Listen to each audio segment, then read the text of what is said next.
And a very warm welcome back to the Mediterranean Poker Party, taking place right here at the Marriott Royal Diamond. That building you see in front of you, that beautiful pool, this beautiful hotel. Look at that, little pools on the balconies of some of those suites. I don't know, why did I not get one of those suites? I don't know. Doesn't seem right. I might take it up with the powers that be.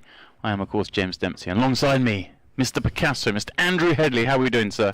Hello, James. I don't know why you didn't get one of those suites. I woke up this morning, walked out on the balcony, just dipped my toes in that little private pool and had a look out to the ocean. It was a wonderful time. I'm not having this. I'm not having this, that they put you in one of those suites. And right. Let's get on with it. 2K buy-in, that's what we got for you today. It is called the Luxon Pay Grand Final. This is day 1C, the third of 4 day ones for this event. Everyone's starting with 200K. Blinds at the moment 30 minutes, much like they were in the Poker Oak event, but this one they change as we go throughout the tournament, so we are going to elongate to 40 minutes and then 50 minutes as the event goes on.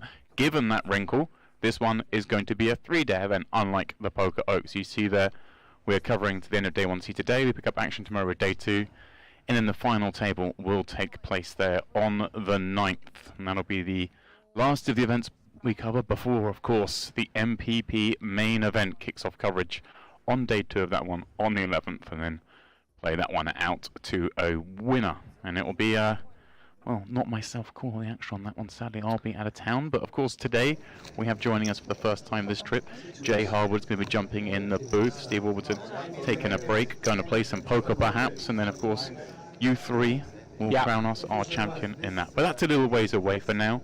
We're going to focus on this 2K, and we're going to kick things off over here on the Luxon table, where play will commence at the 1500, 3000 level. This level 5 of the day, and late registration, I believe, closing at the end of level 8. So still plenty of time for people to start gambling. We've seen this the other day, that like the action kind of fast, it's kind of level as some of those players will be going after it. Yeah, first look here at Cassandra Young. Actually just met her for the very first time as we were walking the tournament floor, and she said that her table is very spicy, James, which is good for us. She's going to go ahead and look to ISO here right off the bat with the pocket tens from +2 against the min raise from under the gun from Mr. Skullgun Bundit. Skullgun Bundit, what a name. Loving that. Yeah, she has gone after it, and I saw a couple of familiar faces behind who was on our feature table the other day. Krista Silver, a player you and I were literally just speaking of before coming on air, before the mics went live. So nice to see we've got him at the feature table as well, or one of our feature tables. Again, for those of you just joining us, we have 3 feature tables in rotation. You see in the background there the main stage, that one of course the Onyx table. Here we have the Luxon, and we have our DTD live table as well. So you're going to have 3 tables worth of action coming at you. So the main idea of that, Andrew, of course, is we don't see too many boring hands. Absolutely, and we get to sort of knit all the threads together of different storylines on what's going on out in the main floor. As we see Young pick that one up with the early 3-bet. Yeah, really enjoying it actually. I think it's a world first, Demps, here at the MPP 3 features. And here's a face that we saw in that 1K. Alyssa Sigbatova back at the feature. This time peeling from the big blind with 10-8 of spades, and a pretty nice looking flop for that hand, although of course one fraught with activity likely from the cutoff, in this case Brockman having open, being that kind of board that we tend to say favours the opener. Yeah, these spots are always quite interesting. I think specifically once you start getting round to the cutoff and button. Hello, as the 9 of clubs pings the turn. I was going to say, obviously the opening ranges are a lot wider from cutoff and button, so there's more sort of scope for us to potentially consider check raising this type of holding versus, for example, an early position open. However, it does just land on call and drills the second nuts. Interesting combo for Brockman. Right. We have a pretty nice bluff candidate in my eyes. Right, we block the 8-10, we block the Queen 10, the block 2. Both sort of nutted straights, so to speak. Let's shut it down. Now Sigbatova with the decision, do we want to try and go for a check raise river? Maybe let our opponent reopen the action. When he checks back turn though, typically you're a little worried that people won't go for thin value often enough. So she is just going to activate herself. Goes for 2/3 pot. Makes sense. Right, he's either got the kind of hand that really wants to get to showdown, or he's got nothing. Yeah. Right, so like, when you check, you kind of need your opponent to reopen here with something like ace-jack, right? Pocket queens, stuff like this. Maybe a weak king that pot controlled, but often, you know, we are not privy to how the action's been when you're at the table. Right. You can get a feel for, okay, this guy will reopen the action or not. So, decides just to do her own dirty work with the river leads, unfortunately. Brockman with just queen high. Here we are back at the Luxon table, and Lamkov looks like he's popped up with these 2 8s. Huayak on the button, calling with ace queen. That allowed Stefev to come in from the small bummer king jack, and Skolgan Bundit in here with the king 6 of clubs. Yeah, he's decided to lead. I'm not a big fan of this 4 ways. Okay, we do have a hand that doesn't mind putting money into the pot, but maybe better served, you know, to start with a check, see what happens behind. There's some potential to check raise. We can do some funky stuff on turns. Does decide on lead. Lamkov, there's an argument to raise, get this in, I think. Even 4 ways, which can feel a little dicey with 8s with 2 guys behind. But, you know, we only have, what, 68k back? Yeah. There's already 45k in the middle. I guess this is kind of a cool, see the action behind, get kind of a safe turn, and then really never fold. But yeah, I'm with you. Maybe best served to just go with that. Look at this, Skolgan Bundit. After making the flush, now knuckles are over, and what a great decision, because Huayak overcall with the ace of clubs, certainly consideration to bluff, but no, he's going to try and make his hand. Yeah, I think you could go either way here from button. We can take a free one. It doesn't mean that we can't potentially still bluff on rivers, or of course get there. Skolgan Bundit now. Now that it checks through turn, kind of makes sense, I think, to just bet ourselves. Yeah, well done from Huayak. That could have gotten very nasty. And the pocket 8's very quick fold as well. Well done. Tough to call, obviously, when he goes ahead and the old bet check bet into 2 on the river seems pretty underbluffed. Do we think this is an injury from a previous pot? Perhaps hands caught in the cookie jar? I mean, maybe not. I mean, I don't know if it's that savage, is it? Day 1C? Could be. You never know. I mean, it could be an injury, you know, from a different day. It did look kind of fresh, though. The half in here from +1 up against Brockman, once more involved in the action. He's going to like this queen 9-3. Let's bet when check 2. Yeah, this is pretty spiced. This is a 3-bet pot. Oh, it is. Yeah, and like Lahav, this is optimistic. And that's saying something. To call a 3-bet here, I mean, even just to open from +1, right, and then call a 3-bet from +2, he's in trouble now on the queen 9-3-4. Pretty natural, of course, to continue once we hit middle pair. Now he's leading. This is a very confusing line to take. Very tough here, Demps, to represent any real value in my eyes. Brockman should be pretty comfortable here, top. The decision is whether we raise now and look to try and play a really big one, or do we call, allow our opponent to bluff maybe a 10-jack, king 10, king jack on rivers. Yeah, I think call seems like the play, right? Well, once we start raising here, kind of almost over-reps our hand. Now let's see how this one plays out, because Lahav, well, if he feels his opponent is in sticky there with a queen, this may be a card he goes hard on, try and rep like an ace-high spade draw or something like that. I mean, sure, but it's just not really our card in the grand scheme of things. Can't think of too many hands that call a 3-bet, check call flop, lead turn that contain an ace. Maybe something like an ace 9, but of course I would just be checking turn all day long. An absolute slam dunk value bet spot for Brockman. He doesn't know it, of course, but pretty bad river for him here. Certainly a lot of rivers where Lahav might just decide, okay, I'm going to have to pay this off, like a low blank. He's just put himself in this really awkward, nasty spot here. He does, of course, get away on the river, so not too much damage done. Yeah, kind of a fun one, that one. A little bit different. We see a lot of that here at Merit, of course, and especially, as I say, re-entry still open players that are a little bit more inclined to gamble than we might normally see.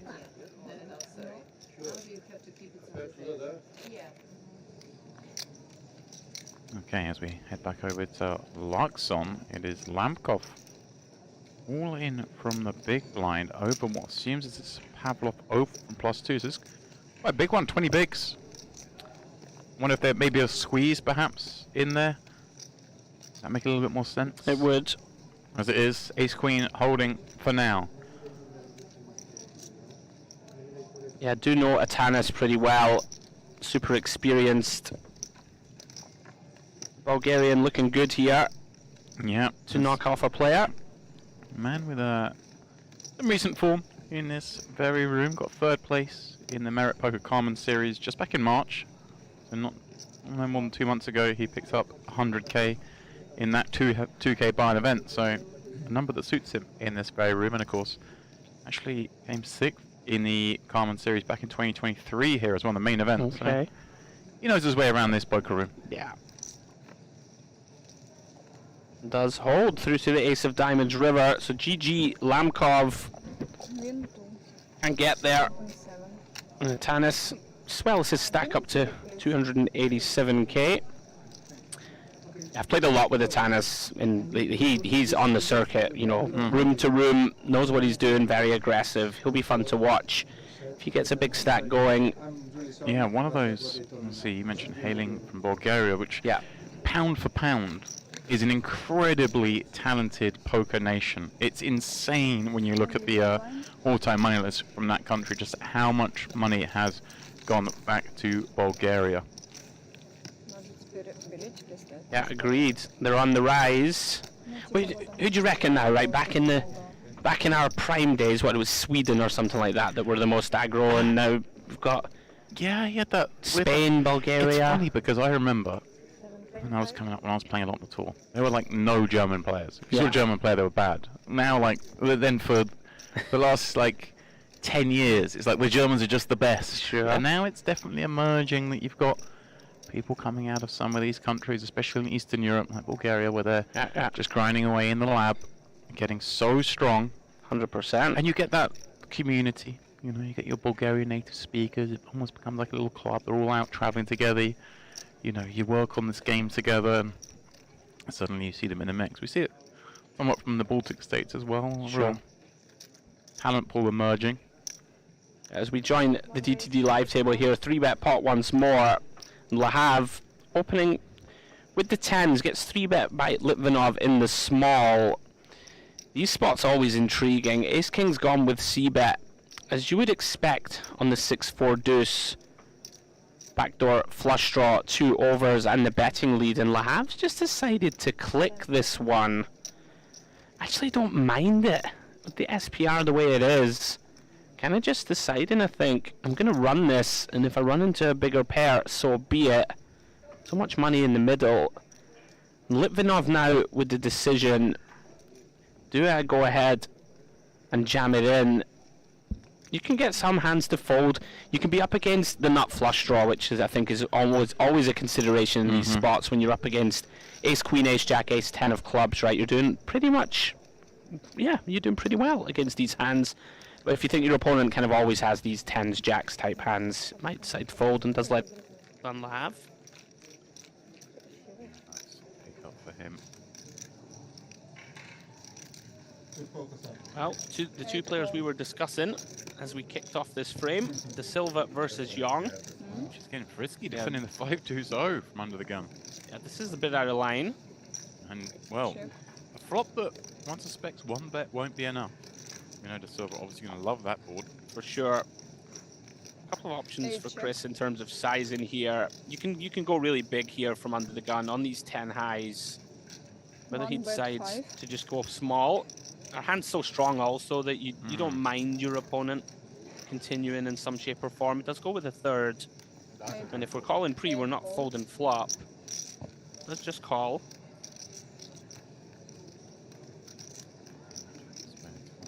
Not really a card that Young could hit, but certainly one De Silva's going to follow up with a lot. Sure. Going to have some of those hands that bet flop, like just like King Jack, they've improved, and of course, big aces that have picked up gut short draws. Yeah. See how he approaches this now. It's kind of. It's almost how you don't want to have a hand because it's so easy to bluff here. that like betting the 10 suddenly becomes almost like a waste of a hand, right? Agreed. Yeah, there's an option to check and try and bluff catch. Like, she's going to have lots of sort of these gut shots, straight draws and stuff. flashes her the 10 and the table makes, of course. Yeah, Chris, really, really good player. He's been on somewhat of a tear over the last few years. Lots of big scores. Super, super nice guy, and doesn't like to fold dempts. I guess most of the better players in the world don't like folding. You can't win if you fold. It's true. Okay. There's still some work to do early on in this event. Everyone's starting with 200k. Back to DTD Live, and Golubovic opening under the gun with the ace queen of diamonds. Both blinds making the call. Let's go with C-bet here into Lahav Brockman. Looks like a check raise, and is from Lahav. And it starts to get pretty interesting. 50k in the middle already. Golubovic with the decision. Pretty happy from the small one with the check raise. Obviously, he's going reasonably thin for a value check raise with just the top pair against the undergun open, but certainly I guess there are some 2-pair combos, maybe even some sets. As it is though, Golubovic with that gut short backdoor diamond set going to stick around. Then because of all that, suddenly that 4 looks like a pretty good card for him, right? I mean, the most likely hand that check raises would be a set of 4s, I guess, is the thinking. Yeah, there'll probably be some ace-jack in there. That's the type of hand where we maybe start to draw the line versus under the gun. It's normally like an ace-jack, jack-10 suited. Right. Yeah, some sets, and like you should have some sets of 10s and stuff in here. You know, not necessarily looking to get it in pre-flop for what, 50 bigs? Is it 3K big blind, right? 3K big blind. Yeah. So it makes some sense, and yeah, nicely done from Lahav. Picking up a bit of momentum, back-to-back, substantial size pots. These characters over on the DTD live table, 1 of 3 tables of coverage. We are back at the Luxon table where Pavlov, Puayak, and Skolgenbunda are in action once again. I believe this one 6-bet 12. A 3-bet from Skolgenbunda, and the 2 pocket pairs have peeled, looking to make sets. Failed to do that, but Pavlov is interested. Still peaked on this board with just the 1 over, and perhaps an absence of an ace or king on board, making him far more inclined to call. You're not loving this as a Tanis. Like, you would much prefer to have a spade in hand, but the C-bet size is so small. We're definitely going to have to see a turn, especially with the kind of inflated nature of the pot. Kind of 12 to win 73 or so as it was. Skolgenbunda in a pretty good spot here. 7 of clubs turn. To check. Worried about. Unlikely that would have improved his opponent. Now Skolgenbunda with the decision. One assumes it's kind of a spot you're like, I kind of want to get 1 more street out of this. It's hard to get all 3, so maybe we just kind of go bigger here and check back if called. Let's see how it goes with it. Yeah, definitely like this for a double barrel. 6-bet, You know, Atanas isn't going to have 2-pair, right, which is a pretty key consideration in these spots. He's called a squeeze from under the gun. 85.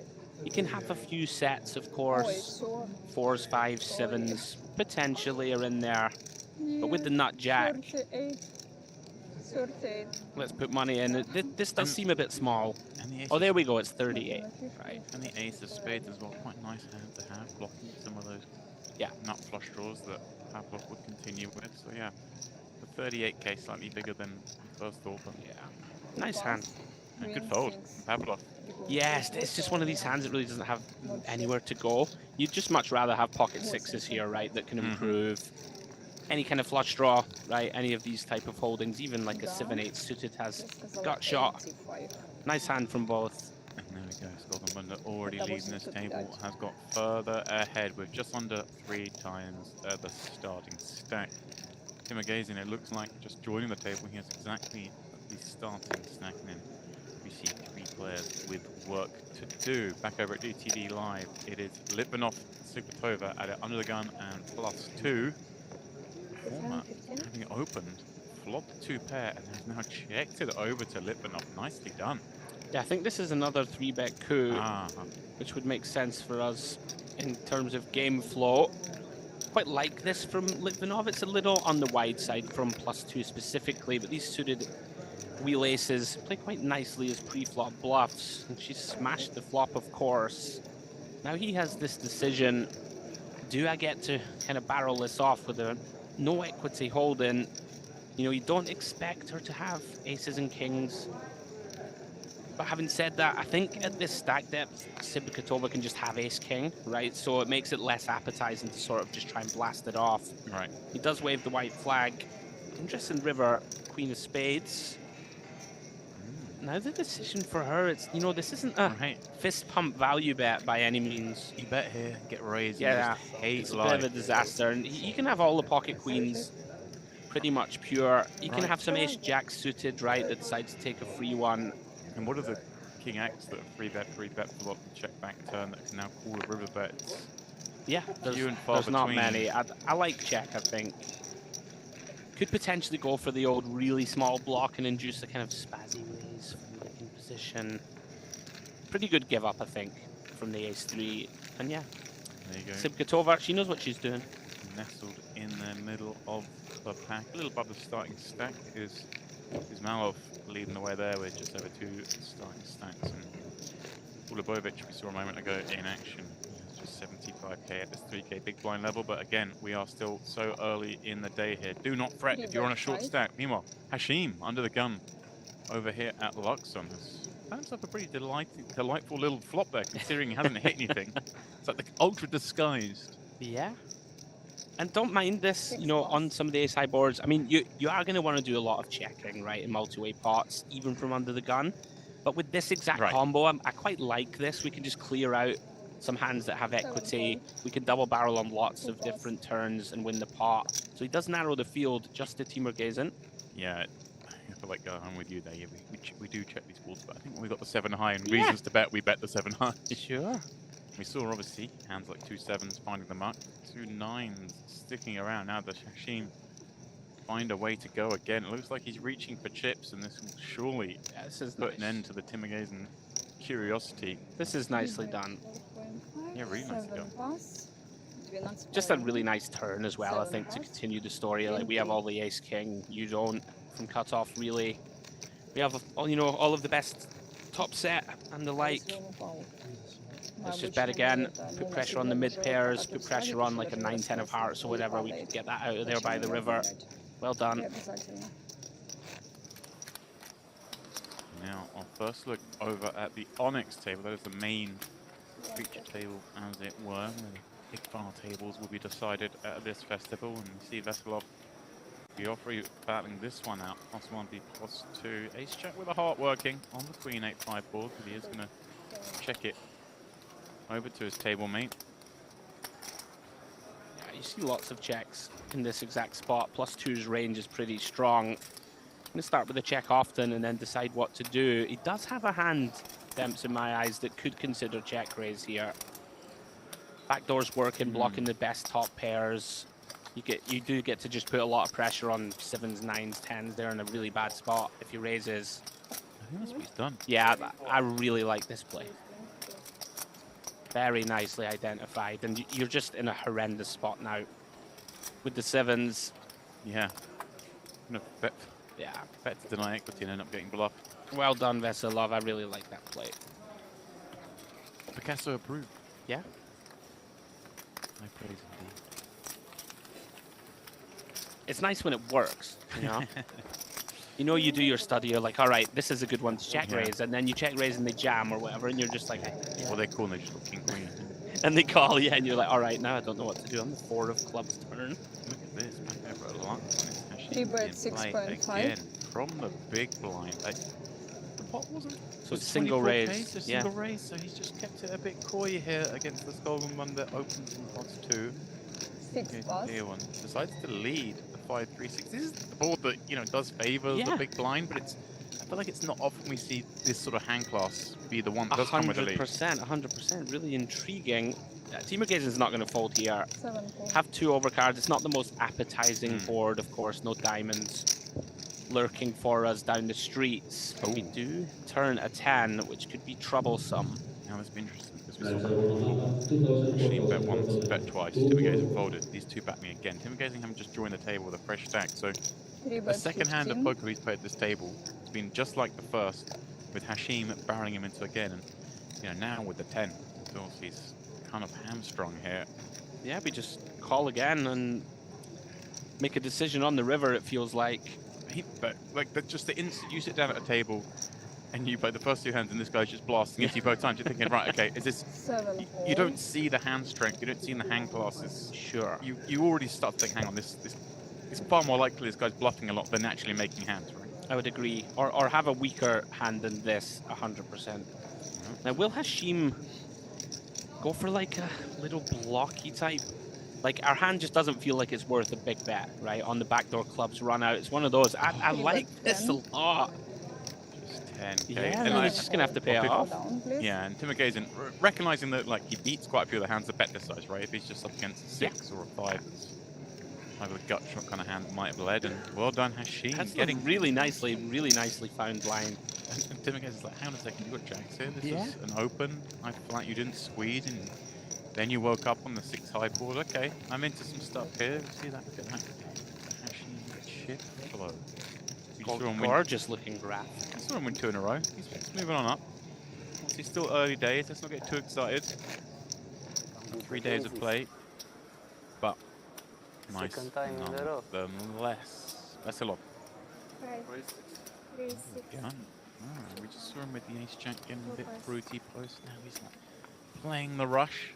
That's the old solver open, this one. Stone bottom from under the gun. It's probably in there. You know, maybe get to open this 20% of the time or something. Oh, what happened to roll the 20% again? Yeah, I rolled it again.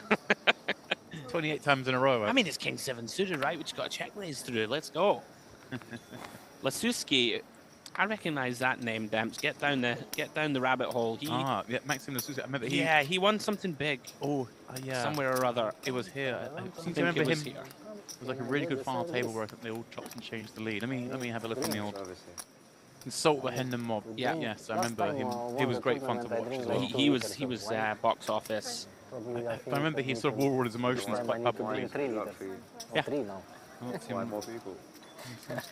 If I'm remembering correctly, he got stacked by Pettychuk. I think it was last few tables of the main, and it felt like a bit of a slow roll from Pettychuk, but the way the action went at what we didn't think it was one of those horrible spots where you're so sure you've got the best hand, and your man tanks for 3 minutes and you're out. And I'm pretty sure it's him. 240. Many times here in Cyprus. Actually had a deep run in the EPT main event. Came 8th in the EAPT Grand Final. Oh, it might be that one. Yeah, good for 63k. So that's the same sort of 2k event, and that's it. Pettychuk was on the one who came 4th in that. There we go. My brain still has a little bit of grey matter left. One pass. Another there at that event. I do recall where he got really savaged. I'm trying to jog my memory. Once you have a look for that, we'll call the action over at Luxon. Young finds kings +2. Round 2, Atanas Pavlov in the cutoff. Ace queen. One of those hands you can go either way. He's decided on 3-bet. Makes it 18k to go. Music to the ears of Cassandra. Just jog my memory where I'd seen more recently. Of course, 18. at Triton Montenegro last year where he won a 20k event. There we go. Because he went straight from here and That's he just YOLO'd the money in, right? He came 8 That's here, unreal. spun the money, went to Montenegro, said, oh, I'm just second. playing the rush kind of thing. I'm just spinning up and ripped that off. How good is that? So 5. Cassandra here deciding, is it a mandatory 4-bet? She decides yes. 8. Let's try and get the money in pre with the 50. kings. Re-raise. She's gone pretty large. Makes it 50k of her 164 total. Last 10 seconds. Tana's going to be aware here, I think. This feels like pretty underbluffed for a third of stack. Right. Yeah, I mean, it's just pass, nicely Nene. identified that our hand can't quite stand the heat. I like these spots as well because you'll see this ace queen used here. 3-bet bluff in this instance. We say bluff, obviously, more than happy to get called and play flops. But recognizing, hey, against the 4-bet we're fold. But against some opponents, we'll be 3-betting there to love the 4-bet. Of course. It's such a great fun game, and that hand in particular can give us, you know, so many more options. Completely. over at DTD Live. Cyprus in action again. This time from the small blind, but it's Marley off from the button, who's going to c-bet this Jack 6-3 board. Has found a piece as the 6th over. Ursel in from the big blind overpulled, and Queen 8 of spades. The Jack of spades is on board. Kind of tough in a three-way coup, isn't it? Just one of those that you don't see people take very often multi-way.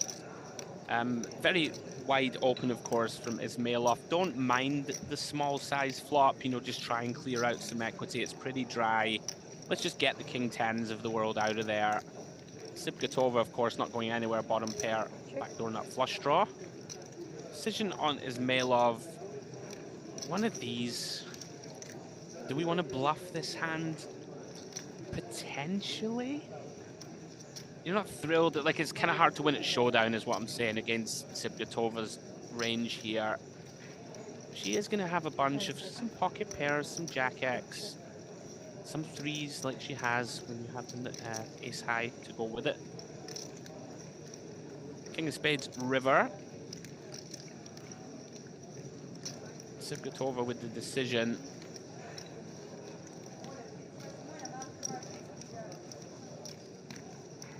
Looks like she's debating block. One of those, I'm not sure how much this achieves Demps in this exact spot. Right. You know, with this, like, I don't think you ever get a better hand to fold here. Well, she's gone larger, okay, so she is turning it into a pure bluff. Interesting. Or is this one of these like really weird leveling rules where she thinks she should maybe fold out some better, but also make some worse call, I wonder. Right.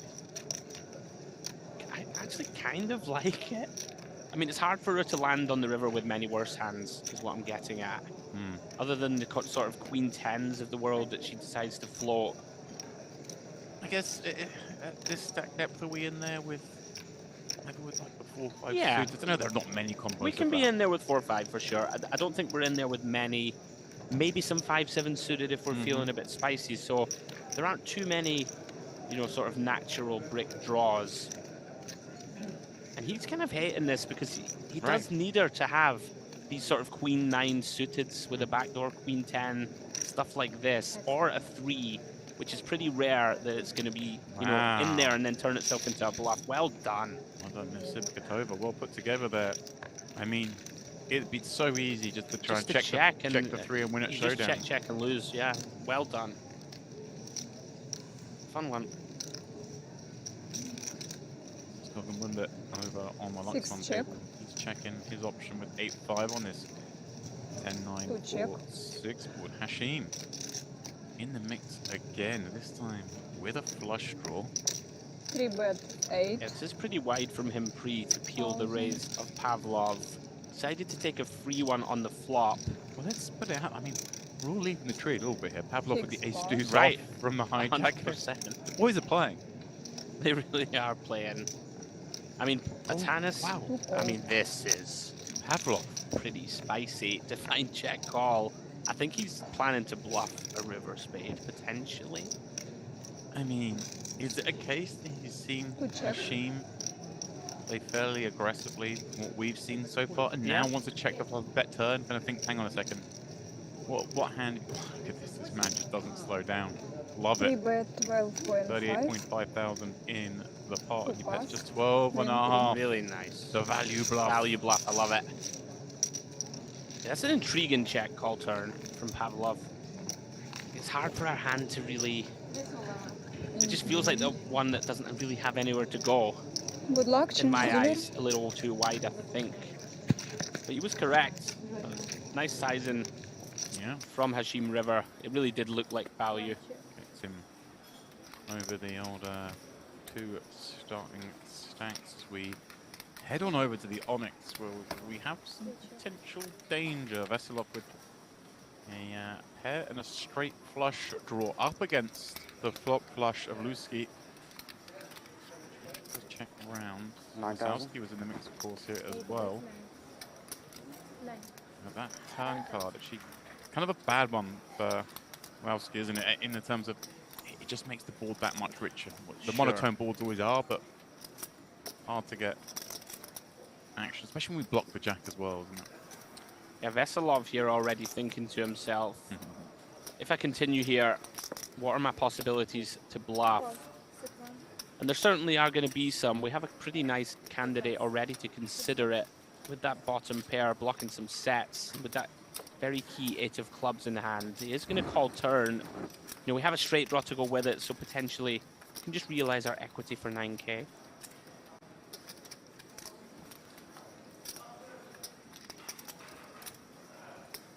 And a spades, river, Luski, horse, very comfortable. Just trying to work out the right sizing. 28.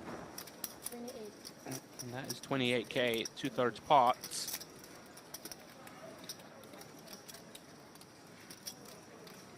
I mean, pretty tough dance, I think, for Veselov at this stage. That doesn't look like the face of a man who is going to bluff.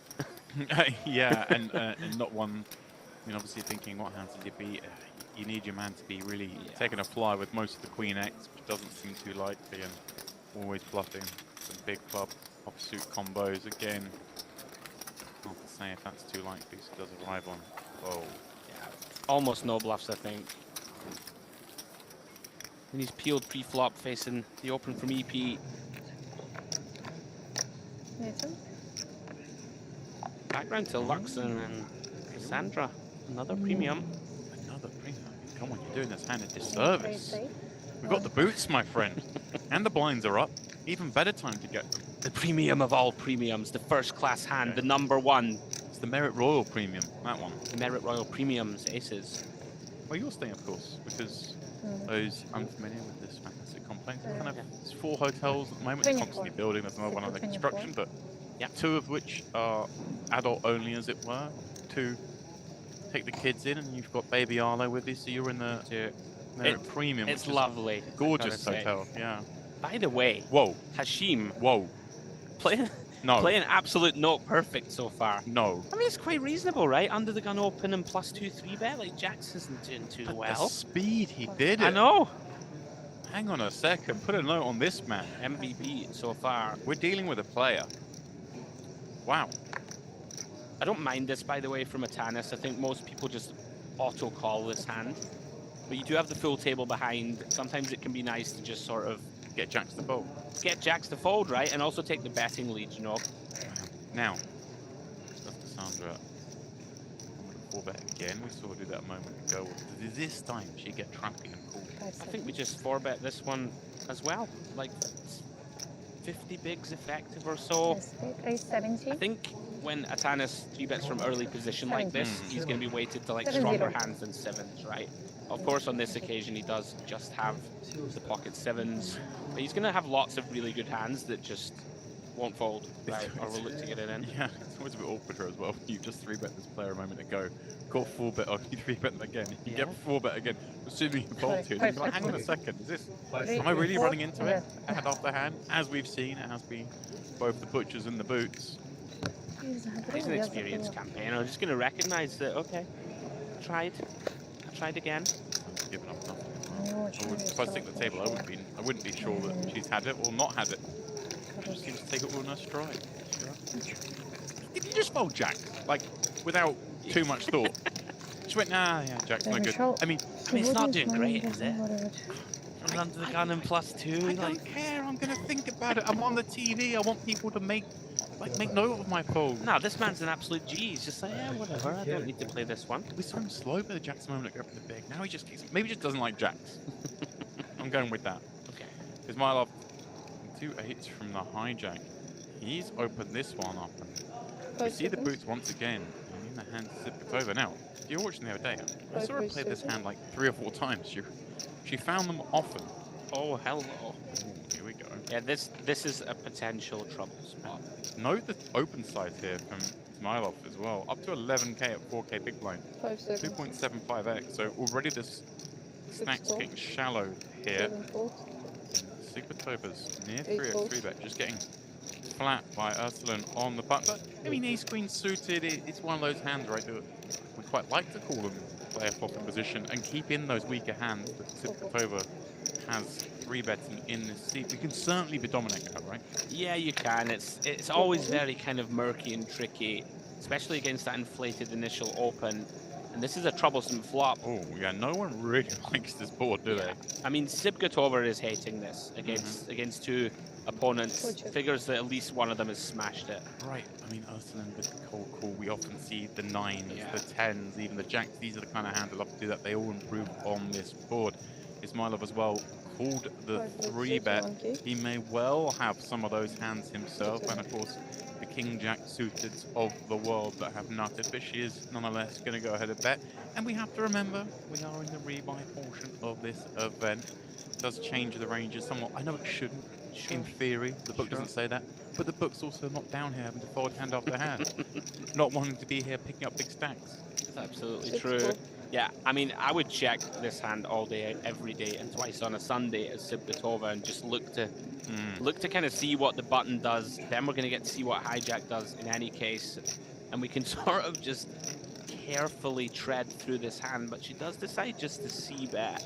And especially with the ace of diamonds as well, obviously, all those diamond turns would actually be good news for her.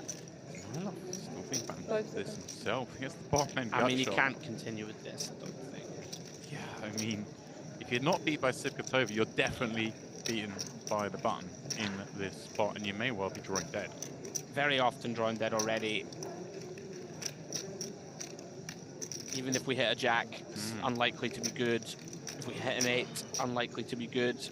Yeah, I mean, good fold. Yeah. All of a sudden, there's only, what, just over half pot back, so on a blank, Erselan could be in trouble. Oh my word. Good game, buddy. Just saying Urslan only had 1 live out, and Sibgatover only had 1 live out to improve, and that is exactly what it's come. And I mean, both players now feel so good about their hands. Yeah, once we make the cold call pre-flop, which, you know, I would argue that we just fold our hand pre. Like, it's annoying, or I would rather cold for it than cold call. And now this is just GG. Like, there's just no way to get away from this now. A little bit of acting. Yeah, he's kind of loving it, and he's drawing dead. Loving it as much as you can be. The funny thing is, Sibgatover's probably thinking, oh, I've actually got there against like 9s or 10s or something. Yeah.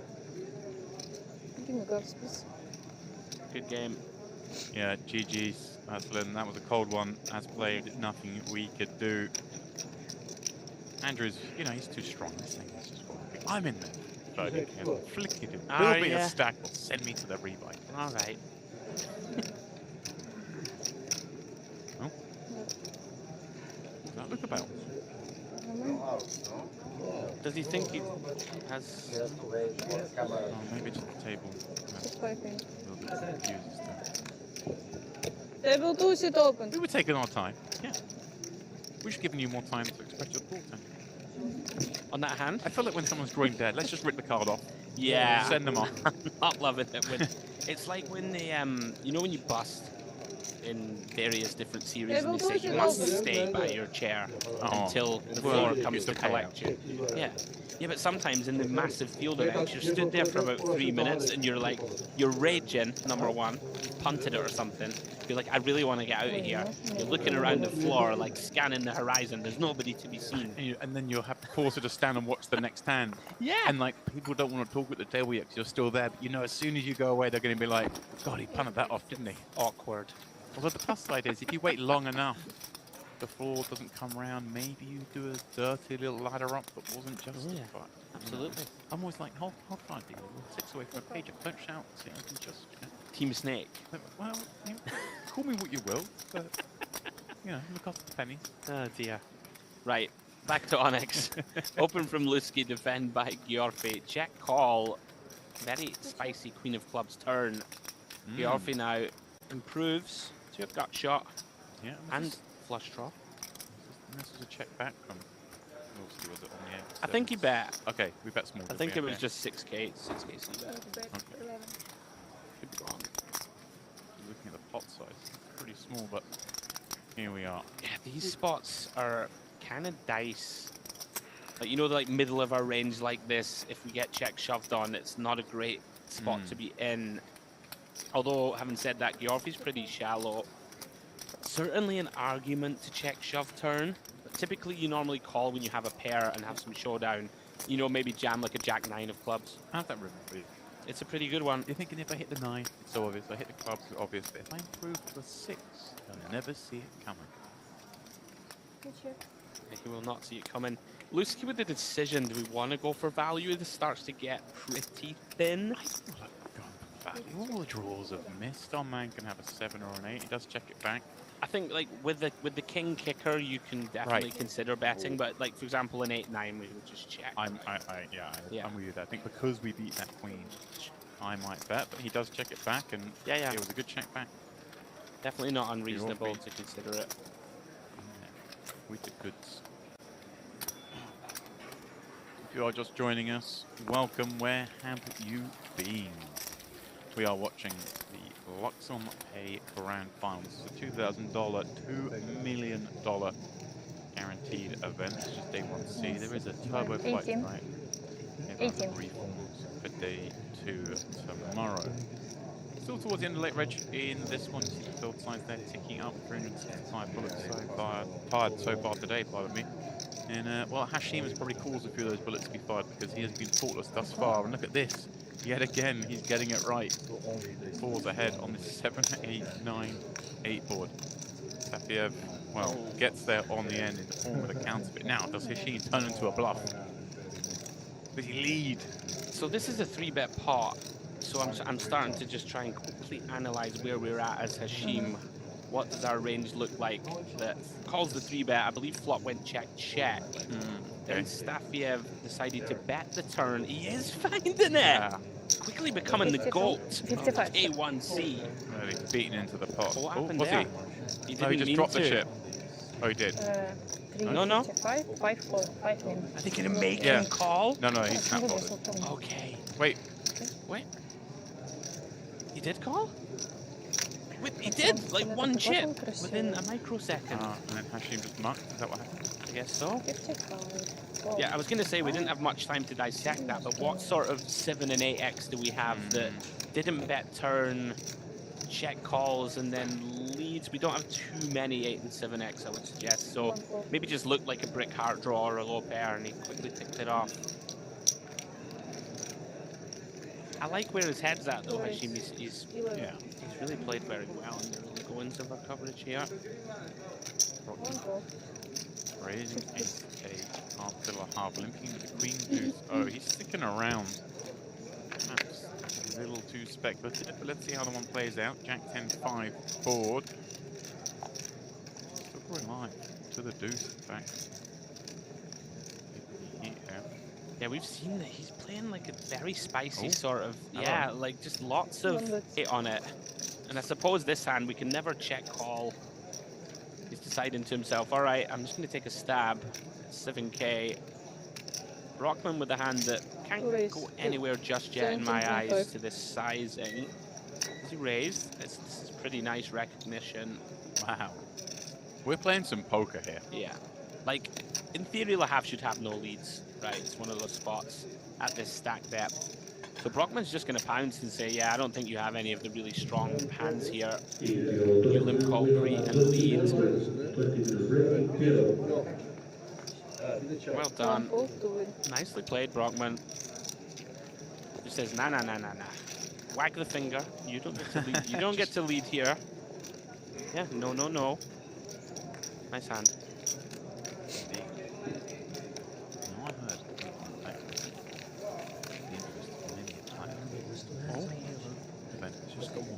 Now let me tell you, it's of course day 1C, it plays with a chips. A little loose end, what we do today, so, you know, let's just have a little 1-day 1K PLO then. That's fun, isn't it? Well then, Timur Gazin, 3-4 of hearts, is cut off here, out at the Luxon table. Krista Silva, 30 effective. Only one decision, I think, here, and that is whether to 3-bet call or to jam. Jam feels like a little too much, but it is the hand class that doesn't mind to do it. I think it's one of these things, but we see the jam from this kind of hand when ICM becomes a factor. Yeah. But I think in chip accumulation mode here, early stages of a tournament, just try and win a big pot. If it's gone like raise and call, then we would just get it in. But yeah, I agree. He's a pretty cool looking guy, Chris. You got to hand it to him. I don't think I can pull off that sunglasses and Man United top look with such a plum. I would perhaps question the Man United top, but We'll let it go. James, we've spoken about this. 7-4. they're like 15th best team in the English Premier League, aren't they? Yeah, but we're going to get in the Champions League. It's going to be a travesty. Literally would be the shame of the rest of Europe. The backdoor want to run a Champions League qualification. And it would be a bit of a joke. But, you know, it would be funny. Right, multi-way pot. Gotova opens.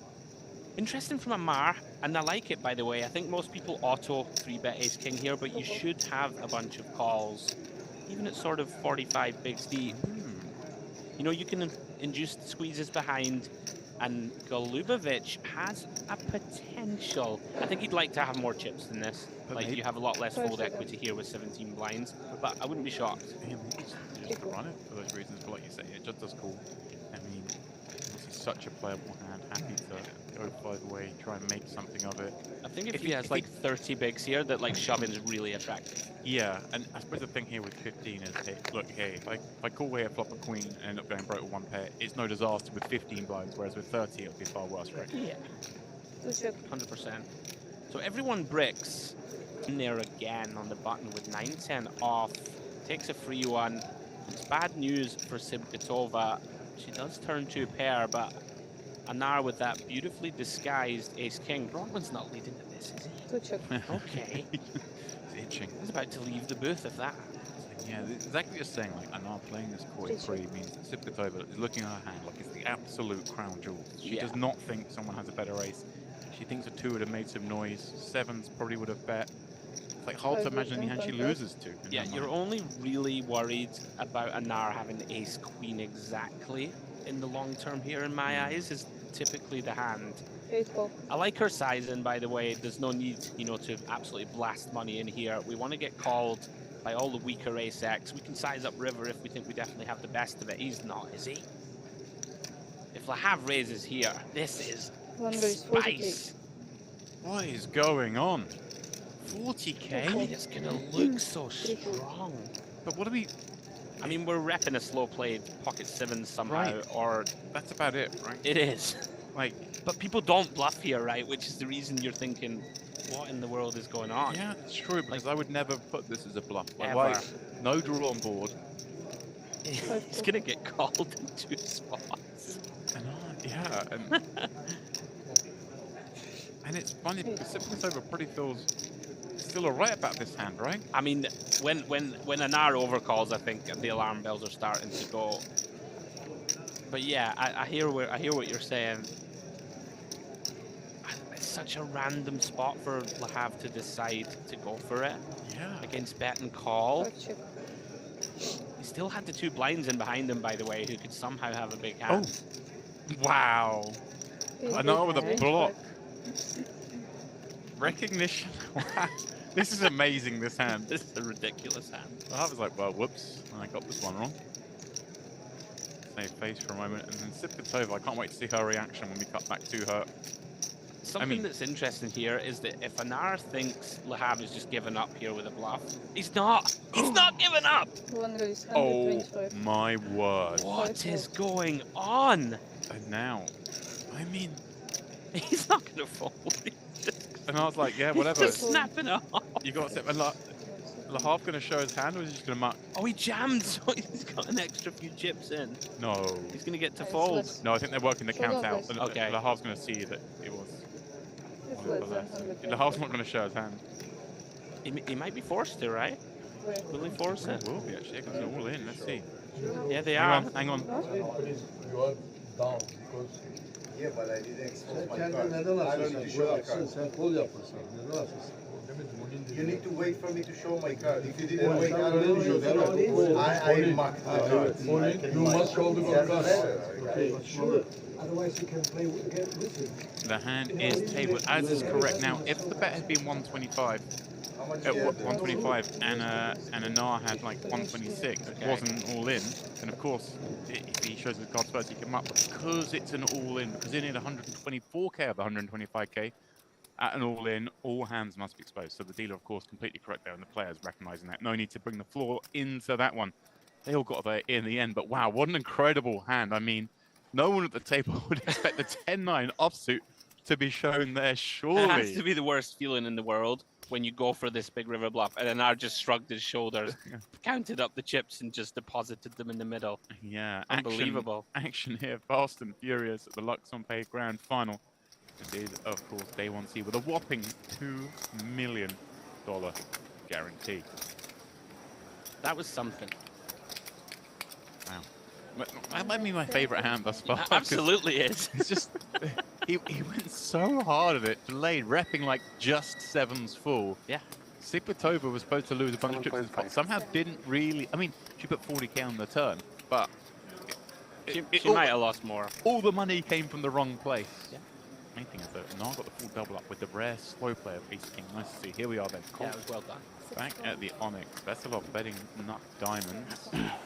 Asiuk from under the gun. He's sticking around with his Ace King, and Panuescu 2 6s. His interest has been piqued, and why he's been somewhat rewarded on the turn, giving him that full lineup. Yeah, basically the 2 out of position players continuing with close to sort of bottom of the hand that they would consider to continue. At Masiuk, we're not loving it. We don't have a diamond in hand, but it's such a small bet. We got, you know, 6 overcards that we can ping and potentially win this pot.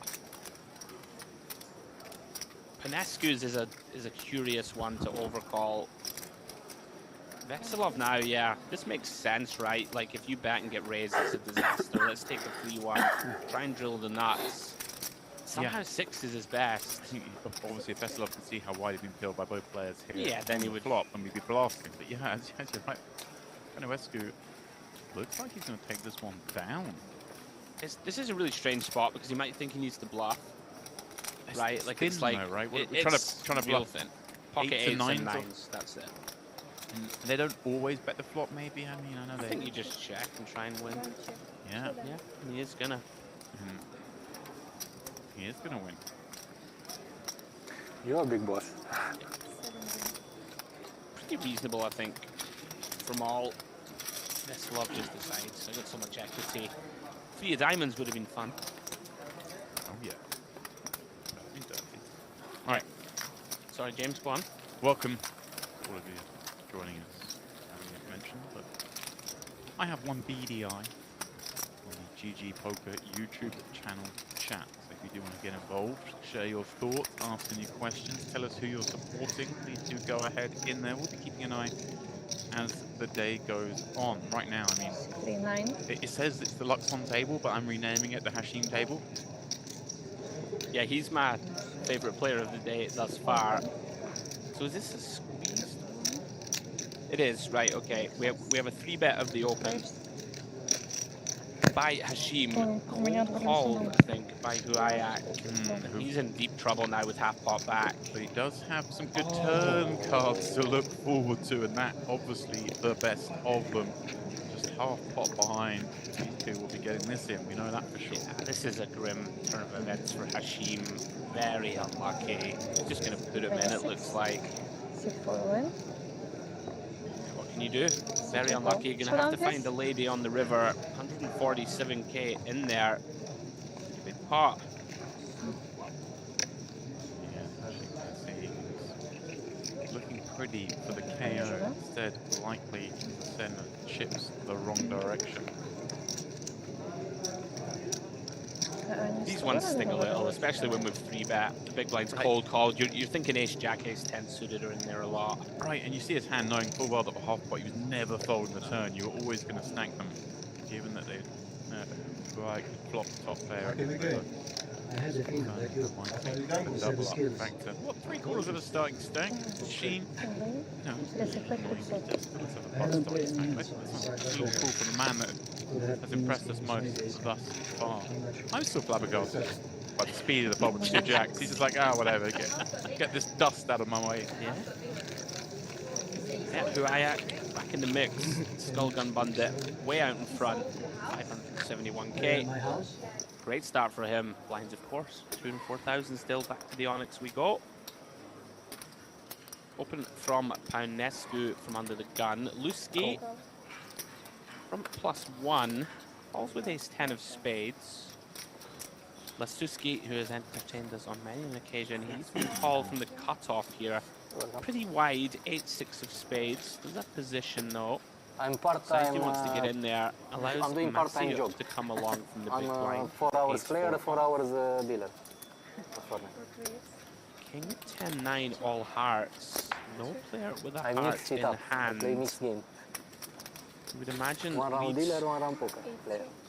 to a turn card most of the time. I mean, Lasuski, this would be optimistic Demps. Even in position, it's not a great hand to fire with. He is going to take a stab.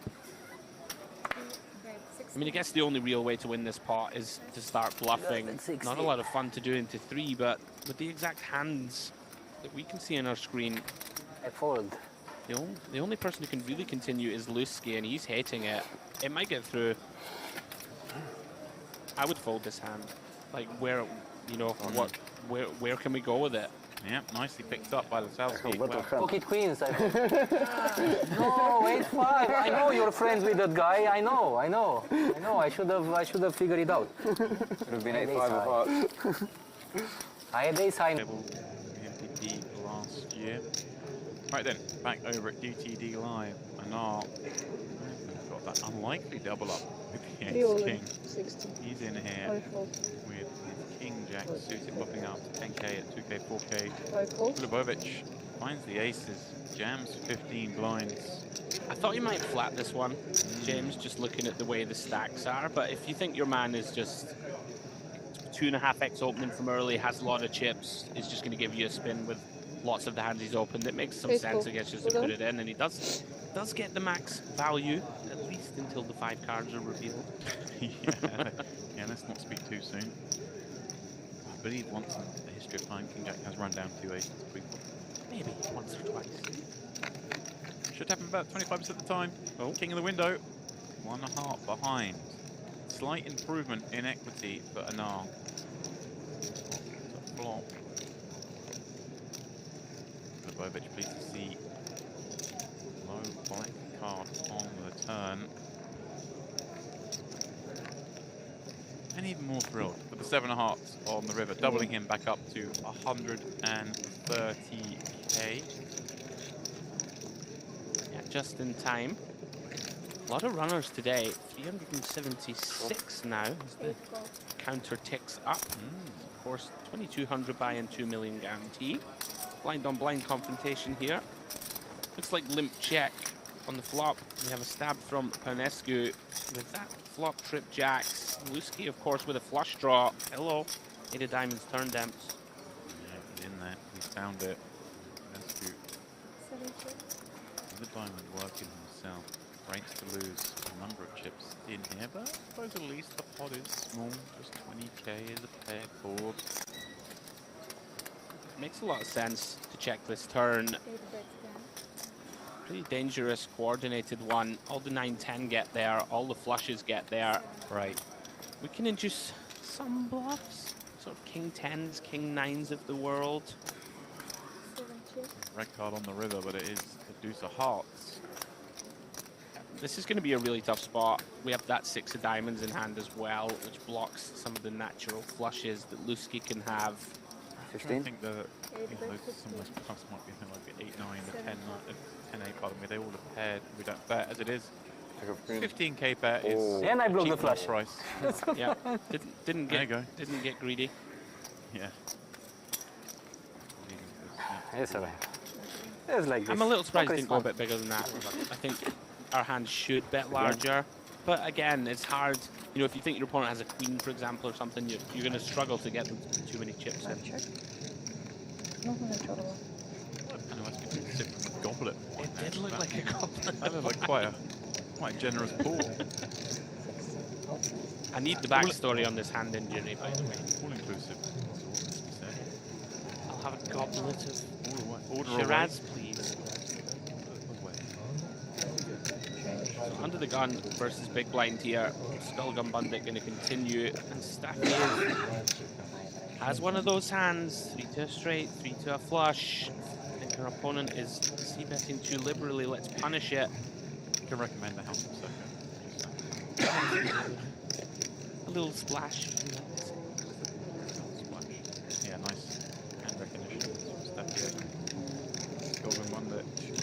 10 very seconds. hard to carry on with this hand. Yeah, with this exact hand Right. as well, it's just Five. difficult, even if you suspect. Yeah, well done, Staffy. Nicely done.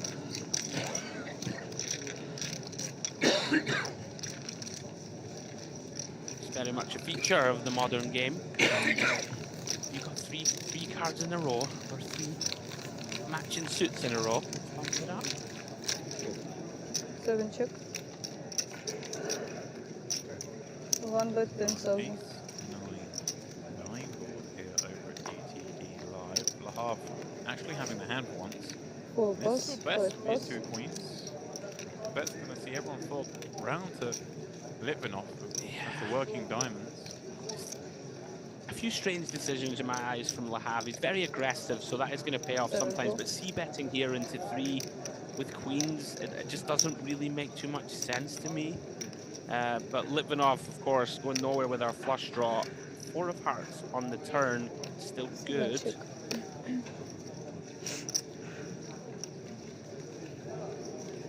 You would presume we just check now and then decide. Oh, no, like, He's just running it. Just wants to deny against diamonds, perhaps.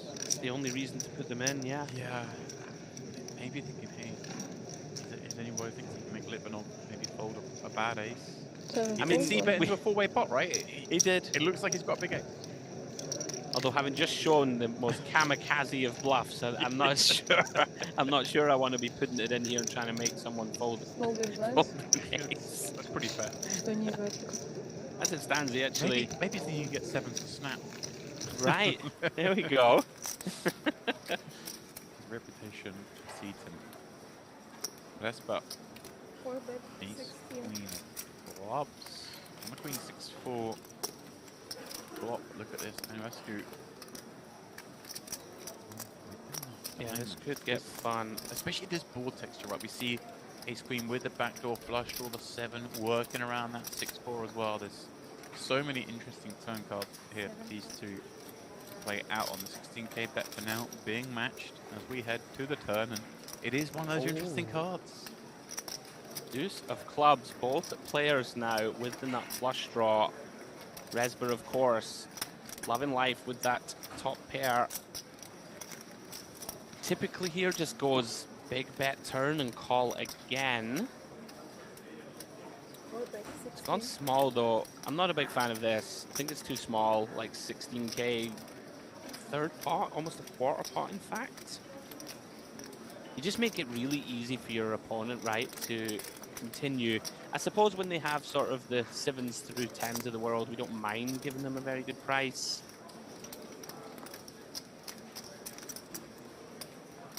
Not normally the spot. We want to bet this small though, out of position. Looks like Nescu's kind of trying to decide, is it time to start turning this into a bluff, James, right? Because this does feel kind of weak. Right, like a jacks or It 10s. just feels pretty weak, yeah, like 16k, like why are you betting so small? I can have some sets here, right, that you probably don't have, and he is. Here we go. Yeah, 7. Elevation. I quite like it. 60. Obviously we can see that Resber is like, this is working out beautifully. Mm-hmm. He has kind of close to top of range and is getting his opponent to raise.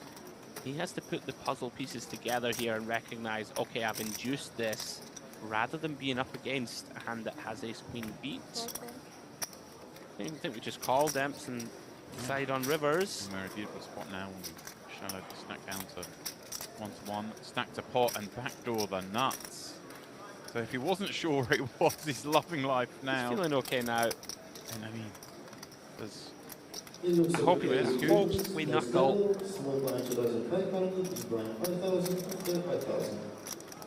I mean, if you are up against the really strongest hands, Demps, like the 6s, 4s, somehow a turn set of deuces, they're going to bet river for you, right. right? And there's all those brick diamond combos and stuff. Yeah, this is unfortunate. I mean, Panescu now just hating it, obviously. I mean, he may have shut it down with kind of, you know, these nut diamonds isn't a great one to try and bluff river. But it's nice to give our opponent the opportunity. And I was going to say, is there a chance that we still go for it and think, Would you really block river with a flush? Yeah. I mean, it's a bit more than a block, though, right? Like, It is. B33 still kind of substantial. Well, just given what we've seen thus far, nothing would surprise me. Yeah. I don't just mean today. I mean all the time I've spent here. I don't mind that bluff, though, on the turn. Against, like, you know, against the size in, it's not unreasonable. And nicely done from Resber, to be fair. Induced his man. Yeah, and there he is. Top chip count at this table. Still early doors. Still sub-2 starting stacks. So we're not writing letters home just yet. Timmy Gazin over here checking that ace of diamonds on the 2-diamond flop. Our boy Hashim in the mix, and he's got a pair with backdoor flush draw. He checks as well, and it's Guayak, the man who sort of stole the chips off Hashim a moment ago. Making action. 2-7 feels like a mandatory bet here, right? One of these where just going to stab small in position often. Yeah, the sizing looks good. Timur Gazin. Is this where we potentially I would just run this, I think. You have the backdoor straight draw to go with your nut flush draw. Yeah, this is pretty nicely identified from him. We can put all of these mid pairs in a coffin, get value from like Queen Jack of Diamonds and stuff like this. Right, we can run it against a 10 quite happily and just go ahead and try and get there. It's a good point up against the hand like that. We can't even make a better hand here fold and then the hand we dominate call, which is obviously anytime you're playing poker you want to create that situation. Absolutely. Right, this is the problem, of course, when we do bet these spots against these balanced players is suddenly things get so difficult, right? Yeah, when you get into theory world here, we're probably supposed to continue with this one, right? We have a pair, we have a diamond in it. You have to think of the natural bluffs, and it's normally the nut flush draw. Going to be some hands like king, queen offsuit with the king of diamonds, stuff like this for Timur Gazin. Maybe something like a queen jack of hearts, right? 2 overcards, backdoor flush draw. These are the natural kind of bluffs that people can find in the modern game. Just so hard to be sticky with 7s. You know you're going to be asked for all of it quite often on the turn. Yeah, nicely done. Yeah, very nice. Take a bounce, huh?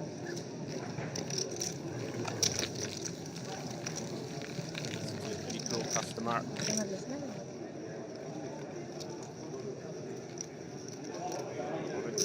Favorite is 8. Chips, raising it up to 8k, 2k, 4k. It's over. Next C, King Jack. Probably 2 seats down. King Jack offsuit. That's what 5 seconds. It does.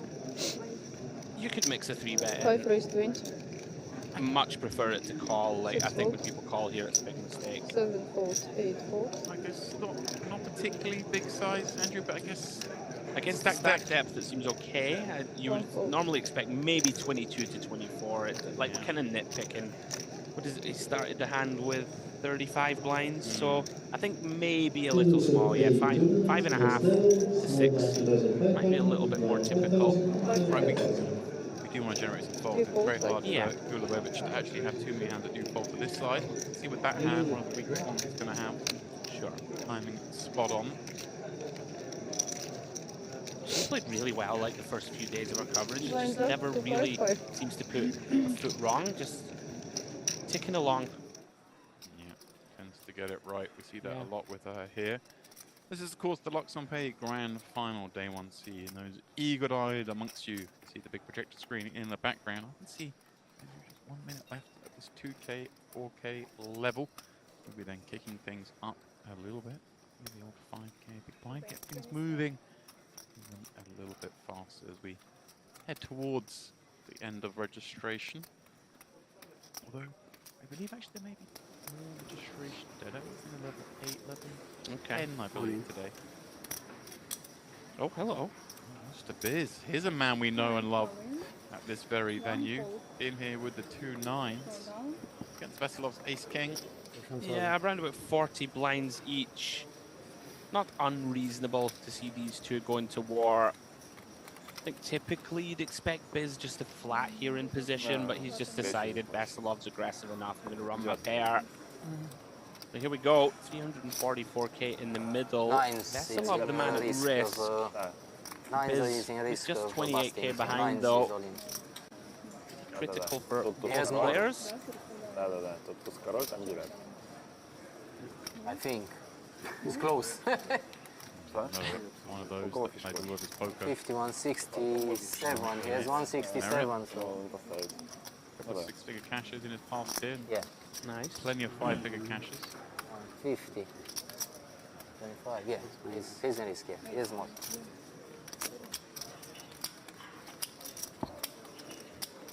Alright, off we go. Ace King versus nines. Great flop for those nines. Hasn't improved yet, but with some killouts. Some killouts, I like that. Oh, not too many, I suppose. Oh, It's a fair fight. hello. It's a fair turn. Okay, we get it with 2-9 against Ace King. We take this situation by the turn, but when we see that flop, we're a little upset to see the merge over above. Three across, red, no danger. I've worked out the science of these spots. When you hold the 9 of clubs, you just always win this one. Okay. But when you've got like 2 red 9s, you just pay them. Oh. Telling you. Okay. Science. Next time you're all in at risk them.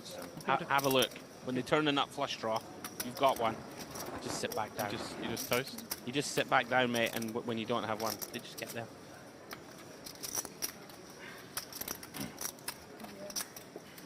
Wait a minute. Why is that still alive? Okay.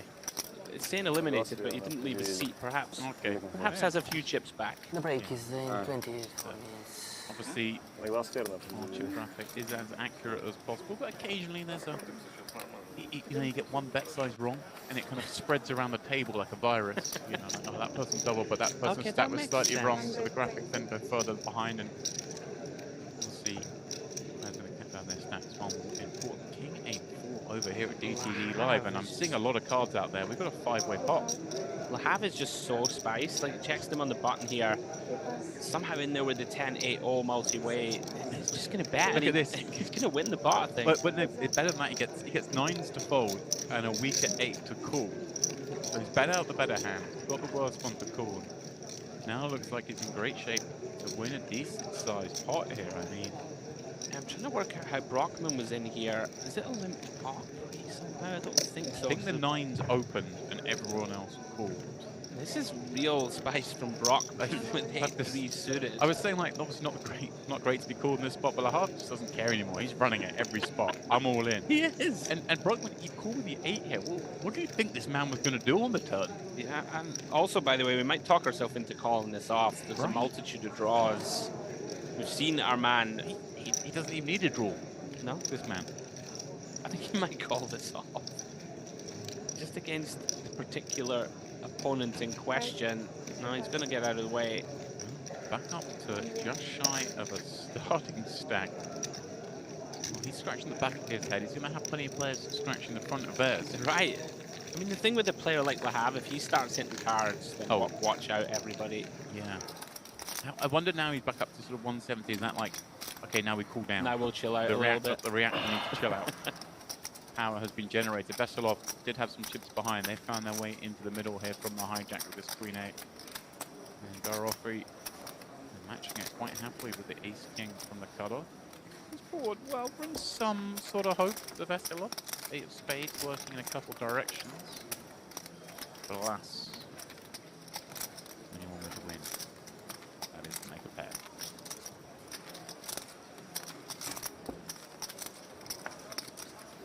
Ooh, there it is. Here we go. Well, okay, I'm going to go buy 200k, but I guess I'll try and play this freebie 60k stack instead. Yeah. Every epic journey starts with this steps, doesn't it? Here we go. I'll be making an epic journey to the dinner buffet when I go on my break. Ooh. Have you been behaving yourself this trip on the dessert front? Talk to me. No. Can't lie. I won't lie. Lovely. They're so They had a lovely Let's beef go. tartare buffet. Oh, it was just delicious. So I had that. I had a couple of slices. У нее же свои какие-то стандарты. Delicious. Nice bit of 5 vegetables seconds. and then Creamy. Молоко. then I went in with some sort of raspberry chocolate.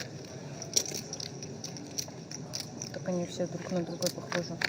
Oh, almost just want to talk about food. Right, back to the action we got. Open from Hashim +1. Can you wide peel this from Young with the queen 10 off?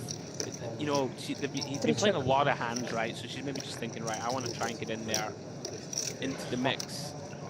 Hashim just checks back. Check. Almost like that check back, looking almost suspiciously strong, if not on his ace-3 board, but he's almost taking the... Oh, wow, he's finding another check, just extending. Offsuit jack, anyone? Right, does Young perhaps try and stab her, or is she just too suspicious about these check backs? Check. Yeah, it's kind of like so showdown based from Hashim. It's hard for us to like. I mean, yes, we could be value betting like pocket 8s with a diamond, something like this, right? Right. 9s with a diamond. Relatively small subset of 1 diamond hands out of the small blind. She's done well not to. Yeah. So like sometimes you just feel like, okay, right, I'm just gonna have to try a little nibble on the river. Just try and rep one of those medium flushes. I like watching Hashim play as well. ATD live for half. Have it once more, no sign of slowing down, but Litvinov laying the trap, having opened this ace-queen, sends it on over, and the king-jack, 0 equity, starting to bluff. I mean, they've been sitting there and they know just how much he is just rifling it off, so it seems like we just call all day. Yeah, obviously the queen was one of our hands, but they didn't know that. And I mean, it was kind of a spicy turn jam, albeit somewhat sort of a value, but they must be getting the perception, hang on a second, this guy's like literally never slowing down. He bets flop, he jams turn, bets flop, jams turn. Yeah. I'm going to give him as much rope as possible. Well, I mean, I'm not sort of endorsing the follow-up, but if we are going to go blasting with no equity, perhaps we do some blasting and we turn some. This seems like one of the better hands to like continue the story. I wouldn't have bet flop, but yeah, once the 10 of clubs comes, you know, we can go all in on a club river, we can river a queen, we can fold out 8s, 9s, 6, 7 suited type holdings are really in trouble now. You start to put an ace-4 of hearts in a bad spot, even though with his table image, I don't. I'm not a fan of this. Yeah, I think if he was fully aware of just how much Le Havre was going off, we would just call. But perhaps thinking, hey, I don't think my man's going to fold. Maybe he's picked up some clubs. Sure, they won't fold. And that does seem fair. If you think he never folds an ace, like, let's just put it in now. And my perception would be there's no way Le Havre's folding ace at the moment. There's no way he's folding clubs. So let's just run it. Yeah, you know what? I think that is more than fair. I didn't realize as well that he bet 31k, which is pretty chunky, and we only had what, 2 times? Yeah, excuse me, 3 times that back. Yeah, well, that hit 100k. So if you were facing a bet for nearly a third of his stack, does decide just to run it, gets back over her stack himself, and sends Lau back down to 125. Still over, leading away over at the DTD live table. You see there as well. Lines are now up. We're playing 2.5, 5k. Back to Luxon we go. 6 raise Skullgun 11. Bandit from +2. Yes, chunks. This is potential trouble. Gazin. Got a couple of ways here, Damps. I quite like call with exactly the suited variety. Just one of these that if you have to 3-bet fold this, it's a real bit of a disaster, to be honest, with a hand that performs so well. It looks like he has 3-bet. It's obviously never a mistake, you know, it's one of these annoying ones that, and it is infrequent that you get jammed on or 4-bet. It's just a value 3-bet, right? And then we see, as we were saying earlier, ace-queen always seems with that hand where you're going to 3-bet, but how you face 4-bets completely depends. Sometimes you're doing it to snap, sometimes you're doing it to snap fold, and a lot of the time it's I very often just use the suited one as a peel, and 3-bet fold the offsuit one and just like whatever, it's not a big deal. But of course you do get 4-bet jammed on so infrequently that you shouldn't have that in your head for it to be an issue, right? Fine to mix in 3-bets. 5 seconds. under the bed. Exactly. Oh. That's a story for another time. Skullgun Bandit now 40 big blinds deep. Feels like there's only one way to play it, but okay, apparently not. And this just gives him a go to should it come an ace, you just feel like, wow, I've got the nuts. Yeah. Never expect ace king flat here. Yeah, I'm a little surprised. Yeah, so often we say the value of ace king, even though we know it's a good hand, is just in playing aggressively, right? Okay, you can see you've probably got the best hand here, but now we're playing a 75k pot out of position. It can get very difficult as we see a jack 5-3 ball rolled out. I think when you do decide to play it this way, you need to be prepared to just check call down on a lot of boards, right? Because we just are so under-repped. It's one of these spots. You have the nut ace high. We're not really supposed to have it. Team engaging with pretty nice board to continue. Jack 3-5, backdoor nut flush draw. I don't think he'll do anything else but bet. Small sizing in position. We can line up some barrels down the street. One of those, right, we knock out some hands that have equity against us. Yeah, pocket pairs probably stick around, but we can blast against them, certain run outs, and then of course...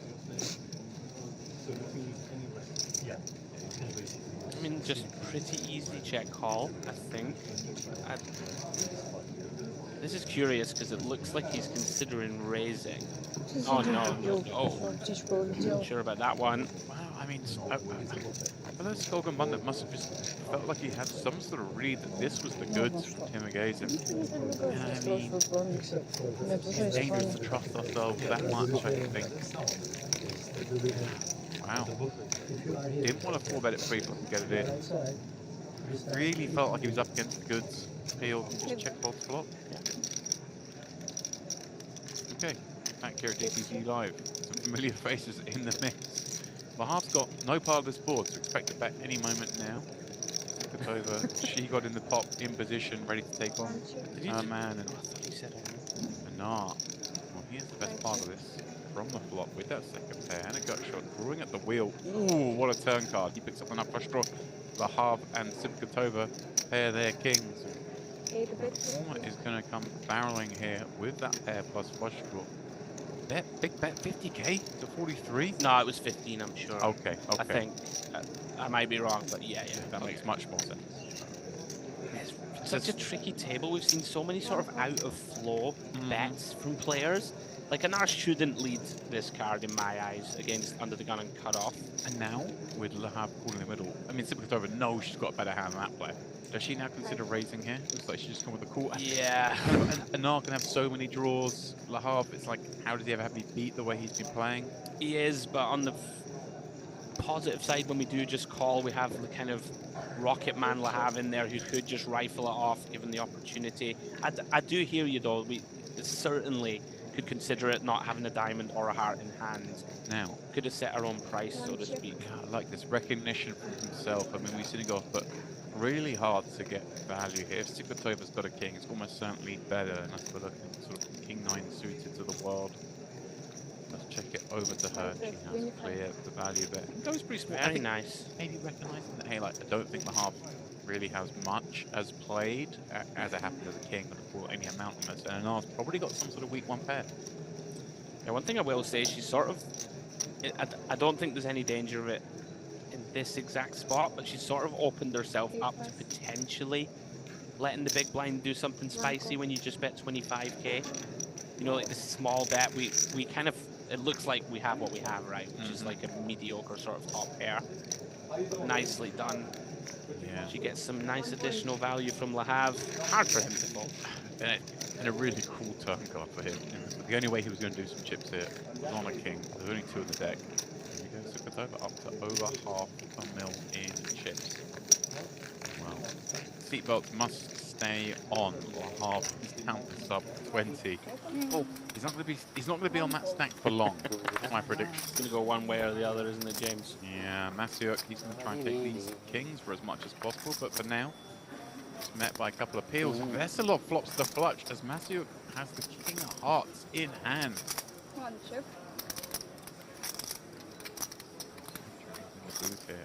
Suggesting a check. Yeah. That's exactly what he would do. You have to check this one. Right, that kind of right medium strength made hand and the nut draw check.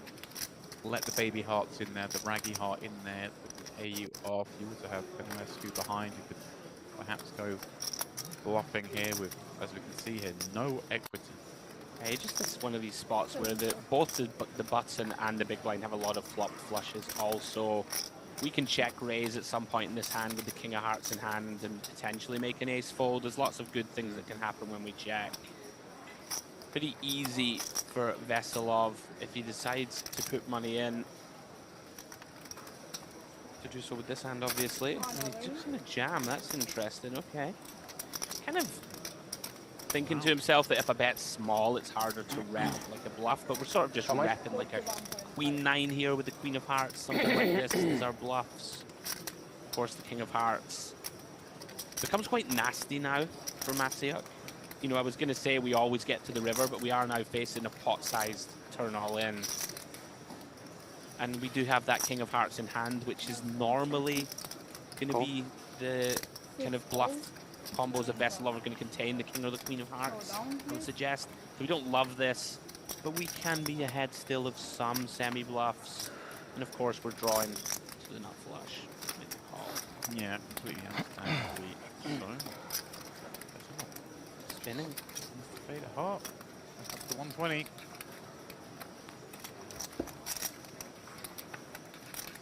Oh, that's cruel.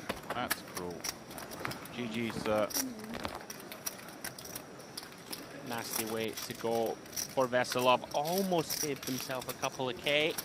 Yeah, it's like Sit open table 1. swap the flush the in button. a three-way spot on ace high board. For you? It's prime for value, and he got max. You're trying to take River her didn't job. cooperate. I'm trying to help her because in this area of the table, you know, the corners, Yeah. she cannot read. 8 plus. It is a big table. One over there on the office.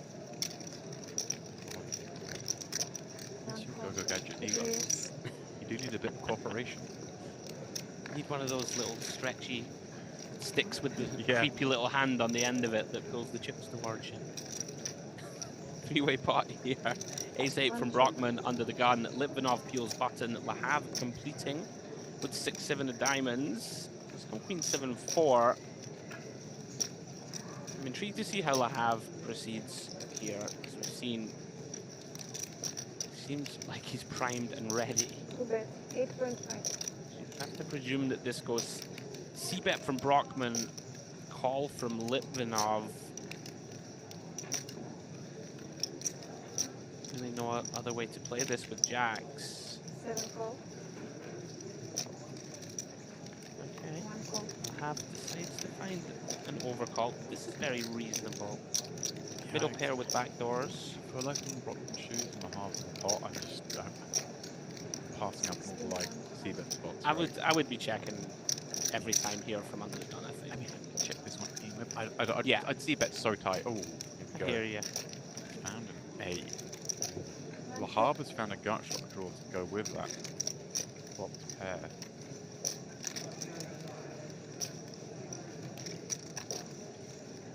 I mean, Well, this is... You know what's going to happen. You know what's going to happen, right? He's going to bet that Litvinov's going to fold, Lahav's going to jam, and Brockman's going to call. The best hand is going to fold again. It's the Twilight Zone. I mean, Lots of these really curious sizing choices, though. Like, do we really B25? Yeah, I like this. Against quarter, like, what's he betting a quarter with here? In a three-way affair. That's a strong hand. this, yeah, just cool. I think recognizing now, hey, look, I'm not going to get sold. I've got a gut shot draw. Let's just run my equity. And well, a great river card for Litvinov to see. I mean, like, Brockman's Brockman's just not bothered about Litvinov. Yeah, he's like forgetting he's in the pot. He's eyeing up the half stack there, like, I've got him. Like, no, you can't bet again. No. He can't do it again. This is insane. Oh my word. He has bet again. Now the jacks aren't happy. I'll tell you that for free. What a curious But I mean, hand. now kind of for 26k, is he ever going to bet that small with a queen? Has he bet? Oh, wow, look at this. I've just clocked this.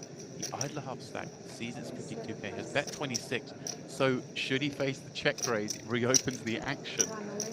Oh my God, he has found the check raise. Oh my word. What a genius you are, Mr. Brockman. And Litvinov, let's go. I want to see Litvinov's face.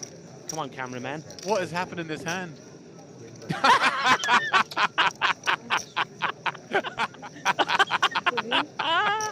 I mean, Oh my goodness. we all feel your pain, Mr. Open table Litvinov. two. There's nothing you could have done there. Wow, Tom Alahav. That was amazing. He was the wild one. And Brockman. Already blind. But you know what I mean? Like Brockman bet that size. Livinov's worried about cool in the middle, the half check raises, then suddenly action reopens. Something you see kind of on the flop and stuff more than you do see on the rivers. But it was all just bizarre antics throughout that hand in Litvinov. The face, that was amazing. You're only young. You're like Because I 27. think I beat some value, right? Sure. Because I know I shouldn't I mean, beat some value, but no, what does beat 26? It was- 26. I think if you took a little bit more time, it's like on the turn, he's going, right, you bet a quarter. I'm already Right, 19 I'm years still in doing front of okay you. to continue. Right, And then on the River Yeah, Queen, more you're thinking, experience. well, he won't I bluff will this, turn but again, he's 44 bet this like summer. quarter pot. It looks like maybe he's got like 9. Half of my They say life off, is apparently. gone, Yeah. Coming here for your There we birthday. go. What a hand. Clip it up. That's one of my favorite ones I I've don't know seen whether thus I'll be far. fine. That one needs to be clipped. And Litvinov didn't disappoint in his reaction. Yeah, we'll say GG to Lahav. You were a lot of fun to watch, sir. Good luck the rest of the week. Yeah. Right, focus. No. Andrew and James. No, Back on. I'm done. That's it. We're not topping that hand today. We're not topping that Oh, hand. it's going to be hard. Poor Litvinov. he's probably watching this back 18. right about now. What the 18. hell was that? That was Six hilarious. bet 18. Okay. Nice to Three pass. Queen six. Yeah, So it one can go time. small C-bet Never flop and in call. your In life. 5 That's minutes, don't worry. interesting that you decided to bet with Not jacks. 5, but Hey, 13. check this 13 one back. Look to Never in your life. some river stabs. In Just for any case, fun. Nice pickup for him. You want to show a queen? You timed that so well just to go, I'd like to see Litvinov. His face just melts into his hand. Amazing. We've all been there. You know, you Yeah. get these non-standard spots. Everyone's stuck with their souls. This is what happens. But you get down here. GTO doesn't get through immigration. There's no getting through, I'll The only tell thing you that's that. allowed here is Right, limp pot, blind on blind. Stafiev versus Skullcum Bandit. Checks through to the Jack of Spades turn. On the 4-liner. Curious bet this from Stafiev. I'm not sure what this is achieving. I mean, we're trying to... I'm not sure why we're betting, James. This one has me a little stumped. He, ironically, is getting value from an 8. I mean, I guess we're just betting small to sort of get a little bit of value and protection from some king-high type hands. Feels like it's going to go check. Does Stafiev guess? On the turn, very reasonable for Skullcum Bandit to call one bet. Yeah, 'cause we can just digesting that hand still. That was box office stuff. I'm sad to see Lahav go because he was kind of causing a ripple effect throughout the table, and we've seen some kind of crazy hands as a result. We saw a lot of craziness. Yeah. I mean, the hand against Anar's Ace King where he bluffed 9-10 as well. A few epic ones. Right, back to DTD Live. Sipgatova open with Ace 10 from +2. Kotkovsky, 3-betting to 40k. Pretty large size from the hijack. 8 big blinds. A little too big, I think. Starting the hand with 40. And she's just very aware in general from what we've seen. I would imagine she's just going to let this go. Yeah. Against this big chunky size, like +2 versus hijack. It just screams to me like Ace King all the time. It's this size. Like it's a hand doesn't want to get peeled, but it's never going to fold. I think it's normally just I'm going with my hand. When people do this sub 40, really just a little value potentially left on the table with that big 3-bet size. Like you want to give her the chance, Demps, right? Like make it 5.5 blinds, 6 bigs. Let her maybe make it 13. A reminder of what we got coming up for you in store. Today is day 1C of that Luxon Pay Grand Final. Tomorrow we will play our way down to the final table of the very same event, and then of course that FT coming on the 9th. We then go dark for one more day. Andrew gets to work on his tan, and we will return for the MPP main event, the biggie. We have 3 days of coverage from the Crown Art Champion. Although sadly I won't be here for the end of it, but Mr. Steve Warburton will be returning alongside Andrew and of course Jay Harwood, who is going to be joining us very shortly today as we are approaching the fast break replay of the coverage. Yeah, Jay's first stint in the booth in 2025 incoming. So we had an open here from Atanas, defended by Timur Gazin. Check, check, flop.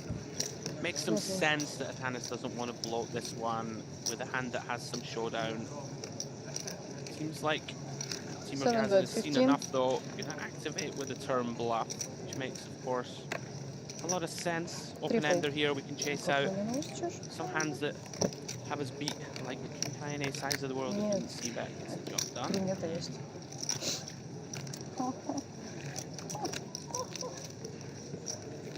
He's chipping up nicely now. 260, was down to 110 or so at one stage. Что-то закрутилось, понеслось. И, кстати, неплохо мне. Back over at the Onyx. Open up 2 3s from +1. Your free.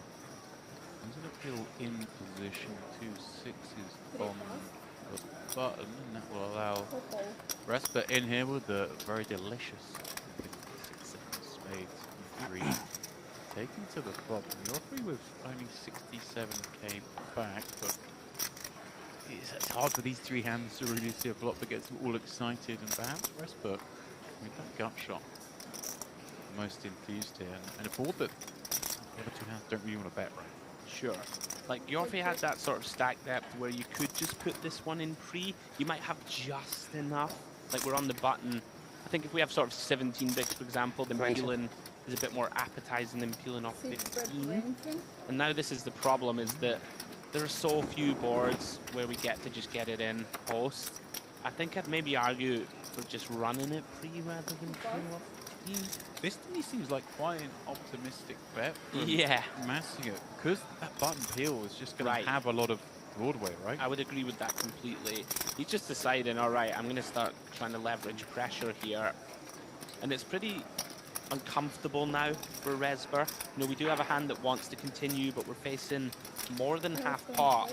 Right, and more than half pot was bet into that kind of scary looking range. Yeah, into that button peel, which doesn't figure to fold too many flops. Yeah, I completely understand this fold from him. Same. This is a nice find from Masiuk, and it's very difficult to find it. Versus that sort of shallow stack button peel.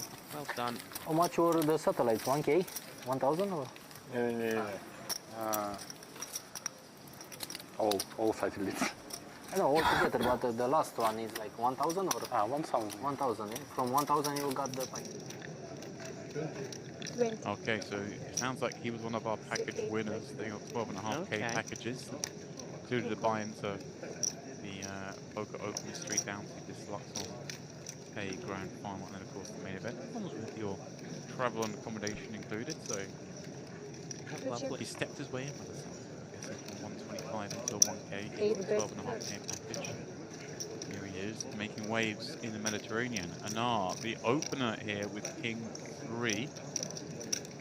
Put in a very large flop c-bet on the kind of blank looking 8-3-4. I believe it was 25k. Brockman feeling he had to continue with the overcard and draw to the wheel, and are improving to 2-pair, hand over though on the turn.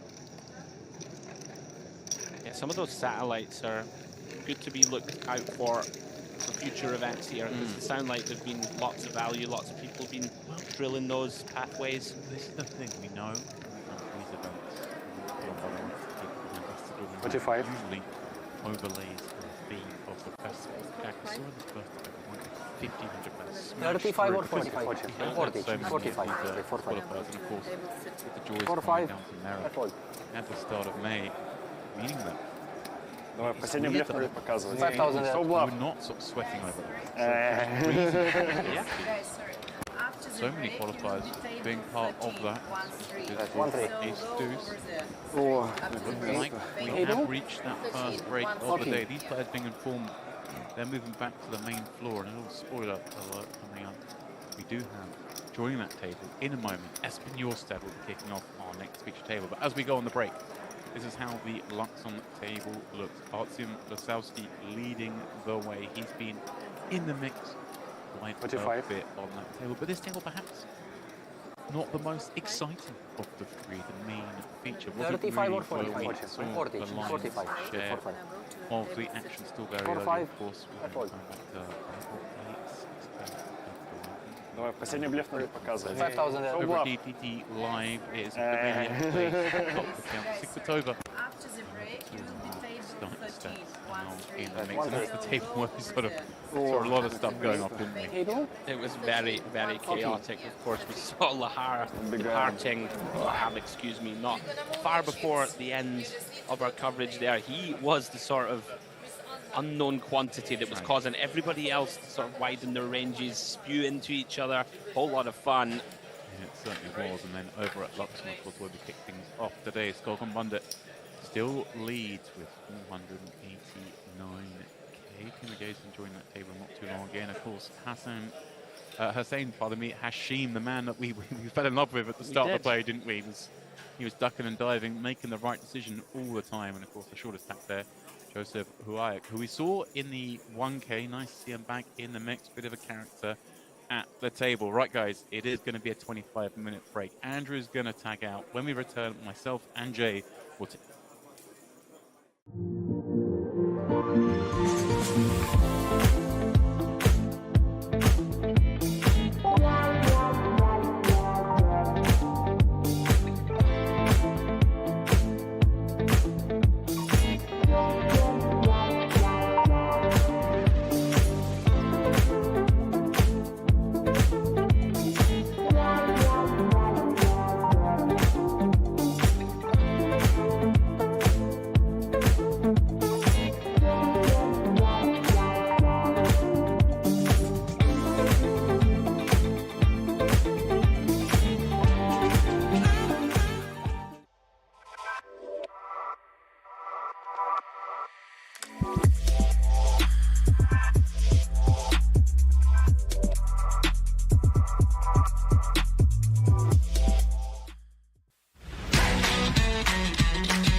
Split raise 6.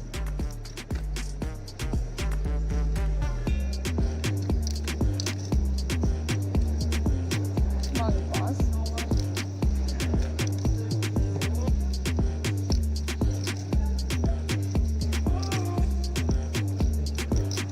Low 8-0 raise. 3 pass. 4 pass.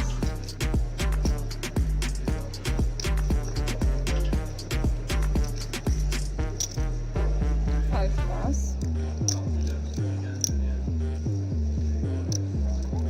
18.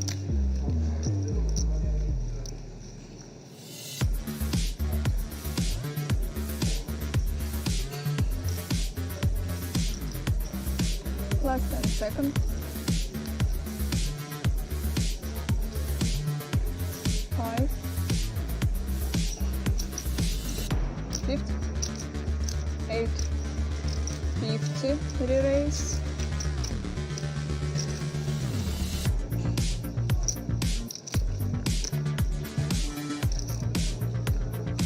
Last 10 seconds.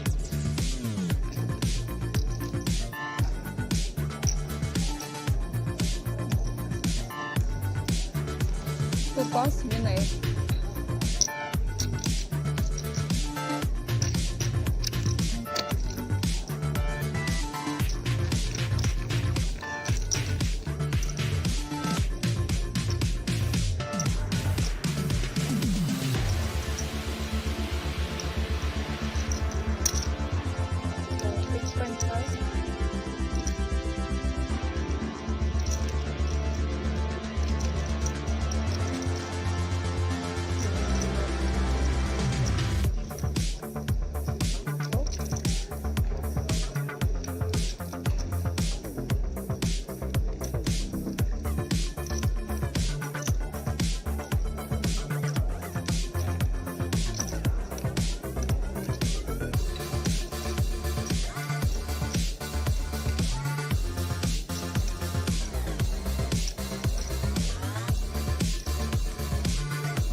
24.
Page 70.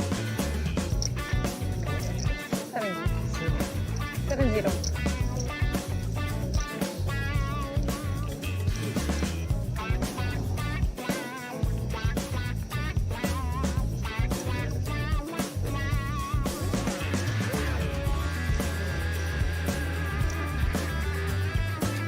Perfect. 3, 4, yeah.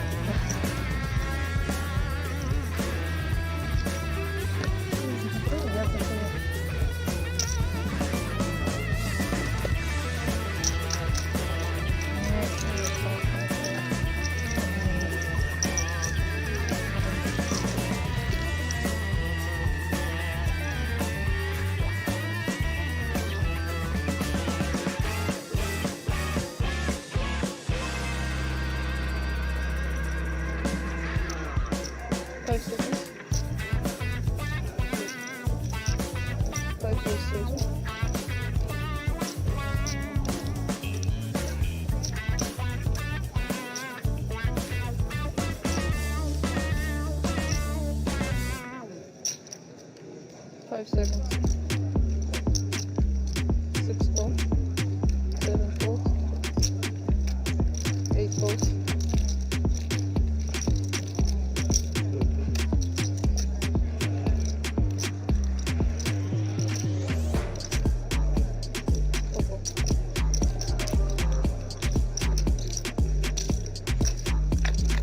Хлопнули.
I got 65.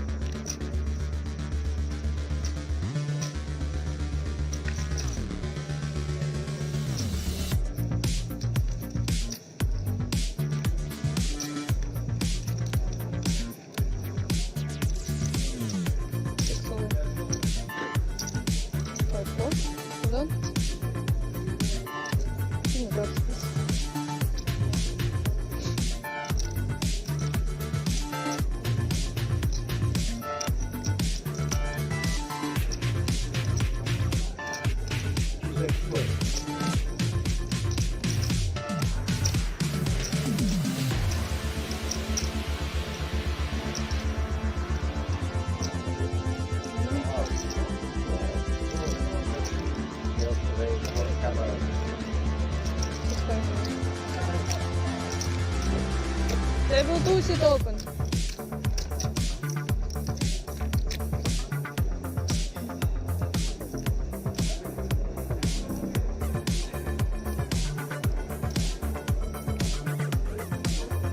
Five raise 8, 5.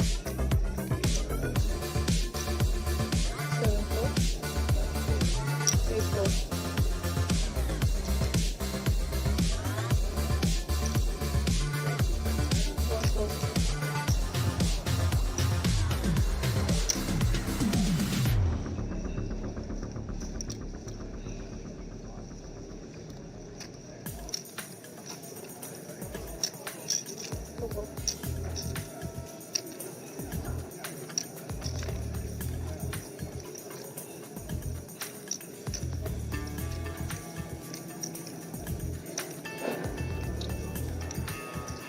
Five seconds. Equal.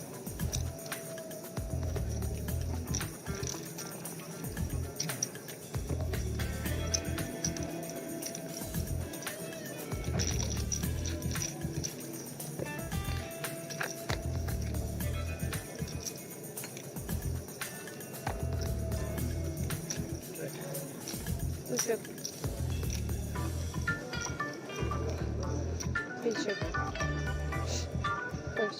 Welcome back, guys, to the Mediterranean poker party. Yesterday, a little game of guess the chip counts. Absolute nonsense. Anyone can win that. Doesn't mean anything. Today, more important, we're at the table. We've got chips. We've got cards. It's poker. One-on-one, me against Andrew. But with a little wrinkle. He likes to pretend that he's unruffled. He's still very upset from yesterday's result. It's 3-0 to me. Anyway, we are going to play an Indian poker variant here. One card is going to be put on our head like so. The other card is going to be face down in front of us. We're going to put the two cards together, not showing each other the down card, and we're going to make a no-limit Texas hand. We're going to run out the board, and we're going to play it out and see who wins. James, is it going to be you? Christ, that's a lot of talking. Should we just get on with it? Right, fine. Let's go. I'm big blind, it's on you. Come on. All right, sorry. All right, hang on. All right, so pre-flop, we need to just decide what we're doing. 6,000. You got a good hand, by the way. Have I? Yeah. I knew I did. I made it 6k to go. Quite intimidating. Okay. Action's on you, I'd say. Check. That's a good board for your hand, for your card. This type of a board. We'll go half pot. 6,000 again. We're going to keep the bet the same. I'll call the obvious bluff. Okay. I don't wonder, you've actually got a way better card than me. Jack on the turn. Ah, but there's no way you've got Jack. There's a Jack on the turn. Yeah, but there's no way you've got one. Why are you looking at me? You should be looking at the board. I'm going to lead. Okay. You've got none of that. Okay. 15k. Mofo! Right. Be embarrassing to lose on the first hand. You've probably got to keep this going. You guys have set this up. Not much content if you play stuff. Oh, it's coming along, huh? Good luck, buddy. That's a bad card for what's on your head. It may well be. But you neglect to consider the card face down on the table. He's put himself in a bad spot now where he thinks he has to bluff. What? You had a good card, but now you've missed. 3k. You had a spade, but your connected spade's worth nothing. Now look at that. Brick, brick. 50,000. Little clicker. A little clicker. It's so I can spin up the remainder. Okay, I call the bluff. Have you called? Yeah. That can't be good. But you only have a 7. Oh, I might win then. Oh no, have you got like a 5 under there? Yeah. I decided to just go for it. I like the basic nuts. Oh, that was easy. I thought that you might be bluffing and that I could have had a jack. I was being honest with you. Oh, you thought I was going to try and mug you up and make you fold a jack? Well, I mean, do you think I would make you fold a jack for the banter? On the live on television. On a pre-record. Do you think I would do that to you? Yes, I do. Oh. That's fine. I can spin it up. Right. It's going to be very short, guys. Very it's not easy. Great. Maybe I could have called. Very like you've got a easy. 7 on your head. Maybe I could just call. Maybe you could just call. I had a 4. I don't know. It wasn't a great spot to be in. Right. Hang on. Ooh. Intriguing. It's my button, isn't it? Intriguing. I'm just going to keep it small because I want to you know, I haven't got a very good hand. And you got a really good card, so I'm going to keep it small. You think he might be telling the truth this time? I told the truth last time. Yeah, I'm in. I'm all in. I've put everything I could in. Yeah, all right, ship it. Ah, okay. Queen 9. Yeah, you got a good hand. I knew it was you good. overplayed it. I suppose I should have trapped. Right, okay, I'm learning. You ever played this before, by the way? Not on.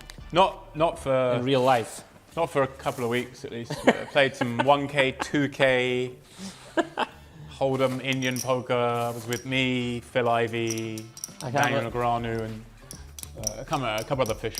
I'm actually a little embarrassed that I fell for the first one. Like I called 15K. Do you know? Whatever. We live and we learn. Right, limp. It's quick turbo limp. Whatever. I'm not little folding. milker. I'm not folding. Little milker. Get some chips in the pot. Right, okay, we can call. Get some chips in the pot. Here we go. This is That's all you got left. That's what I mean. You only see this in 2025. Limp call. Flop it. Oh dear, that's good for you. Yeah. It's really good for you. Feels like it might be good for me. I can't remember whose button is it. It's you to go because you ISO'd. Oh, I did. You're right. I mean, I might have a draw. Means you probably have a draw. No, I've got a 7. You got a great draw. You got an amazing hand. Hey, all right. Yeah, but I'm not winning. Okay, it's fine. Like you've got one of my outs, but I made the right decision to get it. Baby, hold. How can you bet call it off? Hold. 4. Get there. Hold. Come on, Philip. Find it. Whatever, man. I hate this game. Once more, when it comes to a card game. Oh, sorry. I'll be gracious. I'll be gracious. You did bash me up. Well played. Well played. Very good game. Very good game. Well done. I've got to run it. Sure. Really, one of the toughest matches I've ever had. I have to give credit to you, to my family, to the Lord above. Yeah. You know, Gwyneth Paltrow here. It's just always the same. Never changed, James. Well done. Anyway, one apiece. Better at poker. Better at counting chips. How many chips is that? What's your 50,000? My 50,000? 100,000. Guys, we're going back in the booth.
And a very warm welcome back, one and all, to this, the Mediterranean Poker Party. We are midway through day 2 here of this, day 1 of this Luxon Pay Grand Final. Speaking of Luxon, this is how our Luxon table sits. It is Skolgon Bandit leading the way still with that 489k as we're about to kick blinds up to 3k, 6k, and that's good for 80 lines. Timagazin in the mix there as well, and Hashim, the man who impressed most perhaps early on in the last frame, he's in the mix. Over at the DTV live table, it is Alyssa Sikbatova leading the way once more, as she so often is at feature tables in merit.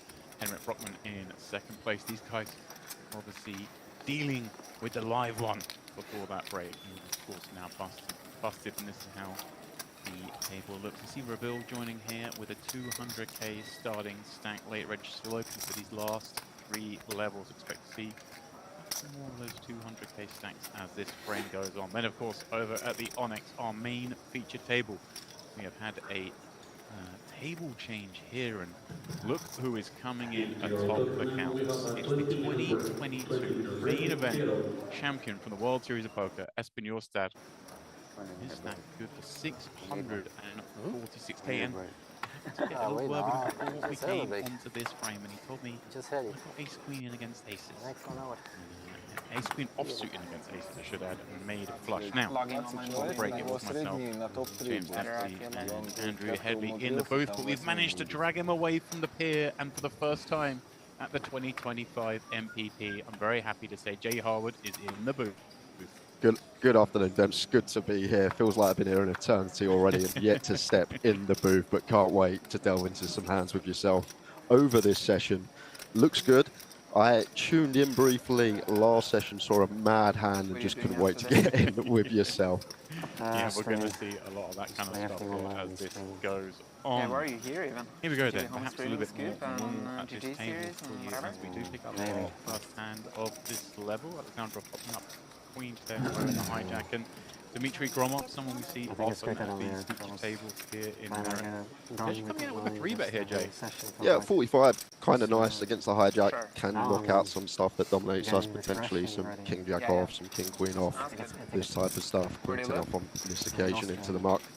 Nice little 3-bet there from Gromov. He was having a lot of fun in the 1K. He actually had like a really big stack, went really short, and then spun it way back up again on stream, which is always nice. He looks a bit steamed and a bit gambly, and then suddenly like whole complexion changes as he builds back up. Here we go then, back over to DTD Live. These two tables, the outer one, DTD Live and Luxon, we haven't changed the lineup since you see Sikbatova in the mix here from the big one. And what a flop this is for Ismailov, peeling from the small against Kotkovsky's open and action, Jay. Yeah, and I think potentially one of these boards from the small we can potentially get some leads on from the small. Just going to have all this like Jack 10, 10-9 suited, 7-8 suited, pocket pairs going to be in there as well. But Ismailov gone in for the check raise, I'm assuming. 4 ace, 35. Popped up to 35k if my memory of the chip colors is correct. And Kotkovsky with reason to continue, right? This open-ender, backdoor diamonds. Some really good things can happen in this hand. Yeah, can't be going anywhere just yet. There's Kotkovsky. Too good a hand. Getting this price. Can't see Sikbatova doing anything now with this action occurring in front. Yeah, mind more easy to be made off raising that check raise. We'll head to this turn with 90,000 chips. Pardon me, 112,000 chips in the middle, and an ugly looking card for Ismailov. Board pairing, 2% about both, are we? 9s and 8s, quad 7s there as well, but against the gun opening range shouldn't be too much 2-pair on the flop from them, so I think we're just happy to keep betting as Ismailov. Try and get some value from some overpairs, charge some bigger club draws. Oh, he's just rifled it in for over pot.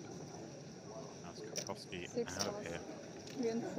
Yeah, big old size, but I'm guessing he's making the assumption that overpairs aren't folding on this. Right. 7-pair in turn, like 10s race is probably going to be flicking in the call there. Right, try and rep perhaps some of those club draws. Yep. He did have a club draw, just happened to have a straight to kick it. Yeah, going to have like Queen Jack of clubs, King Jack of clubs from the small as our bluffs.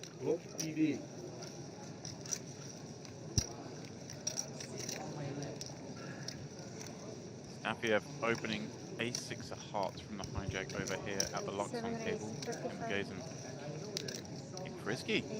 These do so. All right. Yeah, kind of a strange time to see this one. Usually latter in the tournament, you'll see like the offsuit ace-x, high-low stuff with ICM, but don't generally see it too much in day ones. Timagazen getting after it here and picked a good time as well. Yeah, like the Silver's stuck in the spot here now with these 2 9s, isn't he? Yeah, well, I say picked a good time.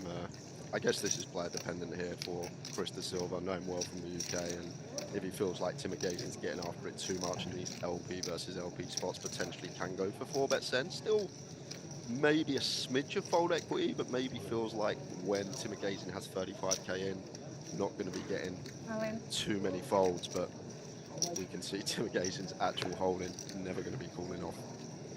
Yeah, that's not the one asking for the count, but no way he can continue with his a6. And like I said, Timagazen just 4 times. So we're going to have a lovely little pickup here as we work our way through this day 1C here in the Luxon Pay Grand Final.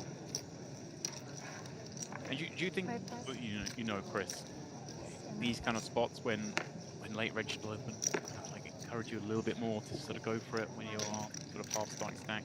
That's a good point to make, actually. Yeah, when you've got a stack like that, I feel like if we're on that line with that decision, whether to fold or jam it, just always going with jam with the additional bet on it if we happen to bust. Not like you're going to come it off, but we're not in the mood to make tight folds at this stage of the tournament. Back over at DTD Live, we see a 5-3-4 flop where Brockman has flopped top pair from the big blind. Pardon me, Brockman's flopped top pair from +1, and Anara's going to check on that board. You can have a lot of checks here anyway, as Arnold, not just with our actual hand on versus +1. Going to be a heavy check spot over to the in-position player. And then like we can spring some check raises with some of our strongest hands this particular holding. I think a nice one just to check call as he does. 15k is matched, and well, how about that for a turn card? Won't know just how good it is. Obviously concerning the heart nature of it, but look at this, coming with the lead. Yeah, interesting one. Not taking too much time before leading either. Just sees that top pair, top kicker, and feels he needs to bet it. Maybe protection against some one heart hands. Right, maybe expecting that Brogman's just going to check back so much. Doesn't want the sort of 6s through 9s to have a free call. Maybe those with the heart was going to call. Yeah, good point to make. Like 6s through 9s going to definitely be in there for +1 that want to bet. So just always checking back these turns prevents that from happening, but still potentially going to have some flushes as Brockman in from these positions. But nice laydown there. Yeah, really good laydown. Managed to get some chips in on the flop when having the best of it, and after the disaster from the turn, loses no more. I've got to say, Dems, as well, I'm loving this pace of hands. Like having the free tables, being able to switch between the free whenever we like. It's really nice, just hand after hand. Usually got that sort of 25, 30 seconds in between hands with just one feature. Yeah, again, obviously Jay's first venture into the booth for the MPP 2025. For those of you watching us, if you have just tuned in, we do have 3 feature tables, and we are playing between them at quite the pace. So you guys, basically, as I said the other day, you don't have to watch the dealer shuffle. We're just straight into the hands, and here we are over at the Onyx Espin, spending 6-4 from the big, up against this Manus' Queen Jack, the latter of whom finding a gut shot to go with the 2 overs.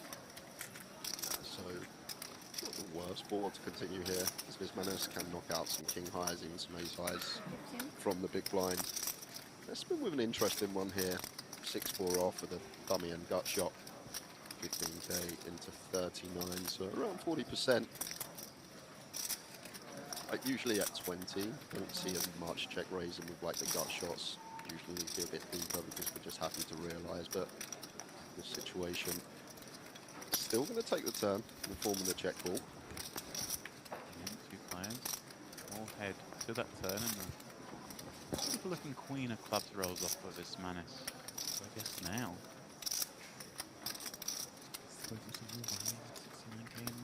Yeah, I feel LP versus big blind, we're happy to just bet this one, and potentially when we get clean rivers go for 3 streets of value. Espen's particular holding cannot continue. Yeah, it does make way. Again, if you're just joining us, I do have one eye over on the GG Poker YouTube chat, and I see Man of Straw obviously asking it a few moments ago. Is Jay Harwood in the comms today? Well, yes, there you go. You get what you wanted.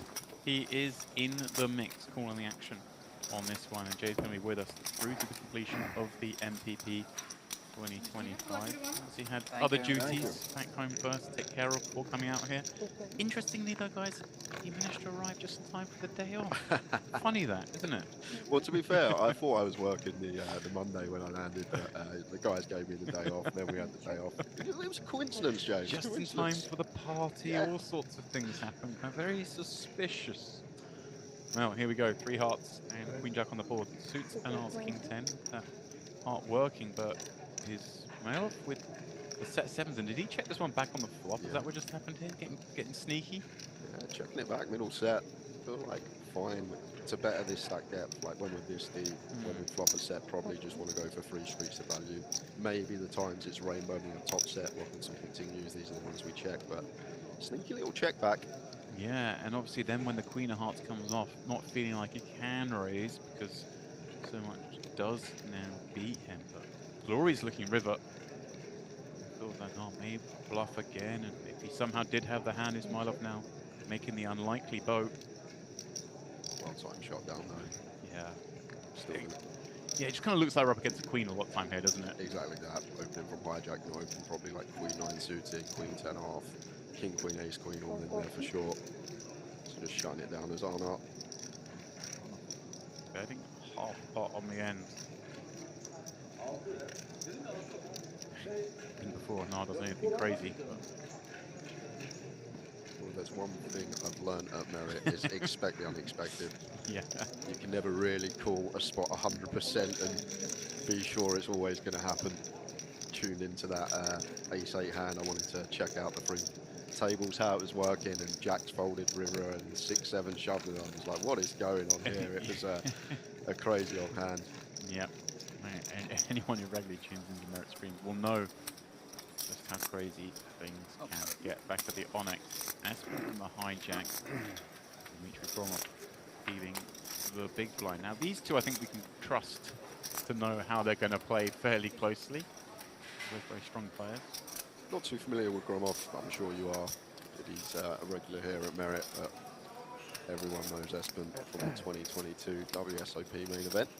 10-7-3 here. And we're sort of discussing this the other day with someone who's not too familiar with poker, and I was sort of explaining how last few years, main event champion, kind of been how you would expect, right? If I won the main event, I feel like I would just sort of sail off to the sunset. I mean, I still play poker, but Espen is looking to create a legacy for himself, right? He won 10 million. He's like, right, I'm going to prove I'm the best. I'm going to start going to every Triton tour, battle the best, prove myself. I want to be a star in this game, and he's made himself into it. Yeah, there's not many in recent years I can really think of, actually, now you say it. WSOP main event winners that attack all the bigger tournaments and not have a little time off. Gonna call here with the worst of it. 5 on the end here. So decision point for Gromov. Does he feel like we can value better 7 here? A lot of bluffs breaking out. Jack 9, Jack 8, 8, 9. We can credibly have bluffs here, some spade draws as well. So it's gonna go for a thin bit of value. It's a point where for Espen, perhaps 6 of spades suddenly becomes problematic. Yeah. 8-6, 9-6, definitely going to be in there for the big blind. Some of the natural bluffs, and even like all the King 6, Queen 6 of spades as well. So not the best catcher. Like much prefer having something like Ace 3 of clubs here as like a hero call, just unblocking some of these bluffs. Espen reluctantly calling. Nearly 5-1. Only need to be right like 17-18% of the time there. So the price is right. Espen pays it off. Still plenty of chips in that stack, 570k, of course, leading away here on it. Like I said, he did confess to getting rather fortunate. See it there, Gromov up to 350k. Yeah, Gromov with a fantastic pedigree. For the World Series, I went 0 WPT champion. He actually got second at the WPT that was held there back in 2014, which is the first time I ever came to Merit just to play that one. So that's why I kind of remember him, especially being in that event. Of course, a multitude of big cashes in this venue. He's just like almost every series at a big final table they have here.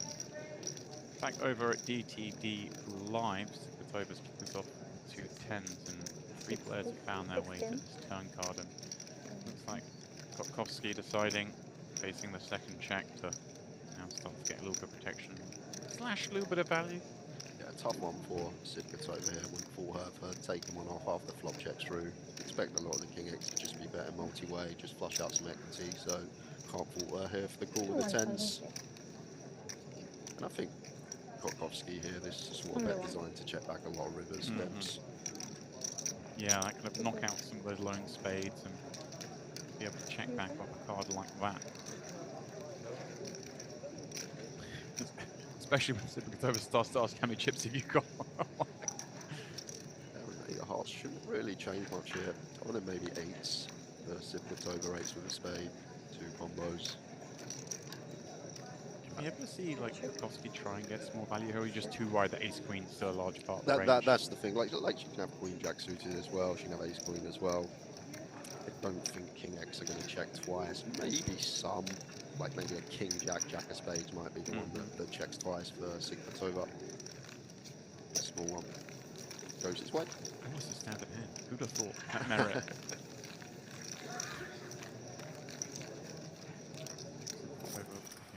Styles here at merit as we flip things back to the Onyx, where we find ourselves. Some cards out here. Talbot opening up from the hijack. The man is peeling with a beautiful looking queen jack suited on the button. Gromov just calls the small, and look at this. Bekrushiev activates the 6 deuce from the big blind. Here we go. This is why I love it here. You don't see this anywhere else. I'm sorry, you just don't. Finds this squeeze with 6 deuce of diamonds. Not the combo I would advise, but Gromov in a predicament here with the 9s because we're going to be out of position in a pretty hefty pot. He does make the call. Little does he know, he is absolutely dominating in this pot. And oh my word, 3, 4, 5 flop. I mean, it's the kind of flop Gromov's looking for. It's the kind of flop he expects, like big aces, to continue on with that gut shot. But somehow Bekrushiev has the joint. What is going on? All about timing in this game. You can speak about what we're supposed to do or what our range is supposed to do on this board, but I guess as this man, we're just going to be firing with our straight. Ace highs have to call once, as James noted. Any ace high is going to have 2 overcards with the wheel draw, have to continue. Turn 10 of hearts. 110,000 chips in the pot from off with not a lot more than that left. Bekrushiev, I mean, he can sort of start to really narrow Gromov down to these kind of hands, can't he? A hand that called the raise queen and called the squeeze. Makes sense that he's going to have a lot of these hands. Look at that sizing, perhaps targeting just this kind of holding. Yeah, I think our hand's too strong here. Just go for the shove on the turn. It's over bet shove. Want to get it over 2 streets, and like we might also get some streets from still some ace high stuff. Like ace 10 suited's going to be in there, I guess. Ace 10 off's going to fold free.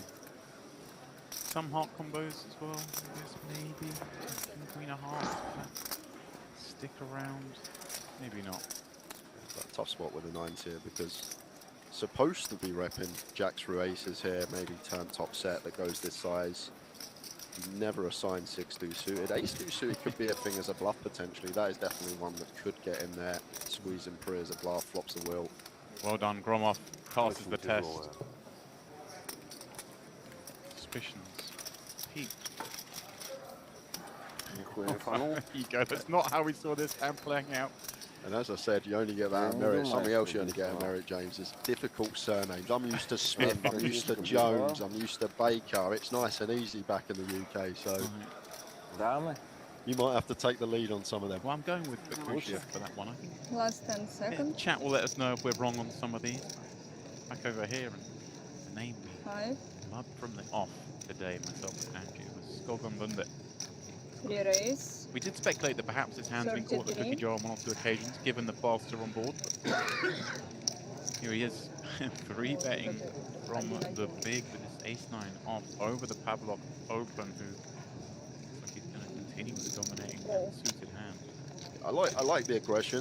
The thing I don't like is just the combo twisted. Like the idea of 3-bet bluffing from the big blind is knocking out better hands against late position. Like we're never getting ace-10 to fold here, so it doesn't really achieve too much. We just bloat a pot with a hand with reduced playability out of position here.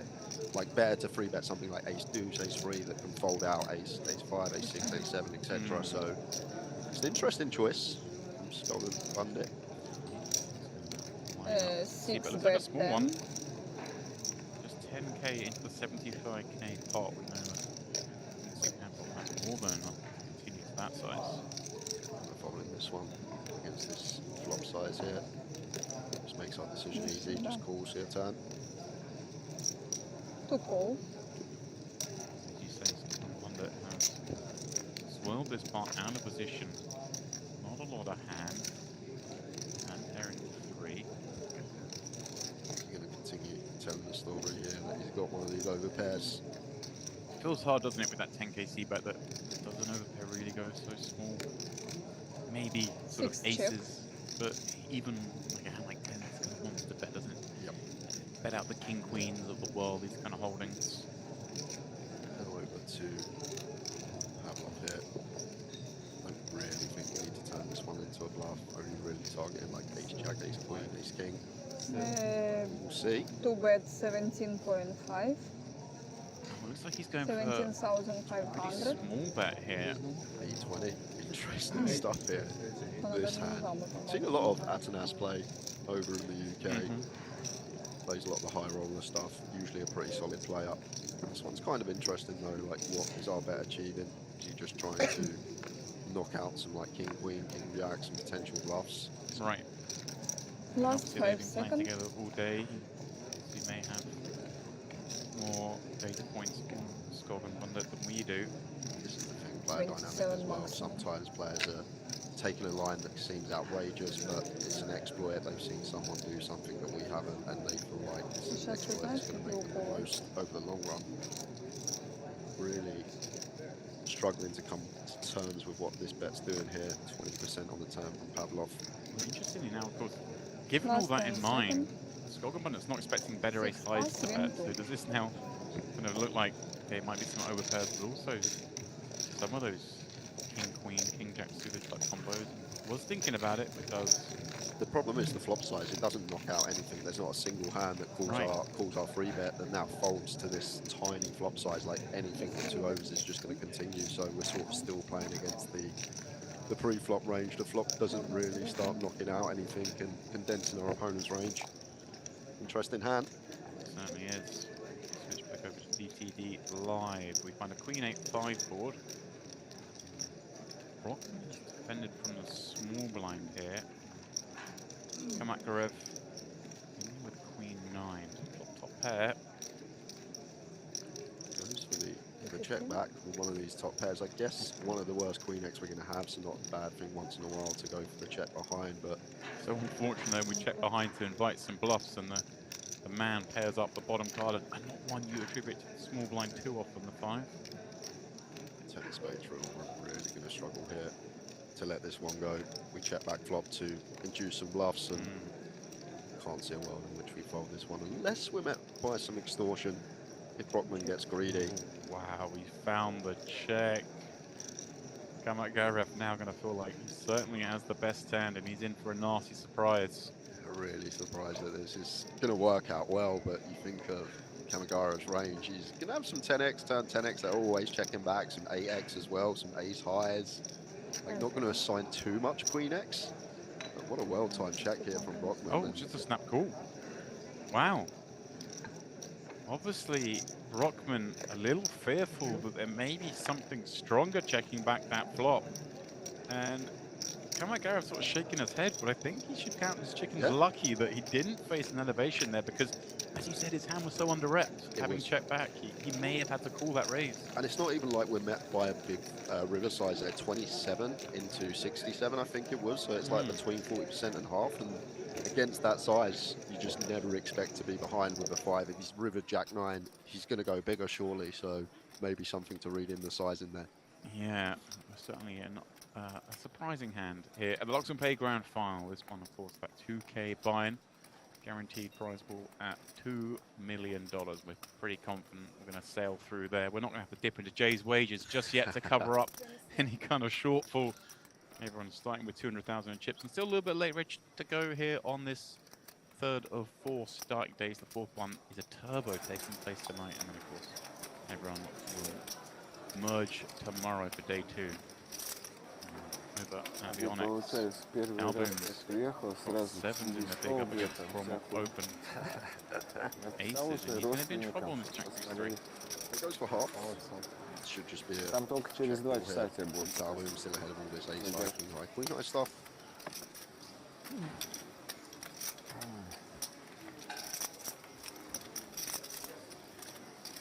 Well, king on the turn. Not a card that Talbin wants to see in theory, but up against the aces, maybe a card that saves us some money. Yeah, exactly that on this occasion. I feel like 7's always going to be folding into a double barrel. I think they just like folding afterwards through 10s here and continue our Jack X. Probably how I designed the strat.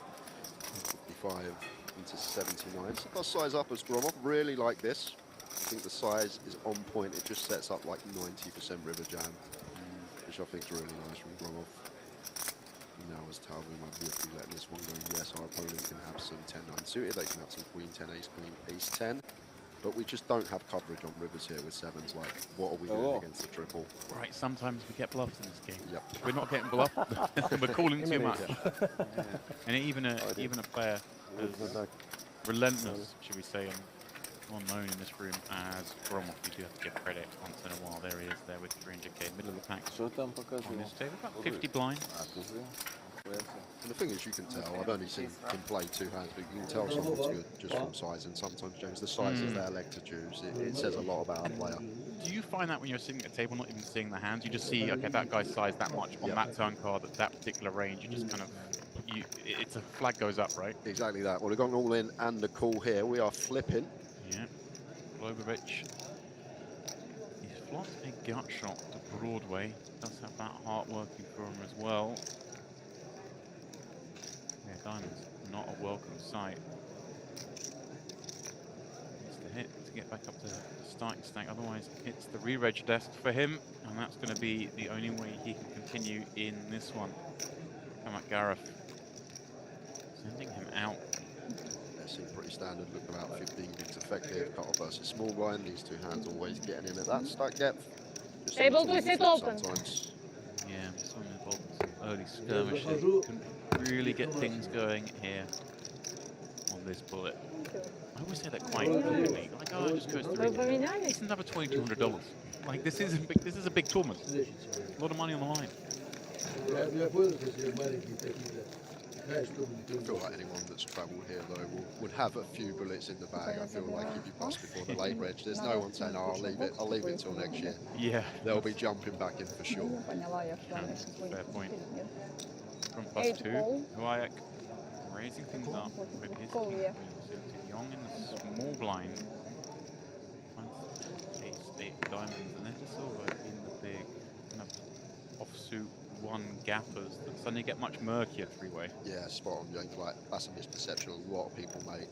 Like, you hear the old saying, I'm getting a great price, I'm priced in now, but in reality, although your price goes up, equity just diminishes. Like, we're more likely to be dominated, splitting equity 3-way, reverse implied odds, all that malarkey.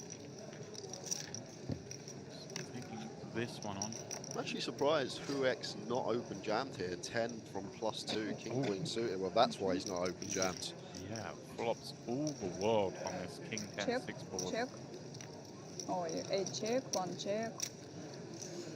4 bet 18. Swiftly coming out with a C-bet. One assumes this gets through, but don't assume anything in this room. Huayak is someone we saw quite a lot of in the 1K, the Poker Rogues Mystery Bounty. Nice to see him back in the mix. Bit of a character at the table, was kind of getting the players chatting, having some fun. Hang on a second, what's Chris doing here? 1 bus. There we go. Blinds going up, perhaps, maybe? Trying to get okay. The full. Okay. Could be a potential. Right, okay. Trying to engineer maybe so the button is at a new level. Yeah, button lands on him from next level. If there's like 1 minute left on the clock, that makes sense. Chris just making sure the blinds go up on his button. 36? Goodness, Rommel from under the gun, bringing a little fruity here with an offsuit combo, and Espen pouncing on it. Tabu maybe going to look to do something himself. It's so hard when action's already taken place in front.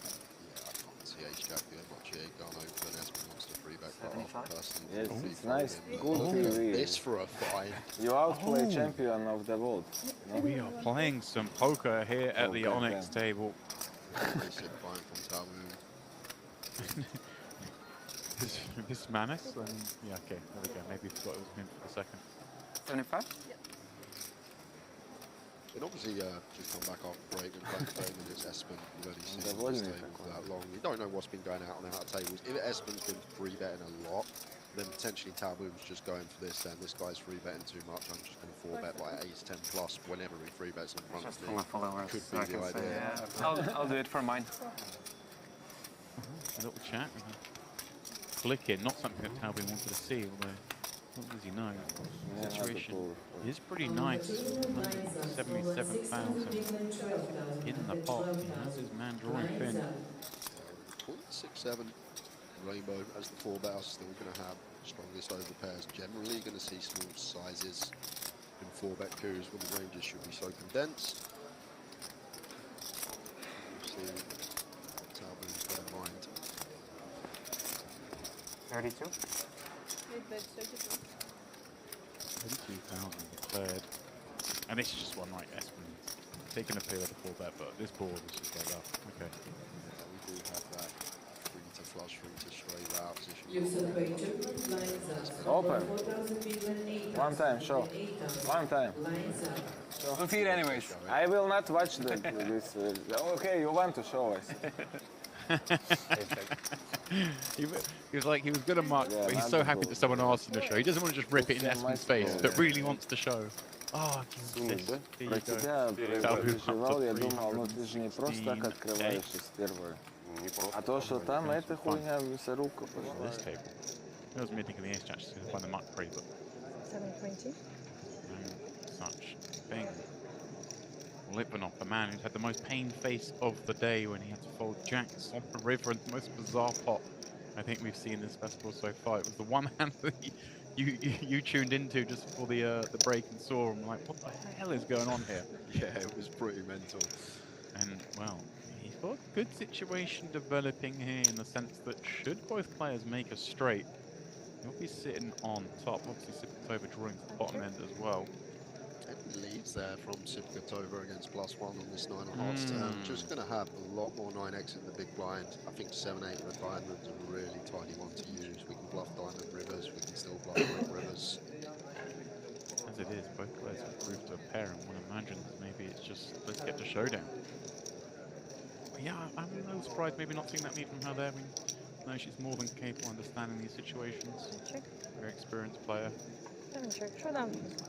Showdown, as Dem said, and the Queen will play Litvinov. Sometimes you just sat there, Dem, so you're on cruise control. I actually just snap check the turn, like sometimes you just cruise control. I'm just going to check to the aggressor rather than taking sort of 10-15 seconds, having a little think. Yeah, I guess especially as well as we're approaching kind of the end of late red, there's going to be some fast-moving chips around the place. Maybe looking to catch a punt rather than make something happen yourself. 5 check. Luxon got a innocuous looking board, A7-4, a couple of clubs, Stackiev from +1, Skolgan one at +2, both players not enjoying the sight of that ace. Yeah, and I actually really like this from Staffy. Once again, +1 versus +2. We are going to play heavy check on a lot of boards. 9, the ace high ones 6 bet line. Our combo's potentially a really nice check raise here with this king of clubs in here as Staffy going for a little check raise, knock out stuff like 8s, 9s, 10s, already set up some barrels versus some of the weaker ace-X. A really small bet again, we saw this a moment ago in that 3-bet pot. Just 9k. 5 fold. Just going to take one off. Sorry, of course. I was starting to look at the pot size 5 and realizing this must be a 3-bet from Skolgan Bundit, right? But this stacked up, so that hit check and play, making a little bit more sense. Okay, yeah, that makes a lot of sense. Thought it was single raise pot, but surprised that he's killed this one. Yeah. With a 3-bet coup out position. 6 check. With king queen off in general, probably wants to hit the mark. Well, as Pai finds himself in a spot where he has a blocker to the nuts. Think about hands we're going to have in this spot. Not really going to get to the real worst than king high. We're going to have some pocket pairs. We're going to have some ace x. So maybe one with nut blocker in hand that needs to be bluffed. 89,000 chips in the middle. I guess the question here is, like, am I going to bluff a size that reps a flush only, or am I going to try and widen the range? Yeah, I think like if we go small, we can still have some ace x of our own. On 2-tone turn, we probably expect Scott it to just barrel all his ace jack plus on 2-tone. So maybe thinking he's more weighted towards stuff like 9s through kings. It is a hefty size. Yeah, I think going for that. Far better than a pair, my friend. Let's go and run it. Not much can be done here with a couple of red cards. Last 10 seconds. 6 5. Not to win the pot pre-flop in the form of a 3-bet. Steffi showing the king of clubs. And when he sees the king of clubs, you must be thinking, well, like, I guess he had it, because yeah, there aren't many offsuit king combos that cool, are there? No, there's not. You just guess he had it. His king queen, king jack, king 10 off should be in the mark pre, facing the 3-bet. Obviously, we didn't see the size. Perhaps it was super small, but nonetheless, we move on. Botkovsky defending for the big here with queen 4 of clubs up against Lipanov. Both players finding a piece, no bet going in. Finally, potentially from the big blind here, just undergone, gets stripped with a lot of the strong hands. Generally, are going to probe this turn a lot once the 4 line off from big ends. EP, just going to have a catalogue of 7x, going to have all the 2-pair combos, so we just get to probe this turn small with almost our entire range. Lipanov, of course, performing with that pair far better than perhaps the perceived ace-high, king high, queen high type stuff he could be holding, but how will he fare should he face another bet? Heart completes on the river. Now it gets really awkward, because once we get called on this turn lead, like, just expect the ace high, king high stuff to be folding, the heart's now complete as well, so don't really think too much with a 4. It does go check, and Lipanov more than happy to table that 5. Yeah, it's one of those weird spots, isn't it? Kokowski thinks, like, I'm usually ahead on this turn. I do a small bet, but then suddenly once called, it's like I'm usually behind. But then, as you said, kind of stabbing with almost whole range on the turn. So therefore, if I bet river, am I really bet my whole range? It's like which ones work as the bluffs? It's maybe just deciding with those. What are you doing for kind of streaming for them? Or? Interesting because it's hard once the flush completes. Bet 12. The lead on rivers there. Almost everything's streamed. Next hand at the Onyx. Like, what, it's like 20 times, 20 days a month. Battling against Gromov. To go. Sometimes The more. latter check calls king 9 deuce. Very broken board, and ace high obviously going to be up there in terms of range. My screen time is on my stream is quite overtaken. Yeah, it's hard to only Probably have that, I yeah, guess. feel like we It's not need good for some them sort as of well, because equity maybe against we a should king. go A down gut to shot, like flush draw, even an overcard, like if we've got an ace here, it's going to be a much better barrel than our particular combo. We just don't want to be drawing dead against king x, that's the idea. And even 9x on this occasion. We're going to have to check mark versus our hand, but picks a good time because Gromov at bottom end of the range, just with the ace 8 high. Like it. Not the aggression. Хорошая была, да? Не надо было, у него там есть такое. И он до сих пор еще нервничает. Вот здесь, ну, мог вообще выбросить. Там по телевизору будет показывать. 3 check. I can't pretend to understand any of it, but we see Hashim. I understand this. He's got 2 clubs, 2 on the board. That's a flush draw.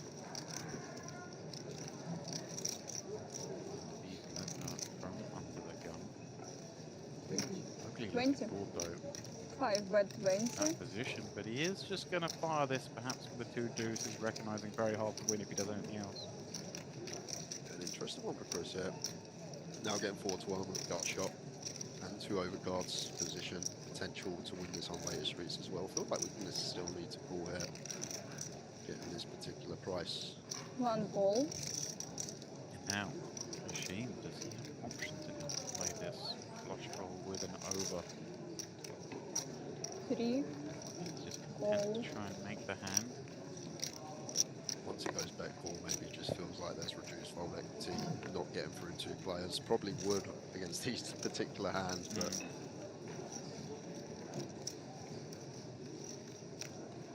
Turn, second flush, pretty wet looking board. Somehow, Steffi's deuce is still best.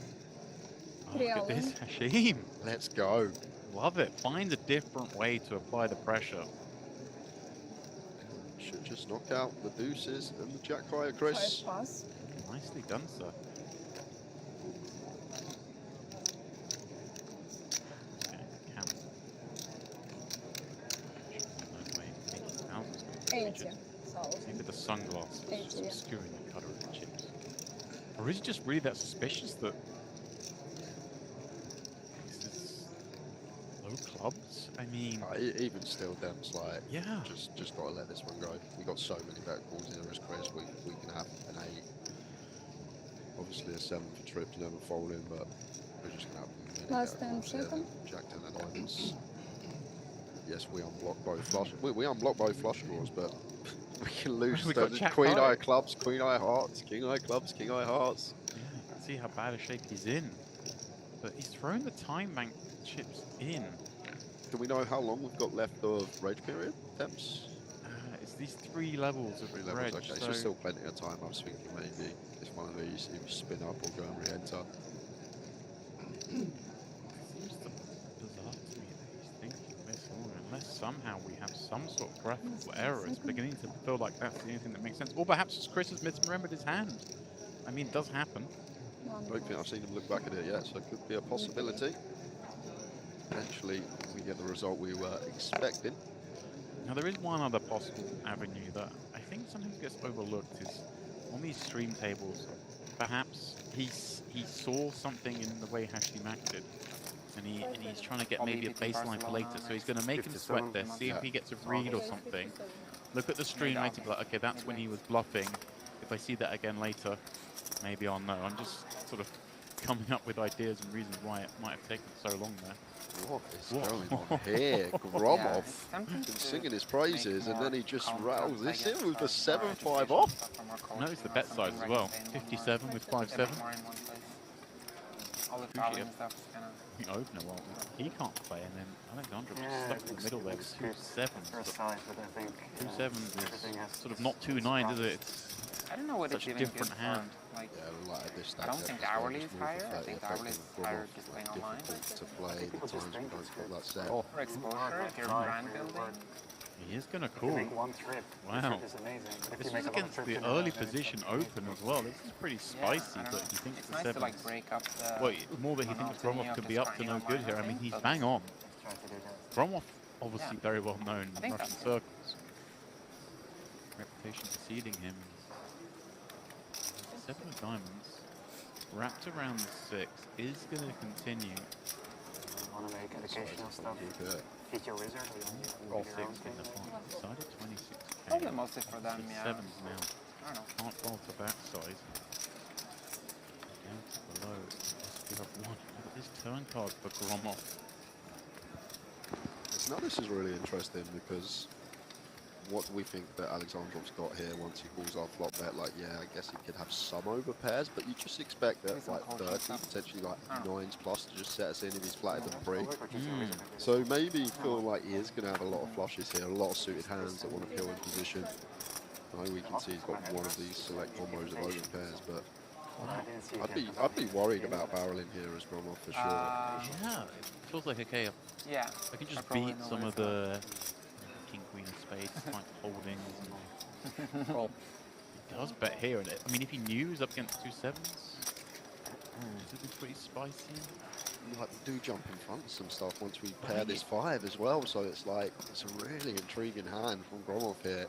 Is he going to unload it because 9 on the river? I thought he had 8. Yeah, I'm wondering what Wrong that bet read. was 7s. designed to accomplish. You see, you know, almost the next best hand calling.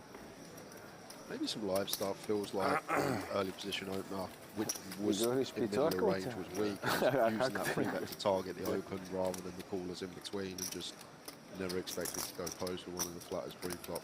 Interesting hand. Top of the count on the Onyx table. Now playing level 9, 4K, 8K. Of course, the Luxon Pay Grand Final, Day 1C, the third of 4 Day 1s, the Turbo taking place tonight. And then the build combines tomorrow when we play down to our final table. On the 9th, we will pick up action of that final table, of course, and crown our champ. Then another well-earned day off for Jay because he needs to get out to the pier. Of course I do. Of course I do. It's beautiful out there. And then, of course, the big one, the MPP main event. That one, a 5K, 5 mil guaranteed 4-day event. Eventually, we will crown a champion on the 13th. Where it'll be your good self, Andrew Headley. Steve Warburton will be making a return to the booth for the last couple of days of the match. Three-way action here. She with the call on the button after Pavlov open cutoff. Two bet 20. Pre-suited.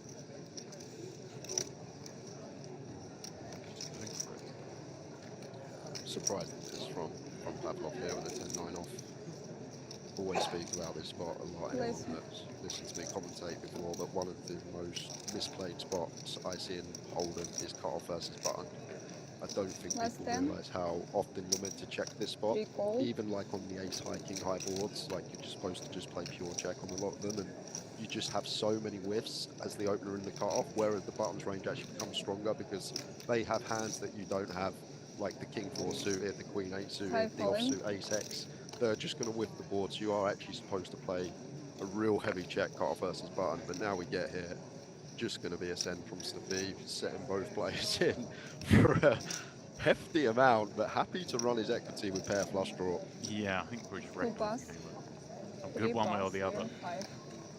Picking up the top. Say this is the penultimate level of rebuys. He's maybe thinking, hey, someone want to give it a go. Maybe get a worse hot draw to call even. Amazing thing that can happen. Good luck, change dealer. 40K. There's going to be these next two levels are going to be really big. Level 9 and level 10 plays as a 20 big blind starting stake. 6 bet 15. Brockman. Suspended here with ace 4 in the big, and it's always nice when you have an ace in the big blind. Kotkowski. Should just be cool. But already in Kotkowski's head, you can have some ideas about tripling this already on this particular board. Like we block some of the strongest ace X from the big ace jack, ace 10, and then just pressurize the 9X and 7X all the way down. But once we catch this card, like we are going to be doing a fair amount of checking. 6 chip. That's exactly the way he sees it. Let's knuckle back to see a really rather warming sight for him, though. He's got trouble here. He's just so much stronger with the appearance of the second ace. An interesting spot though, because you think of Brockman's bluffs on the 9-7, like a lot of his hands either make a straight or a pair of 10s that were just draws on the flop, so like a 10 probably doesn't bet. Maybe this size, we can't fold this size, it's not 50. Yeah, it seems like this size particularly just screams, hey, like, he can be betting worse for value at this point. 10-8, 10-6 suited potentially could be going for this after check turn, so... 5 seconds. The size becomes awkward against pot. It's kind of like one he was hoping to have it checked him and he could bet for value. Yeah, literally that. Don't really want to see a bet in front of you. Especially as well with Brockman, given that we saw that hand a moment ago where he kind of checked the river with trips. I think actually the Dutch Gilder was like the reserve currency. Cautious about putting lots of chips in, suddenly finding a bet with the river. The British pound, I guess. Alexandrov. They had a reserve currency for like 100 years or whatever. Gromov just like speeding here with the 2 5s. Wonder what happened. Yeah, this is interesting when we have this stack bet. Gromov starts the hand with what, 12.5, 13 big, so... He's a man who knows that if he loses this hand, he's got 200k. That's the situation here. This is a re-entry play. That's all it can be. knows he can rebuy it. You can also find a 5, that's the other avenue. Who's away? They usually put forward on the deck. I haven't tried 40 going off. What did I get out from? Finish up from Cyprus likely. I thought I heard 40k, I thought it too. Are you some backdoor routes? I think it's just to double up. Oh wait, no. See there, top of the screen. 5 of hearts already in the muck. So Gromov will need to find the 5 of clubs and 5 of clubs only. Let's double up this stack. Good luck. Last not to beat. Maybe some reminiscence from Gromov when he walks over to the cash desk about the 7-5 offhand that seemed strange at the time. Would have had his reasons, I'm sure, but was sitting pretty comfortably in a 300k stack, and then suddenly dangerous spot, just 12 bigs. I think he's probably going to go re-enter, but he doesn't It's open table 1. Get him. Не, играли 100, 200, но 650, 100. Видите? Spades v spades. What comes down? A couple of spades. Gorgon Bunda, who's kind of lost like those sort of 2-3-bet pots we've seen in the last orbit or so. Was leading this table quite comfortably. Now perhaps with a chance to get a lot of those chips back. See how this one plays out. He has checked in flow here from the small, facing 11k bet. Makes sense from Tim Gates, right? 3 high. Yeah, it does. 3 high is going to be like our nut spade draw to bet, always dislodging better hands. And I like the call from Skolgan Bandit. King high can still be good here, blind and blind. So just call. In come the barrels from Tim Gazin on this card. Decent clubs on the turn. Once again, still here with 3 high. We can potentially pressure some 5x, 9x, Jack X to fold out by the river.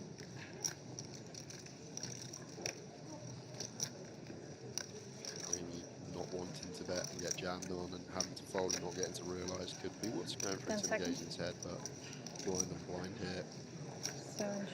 Potentially could be a spot to barrel. Yet another black card comes down. Not the one, pardon me, then. Two players with no hand by the river. Yeah, forget all that we don't really want spades in our hand as Tim Gazin. We got 3 high. We got a bet, sir. Yeah, we got 2 spades. We don't really want it, but we're not winning this pot with a checkmate. 17. Tantalizing size as well, isn't it? Just opens up the value range nicely. Yeah, it can definitely have a jack or even a 9 for the size on check 2. Some of the stronger 9x that play with 9 king 9. Skolgan Bandit just can't really do much with king high. He's shocked if he 10 called. seconds. High. Put it on. Oh wow! What a sicko! Wow, wow, wow! And like, let's see Tim Gazin's face when he sees just what's called him. The king high. That's disrespect right there. Oh, Skolgan Bandit, take a bow. Well, maybe, you know, just lost those 2 pots. He's like, I've had enough of this. You guys have got to start showing me some cards. Well, well, well. Battle lines drawn. Почему поставил?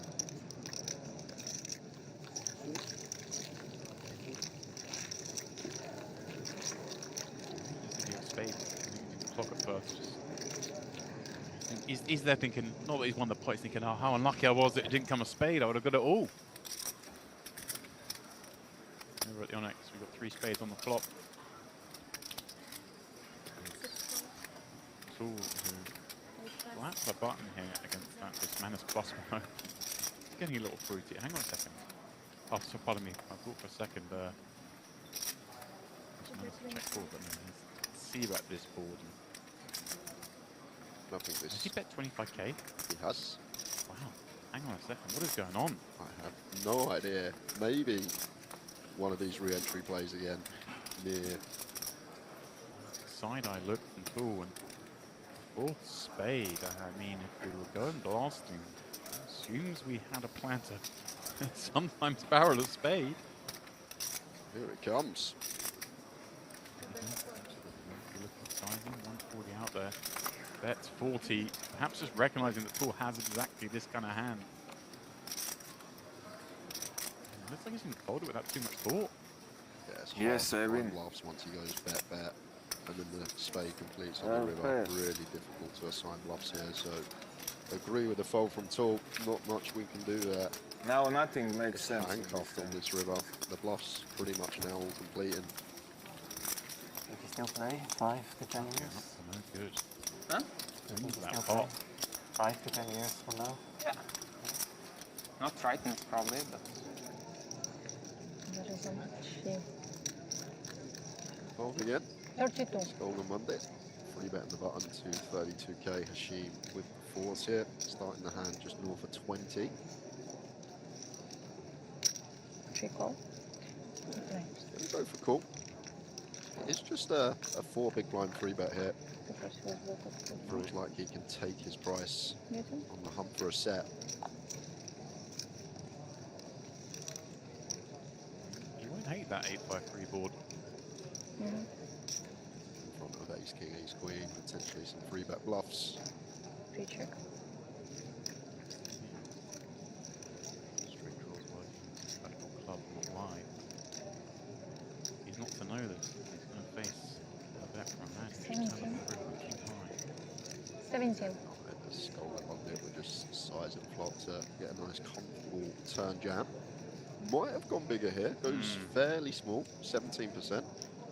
And Hashim, with his particular hand against this size, may feel obliged to continue. Just sort of think, say, if I think I've got the best hand now, do I just say all in, make it easier to play? I mean, we did that, surprised. Looks like he is going to raise. Basically committing. Yeah, let's go one bit here, no need to flat. Just this shallow now. Fine to just free bet send this one. Gonna be getting called by some club stuff. Gonna get getting called by some 8x. Although it shouldn't be too much from +2. Not worried about 10 through kings. These should just shove pre, potentially aces in there as a trap.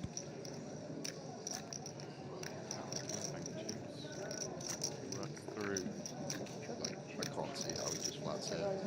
He makes the call 206 in the pot, so literally going to the turn at 0.4 SPR. Be stacking off on all turns anyway. Right, I was about to say, is there any argument ever just flatting here and then folding if it turns a club? But with the 9 of clubs in hand, I guess we just, if we're up against a set now, it'd be tragic to fold. Exactly. There's no term in folding at 0.4 SPR when we just play flat, so it's probably better to just get it in here.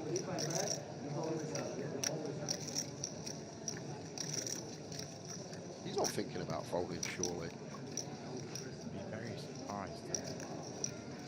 She hasn't been too out of line, but at the same time, that's so small. Like you mentioned, just 17%. Whoa! Wow! That shocked me. Whoa! Because I just felt like Hashim was going to check raise like these kind of pocket pairs, just thinking he has the best of it. And Hashim's probably like, lovely, ace king, ace queen's folded there. Got that out of the pot. But when he watches this back and sees 9s, he will not believe his luck. Potentially would have been out the door. Because I doubt he was raising to fold after putting in that percentage of his stack. But that was a strange one from Skolgamundit. Literally only really lose to some sets and lets it go. Back here at the Onyx. Khrushchev +1. Flats the 3 bet against Espen, who has the goods with his ace king. Seems pretty standard here. Usually the bottom offsuit ace X, we're going to peel a 3 bet without a position from early position ace queen. 10 to fold the ace jack. 4-5-5 rolls off here. Espen rocking the mandatory uniform. It seems like if you've played in a Triton event, you must wear Triton gear at every other event at all times to intimidate your opponents.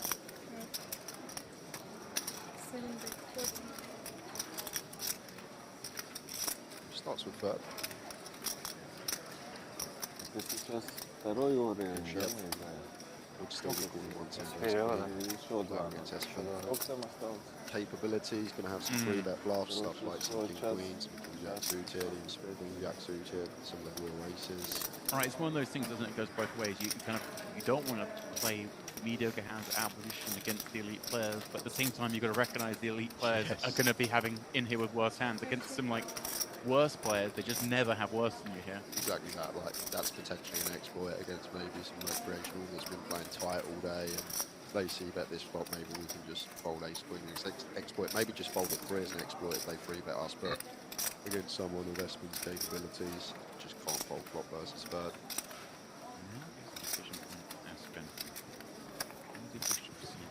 Is he going to go fast and try and make some pairs fold? Does he just check back and haven't even looked to pick off a bet on the end? Not impossible, right? Yeah, I feel like maybe on like a full turn better to barrel because stuff like 8s, 9s, 10s, jack more inclined to fold on the 7 turn. I feel like all the over pairs still sticking around. We still beat some stuff as Espen, like the ace queen, maybe some stuff like a king queen diamonds that floats for the 2 overs backdoors, but Khrushchev fires. Just, I mean, I always think when you see these spots and someone bets this, they're literally targeting exactly the hand Espen has. Literally, only that. And like from our perspective, when we hold an ace, it's literally 12 combos. Really difficult for Espen to hero this one. Where are the bluffs going to come from? Like if we bet like 20% on flop, potentially more stuff like king queen with the backdoor flush draw. Right, and holding specifically ace king cover up is probably the eight. If we are going to call ace king on the river here, this is the one. Right? Yeah, of course. This is the best one because king queen of hearts, king queen of diamonds, king queen of spades, particularly the ones that float flop so spot on drinks in terms of the ace king combos. We're not going to have a better catch than clubs specifically.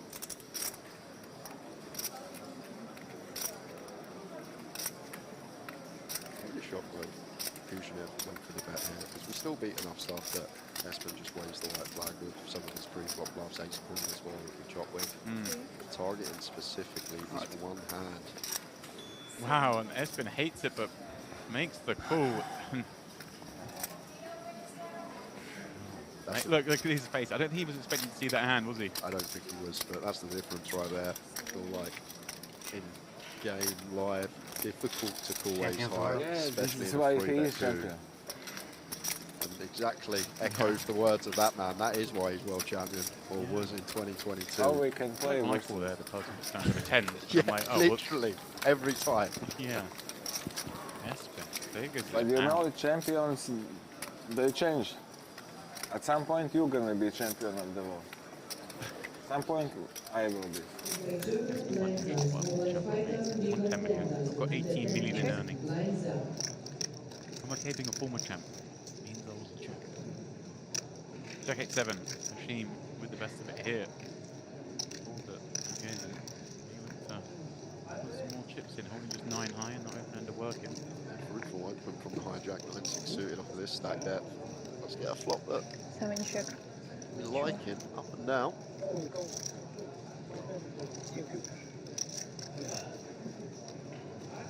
Choose to see that against big blind, but surely we're going to see the delay on this ace of hearts turn. All of our ace highs probably going to be checking back on this board, so great turn to start barreling as Timagazing.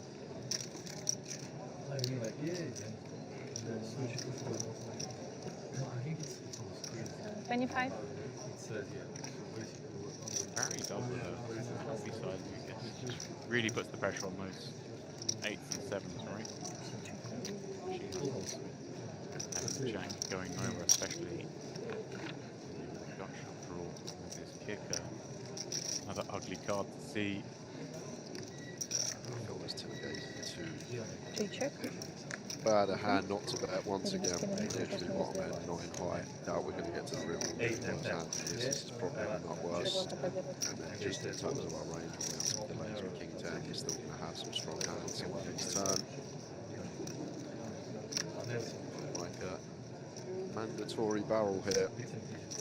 10 seconds.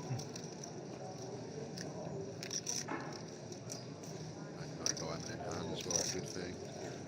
Just too bit of confidence in my opinion. 80. Big here. What's that? 80k. 80.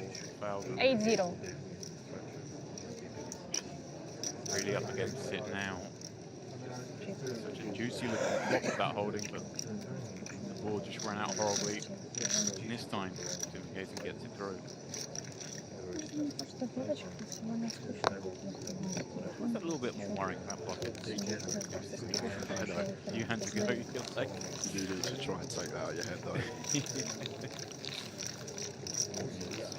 218. Well, this table pretty shallow stat considering the stage of the tournament we're at. Of course, the Luxon Pay Grand Final Day 1C. We are still on level 9, about to go to level 10, which will be the last level of rebuys. 15 levels in play today, but of course once we get past level 10, slight wrinkle in this one, we go from 30-minute levels up to 40. And in fact, that's the case for level 11 through a level 20. Stay with me. After that, we go to 50-minute levels. So nice that the play, as we get she was deeper, a big Zelda fan. does deepen with so I was a much big money Zelda on the line. fan. Or I'm a big Zelda fan. As the days go on, the clock gets bigger. Do you play any video games at all? It's the business end. Used to play a lot. Of what? Call of Duty, FIFA, I play a lot of Floor, Fortnite. check ball, like in general you do see just a lot of check ball on the top pair, but against button when we're in the big line we do have some of these lower top pairs. Too old now, old and slow, old and withered. This is just a man possessed. All people can win. It's not really an old people game though, League of Legends. What? Full throttle aggression decks. It's like, you're too old for Fortnite, you're too old for that. No, but League of Legends is also very quick now. I play Dota sometimes, and Dota is also like, yeah, you have to be fucking fast. I don't know. Yeah, defensive hit on the champion. Half behind and another run out that makes it. Okay, sure. I mean, it's identical to the last one. It's like we're just barreling with no hand, and somehow we get a river that, like, we get to bluff, right? Yeah. Yeah. Fukushiev. Oh, upright in his chair, right? Five is surely the hand. I actually just reinstalled a couple of games like a couple of months ago or 2-3 months ago. After not playing for like 2 years, I reinstalled Dota and Counter-Strike. I'm playing CS with some friends of mine sometimes. Bismuth already. It's a lot of fun because I have a lot of friends in poker that still play in the amount of CS. Kind of interesting. So we always play as a team and we're on Discord and it's like, yeah, it's a lot of fun. It's the same with Fortnite as well, right? I guess you know. Yeah. But this is like really. There's no one of those disrespectful. Disrespectful. I can't think of what's the worst hand we've got to the river check ball is like. Yeah. Actually, I'm fine with that now. I used to be like, I didn't want to play if I couldn't be good. But now I'm like, for CS now, for example, like I don't know any smokes, I don't study the game at all, you know, I don't play like maps, aim maps or whatever, I just play to have fun and it's actually fine. This man must have some history. It's fine. I don't know. I'm still learning. Yeah. To be thinking about it for this long with, as Dem said, probably the worst hand we're going to have there at the river. You're hating life because man is watching him.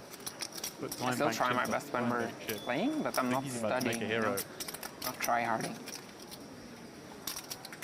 man is a man who pretty much all his caches have been here at Merit. How old are you?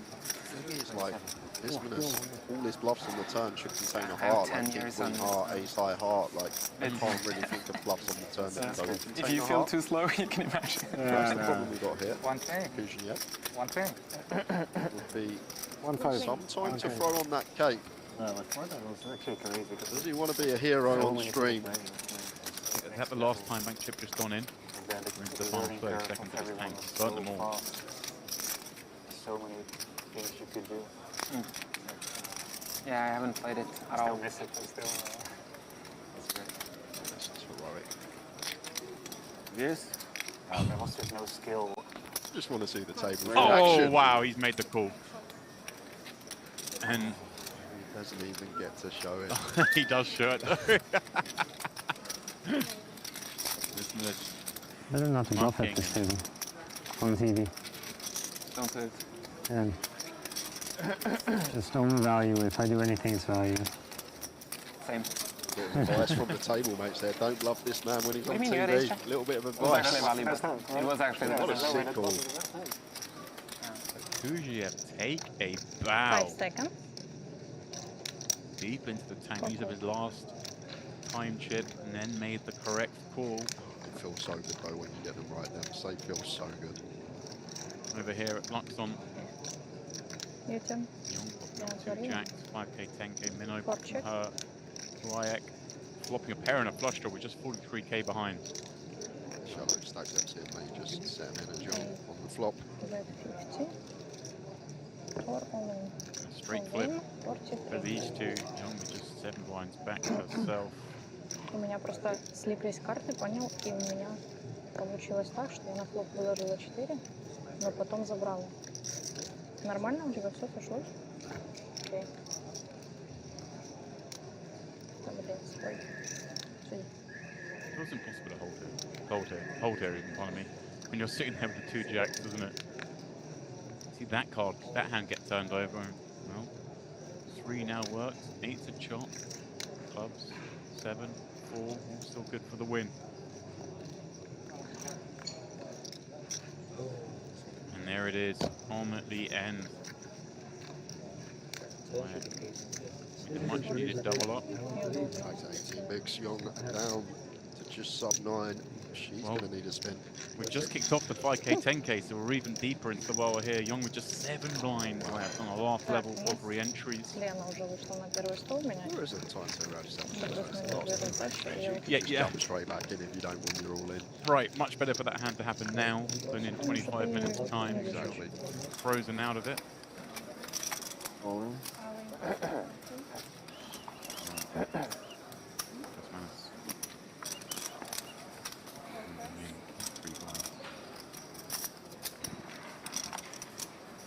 I mean, he's gone hard at this table, and fair play to him.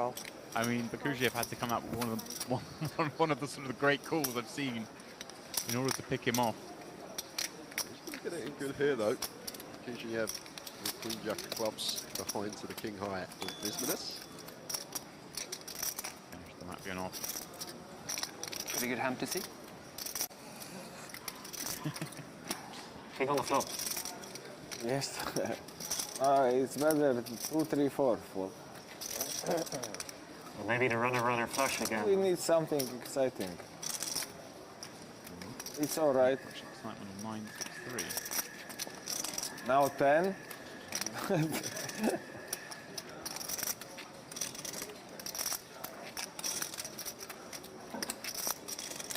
What we are waiting for now? Pension. Pension is huge. Queen on the third. This man just wants to over quickly. Oh, King. Exactly what's going to be for him. GG, sir. He played hard, that's for sure. No one's doubting that man's heart. I think it's like aggression. If you put 2 players together, you put someone like him full throttle aggression. You put someone who's just got passivity about them. He's always going to run deeper like this. He's going to get the bigger results. Like, it's better to be too aggressive. That's how I knew about. That's why, like, I used to live there, right? In yeah, so I had a friend talk about you. I feel like it's better to be over aggressive. Yeah, I used to live in Tartu, aggression right next rather than being one of these passive players. It's really hard to come to that shell when you've been playing for years passively and trying to be aggressive. No.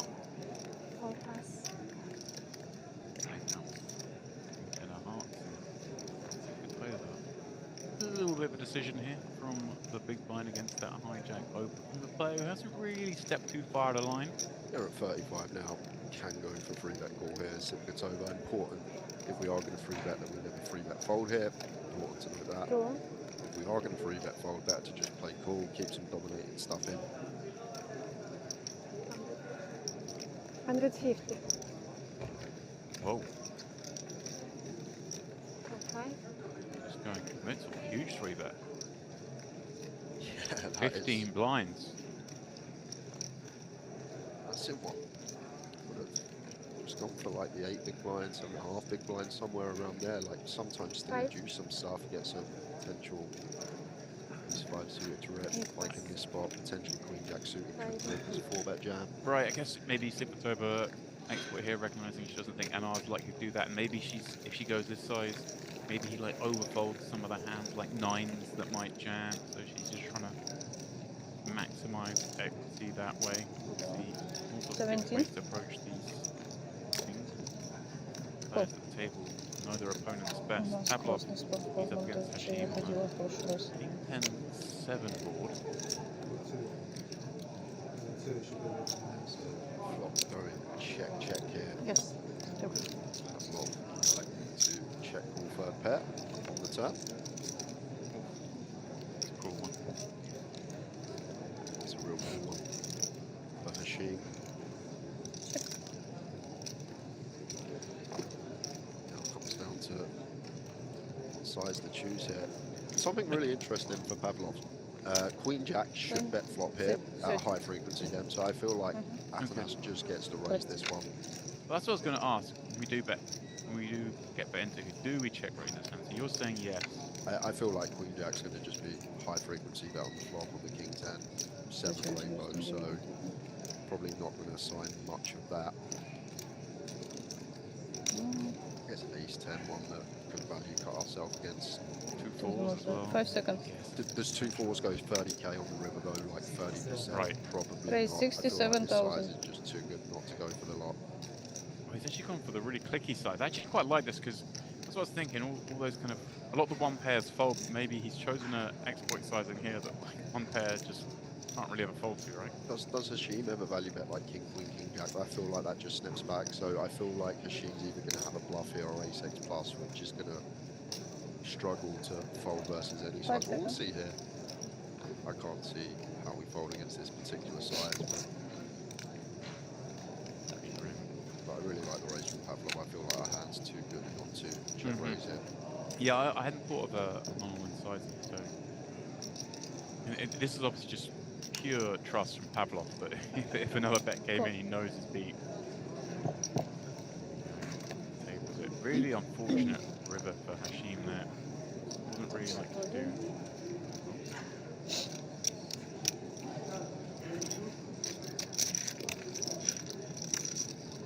Я говорю, можно вообще там не быть, можно сразу вылететь. Making the pot right. Ну, то есть That's даже с аэропорта не выходить. Now with 30 bigs, 1.5 starting stacks. Да? Offering nicely here.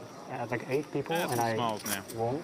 So I was just in a 10-minute countdown waiting for players. Yeah. But if anyone entered, I would still win 8k. Yeah. Well, unless one player entered and then it would stop. But as soon as it hits 12, then I would just be losing again. Yeah, losing, yeah. If there's 11 players, I would have won like 11k. But then if there's one more player, I would have went down to like 8k. It worked out really well because I got to 7k without paying. But it would only happen if there's some wild dude that wants to register it. Like if it's a reg, he'll never register it. Yeah, so I was hero in the most ridiculous spot. But there was quite some overlay left, so they could have registered an overlay. He's taken this man as a seat, and I had to do a double take there. There's some fun stuff you could do as well. Like, I think I've ever seen him I here would time it, like let's say there weren't enough players. I would time it till the break, register right before break, and then I get all that time that runs. I mean, what is going on? You know what I mean? Maybe trying to fold an ace here. Maybe just says, well, giving you guys this all guy's these going to have a tips real tough I'll send time the bill calling later. ace king, calling ace jack. Once I'm turn not goes gonna check, capitalize. he's just No. not really going to have too many strong hands. So maybe the idea there for Bakuji, I don't feel too good about this one, if that makes you feel any better.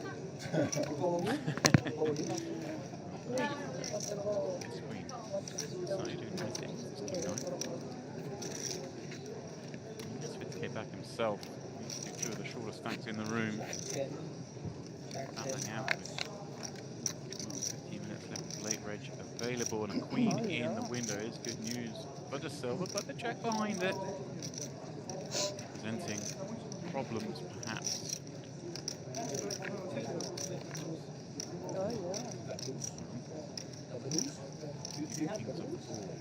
Tens remain.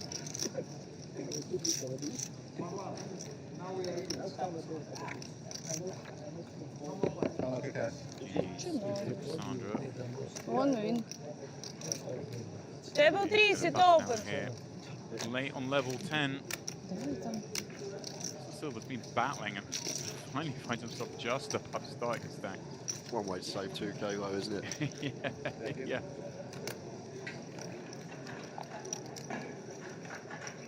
Over at the CTV live table. Over in the action once more. She's flopped best on this ace queen board, pardon me. And Bogowski with one of those hands where like we feel like we just see a bit of range on this board, don't we? But if we are going to check back a hand, we would love to check back 9, wouldn't we? Yeah, like it's one of those, maybe like choose to check back something like kings and jacks, bet like 7s, 8s, 9s, this type of thing. Not loving it as if it's over against guns specifically, but gonna have to call one still like these pocket pairs that we beat, king jack, jack 10, king 10 all in there as well. But we don't love this spot already. Got to take a turn. Is this hand like 2 9s without a heart? One of the ones sometimes we see far again. You think it's just too far up there? Yeah, it's too far up there. I feel like we need like 5 6s. It needs to be slightly lower down. Just knock out some like 8s, 9s. Like with 9s, we don't really knock out 10s because that 20 effective pre. These is just the pure jam versus us. Okay. So I feel like if we're going to start betting any pairs as a bluff, it should be stuff like 4s, 5s, 6s, knock out 7s, 8s, 9s. This type of stuff. Makes a lot of sense. This does the check back. Pardon me. The check back makes a lot of sense. And we find ourselves in a situation where Cyprus is going to feel fairly comfortable about our hand, but like, it's like just going to try and squeeze a bit of value out of it. Slash block, right? Bogowski was recognizing that Dolce was really tough for him, although he could still have beaten some hearts. Didn't get curious.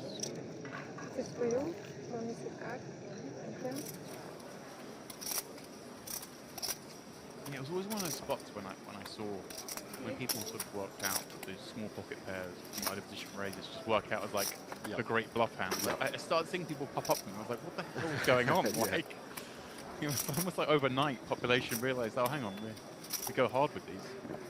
Yeah, we do, like, especially on like the turns that bring 3-4 away cards where we technically get value from hands that always fold river, that have like the pair and the gut shot that have to call turn, that then require to get them to fold river. So it's kind of sick because you get value from them on the turn, although they're better hands than you, but you fold them out on a lot of rivers. So it's kind of a sick way to look at it. But we've got an interesting one here, and Talboon actually finding a donk on a ball. We should actually have some donks on as well, and a nice combo to do it with, up and down, club in hand. Running into the pair part of Hasbani's range. Now, decision point for Talboon. And triples about. We are going to have 6-7, 7-3 suited, 3-6, 4-5 pure 16 combos from the big blind. 66. 66. I've never been to Vegas, but 2/3 on the it just turn. feels so insane to grind for 5 weeks. Like every time I grind, like for 15 days, I feel like I get sick. Like spot with the 10s, but I feel like maybe not here, you know, because you have the spa and everything in the sun. But like every time it's like 2 weeks, like it's sketchy. Plus the air conditioner. Sundays? Vegas? No. Then you go to San Diego for 10 days and chill, and then you go back? You've got it. No, Yeah, I mean, I get it. I mean, I mean, I want to do it at some point. I mean, I go to Florida quite a lot. We just get snapped by the value. Play, 5, 6, 7, 7. But I mean, there is differences.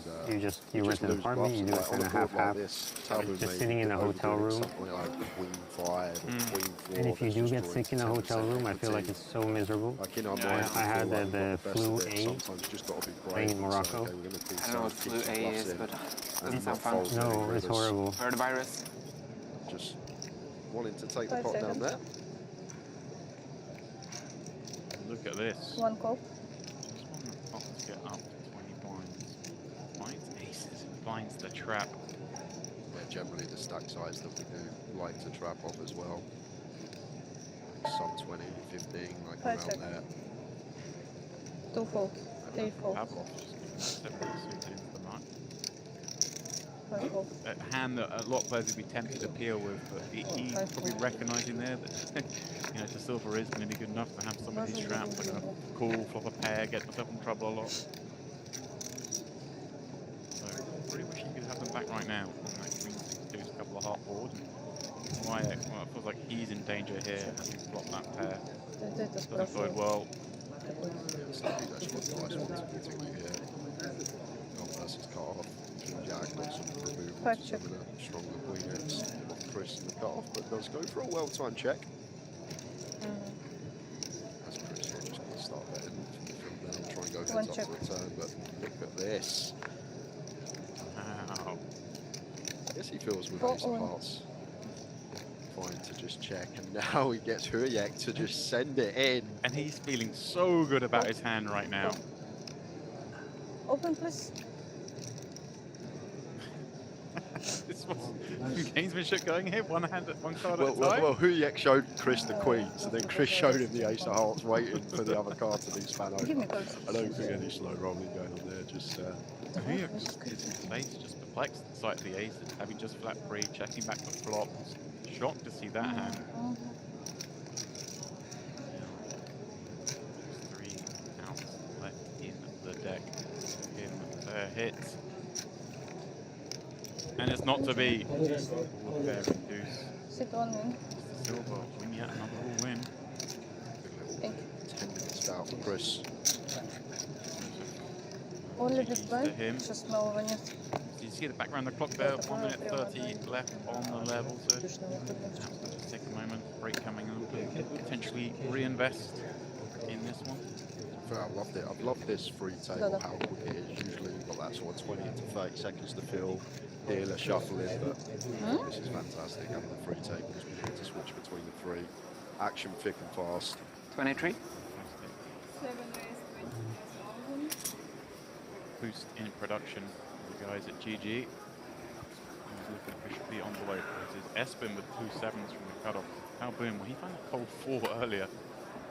I don't think this is one that actually free bets that much. Cut off versus button against EP, yes, because like we knock out ace jack off. But in this situation, like Espen's going to open ace deuce through ace 9 suited. He's going to open king 10, queen 10, 10, 1 suited. We just keep in so much dominated stuff with position against Espen's range. A lot of people may see this, think aggressive playing the cut off. I should free bet it, but when you actually strip the spot, those are all one case, the hands we actually dominate in this given scenario against Espen is going to take the aggressive route here. And we could see a 4-bet send here from Espen. Like against a competent player, these are the ones that we can choose as 4-bet rips. Some of these middle in pairs, LP versus LP, could definitely be an all-in here. Even more inclined with the ace jack off show. You know he's capable. Right, that's the thing. This guy is definitely capable. Might be good. There's the jam. I can't do it. Espen more than happy It's not to see good. ace 10 off into the muck. Yeah. Flip situation. It's lovely to see that, isn't it? You can play a pot you think, but Stead just picks up 55k in additional chips. I guess we're going off TV now, right?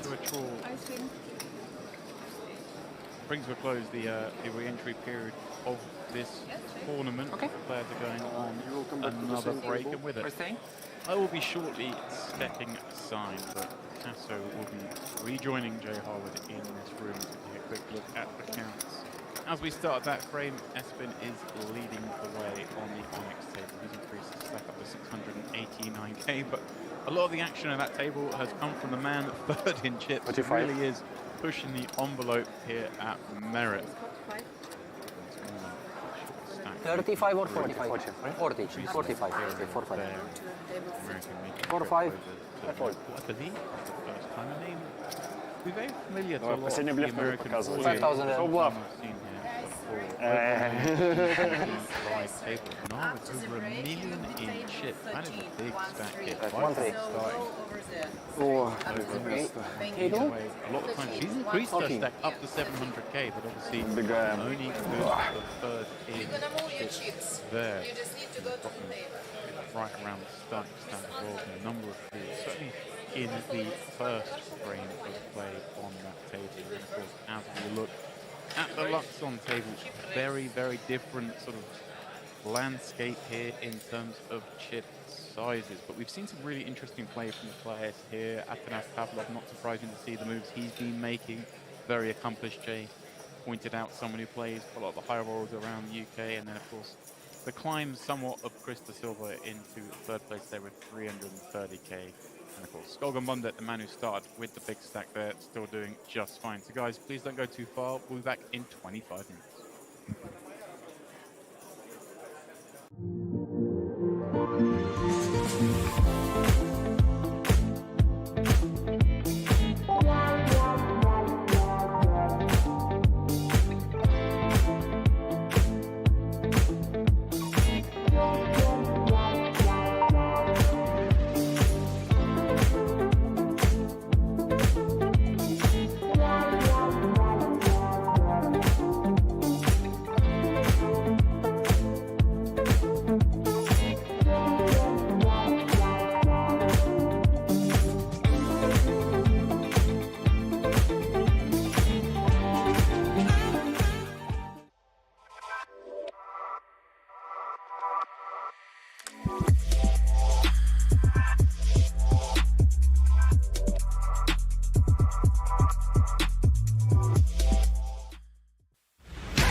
Race 8, 5.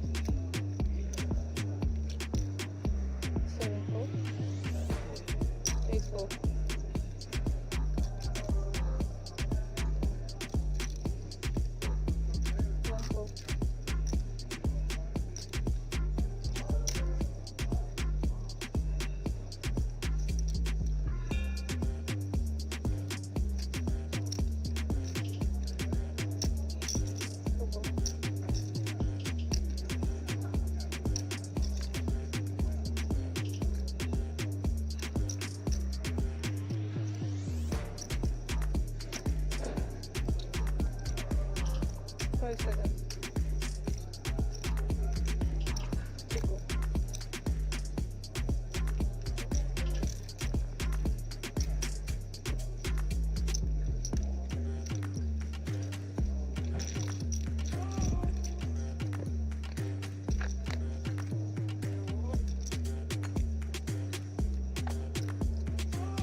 8-4.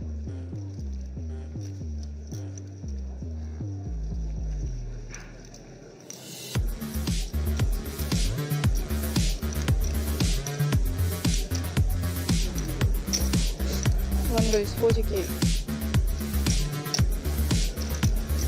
2-4. 3-4.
One goes 125.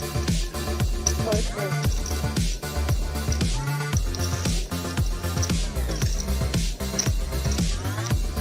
8-4.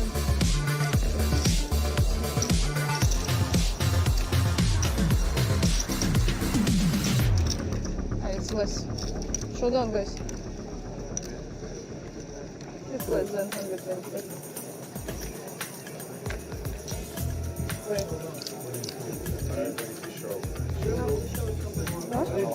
You are down because. Yeah, but I didn't expect my card. I don't need to show my card.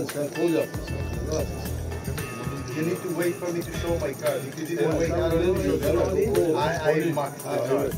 You must show the card. Okay, sure.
Deals, shuffle up and deal. Registration for the student, close.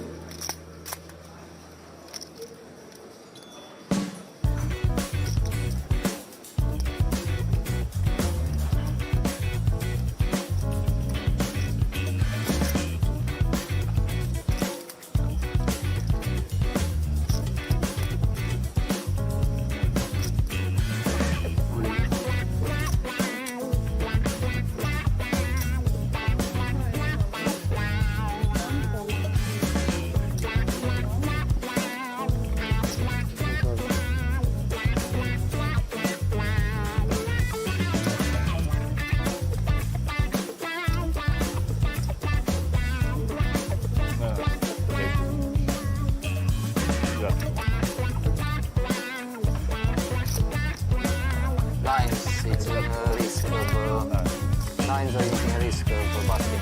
Nines is he has more. I think. Close.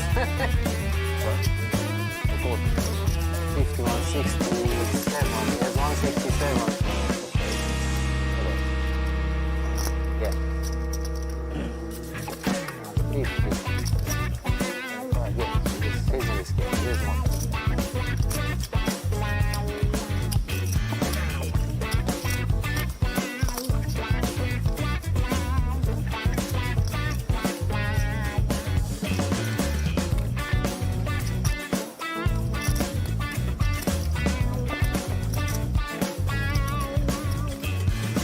It's a fair fight. It's a fair turn.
11-5.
I'll do it for mine.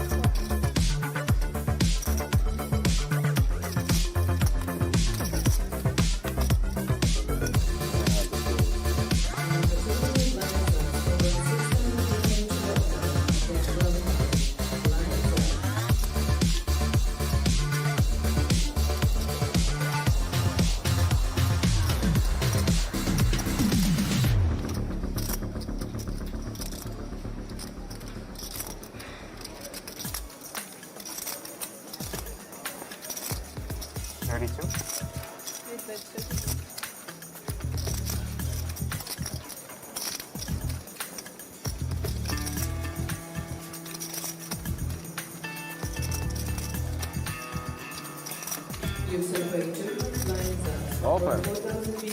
One time, show. One time.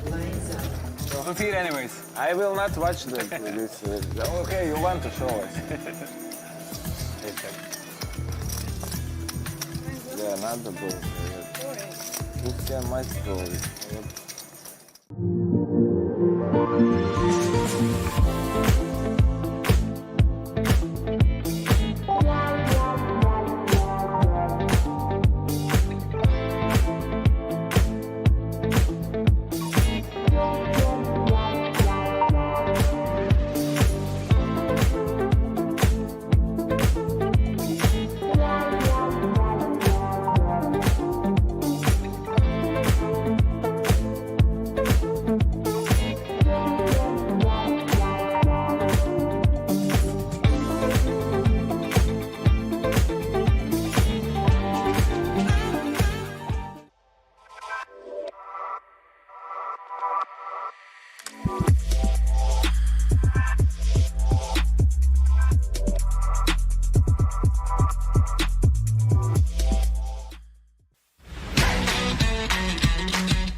Welcome back, ladies and gentlemen. Refreshed from our break. Of course, this is the Luxon Pay Grand Final, Day 1C. Look at the chip counts on the Luxon table. Daniil Stafeev out in front, 600k good for 50 blinds. Krista Silva, who went short earlier, he's now up to around about 28 bigs. On the short stack, we have Hassanin Hashim, who really entertained us in the early going, with some work to do now, down to 7 bigs. A couple of names we know well also, Atanas Pavlov and Jessica Tussel, both sub-20 though, with work to do. Over to the GTD live table, led by Saref Anar. Over $1 million in chips, Jay, 1.1 million, good for 92 bigs. Alisa Sibgatova, who we've seen in the first few days of our coverage. Pretty serene progress for her so far. Through the names, we've got Brockman down there. We saw him earlier playing some spicy hands, but also, of course, work to do. It's sub-20 now for him. And Bazem Abudavas down to 8 blinds. Gonna have to get after it. And over to the Onyx table, of course, the Big Daddy, the featured table, led by, well, a guy that's played a few hands of poker in his time, won a couple of events. You might have heard of him occasionally. Espen Jørstad, of course, who won the main 3 years ago, Jay. I'm getting long in the tooth for remembering such things. Running through the chip counts down to the shorties, Stephen Toole and Jordan Westmoreland, 10 and 11 blinds for them. So work to do. So welcome back, everybody. Myself, Andrew Headley, and Jay Harwood on comms, taking you through the next couple of hours. Someone's watching the Jay, stream and they know who you are. And like, I'm poker, I was like, oh, this Eastern European idiot. It's all been going on so far. Can't wait to get into the next couple of hours with yourself. Obviously got to watch Espen as well. Yeah, always great to watch. Yeah. And he's kind of an enigma, Andrew, because you said won the WSOP, you remembered the year as well, but like if you go back over the last 10 years, and I said name as many WSOP champs as possible, he's probably the one that's going to be at the top of the list, the most memorable. I think it's probably because he was in the tank for about 45 minutes, if you remember that famous heads-up hand. I do remember. When he went to his happy place, closed his eyes, just, could you imagine? Like sitting there, I guess it was simpler because he had it both times from memory. Yes. So but imagine you're all in on a bluff, heads up in the main event, and you're in the tank for 28 minutes while old mate just takes his time. Yeah. Genuinely obscene amount of time when you think about it. Anyway, let's go. Bekuziev under the gun. He opens the action with the King 10. Talboom, Jay, finds pocket queens off 100, 23 bigs 175. to start the hand. Comes in for 3 bet. Yeah, seems pretty standard. Size seems kind of nice as well. 23, scaling down slightly. Going to be working. Yeah, unfortunately for him, Bekuziev with a sort of bottom range open of his own. There was a talking point. Bekuziev last session made a ridiculous call. Basically got to the river with his worst possible hand that he can have, and still called off correctly. It was some moment. I think the whole table was in shock. Strapped on the cape correctly. Out to the DTD live table we go. Open here from Ozcan, excuse me, 24,000 with the Queen 7 of Hearts.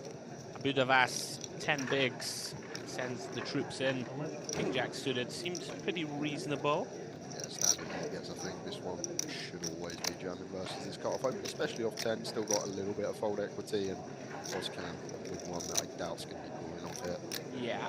190. Although stranger things have happened, we do see people like to spin the wheel here. Yeah, this is why I used to work down, because that first 90 minutes I had with them, so I was seeing a few things I weren't expecting to see, but we're over at Merit. There is the jam getting through. Yeah, looks like a pretty reasonable open and a very standard shove. Worthy of note, 450 runners, chunky.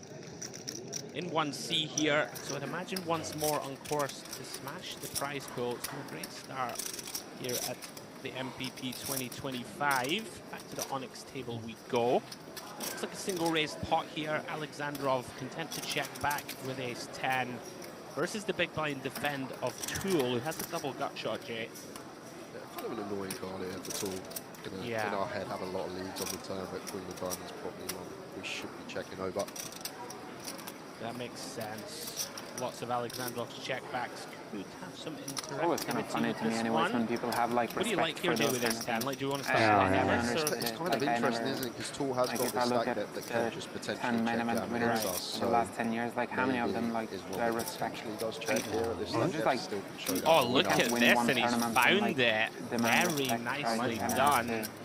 Kind of have to prove it over like targeting sort of a few tournaments, you know? Maybe like 10 tournaments. Given up on the flop and then just start bluffing, right? Like you probably got so much respect from people that don't even know you, and you're like, yeah, because I won one tournament. Yeah, having to win this one random tournament. You know? Like, whatever lost the flip final 20, and you don't pick up aces. It's just get some ace highs and king highs to fold out here.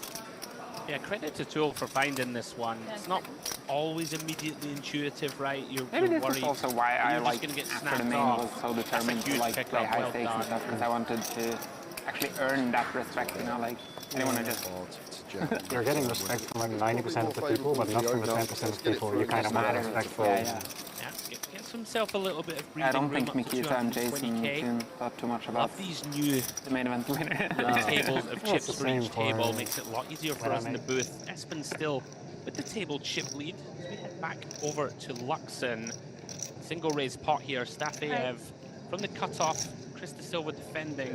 Flops top pair on the 9-3-3J. And looks like he's reaching for check raise. Raise 48. I like it. Chris spoke about this earlier with them, so like some of these late positions versus big blind, like do go for some check raises with our top pair for protection. And Chris flushing out the ace-5 there.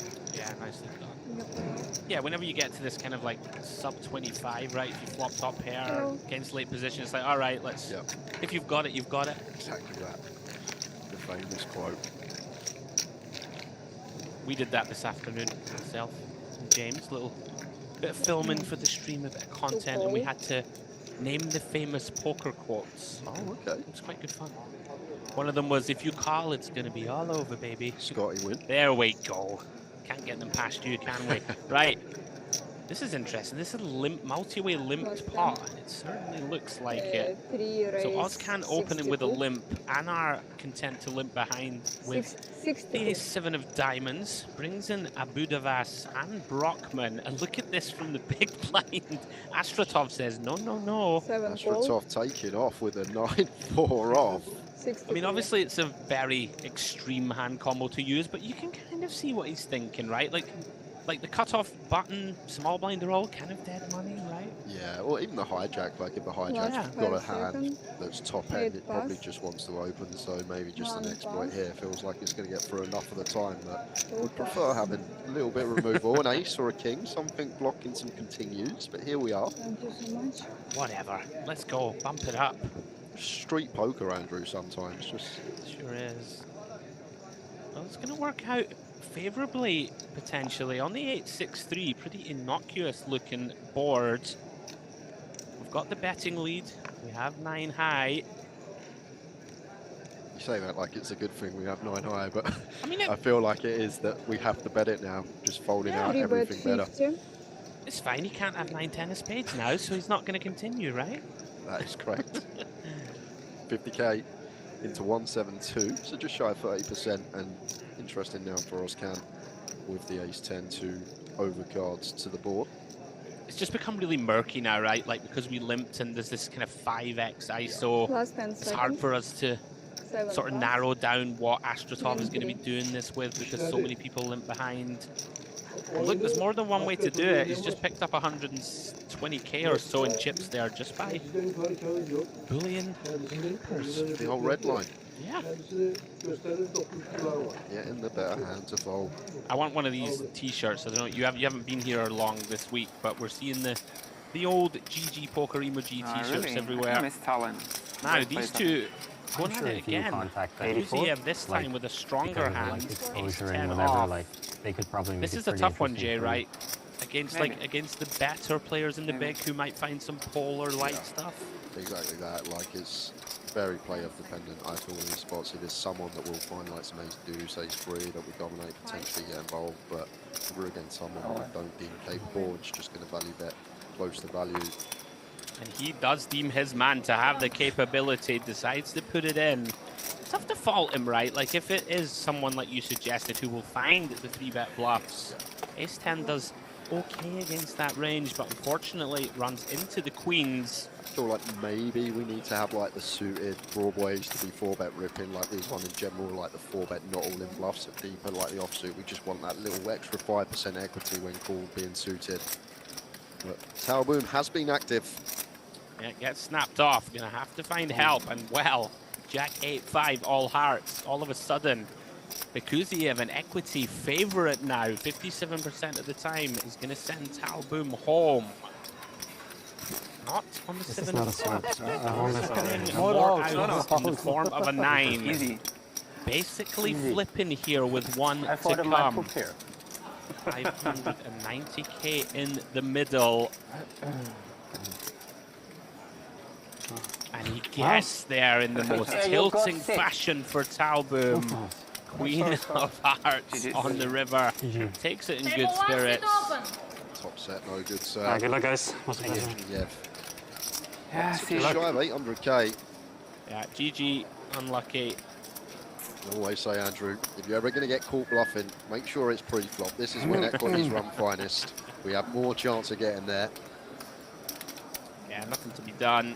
Obviously, fist pumping it in when faced with the 4-bet shove. And Bakuziev on the move. 91. Over to DT Live then. Open from Anar from Hijack with a pretty strong hand. Ace Queen does get 3-bet to 91k from Astratov in the small blind. Gonna make the call, Jay, in position. Through to the 9-7 deuce rainbow board.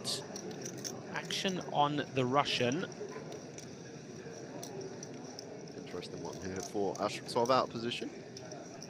Difficult to fold out better really here with the ace-king high, but still going to have all these over pairs in the range as the 3-better. Right, like it's kind of one of these, right, where you feel compelled to c-bet, right?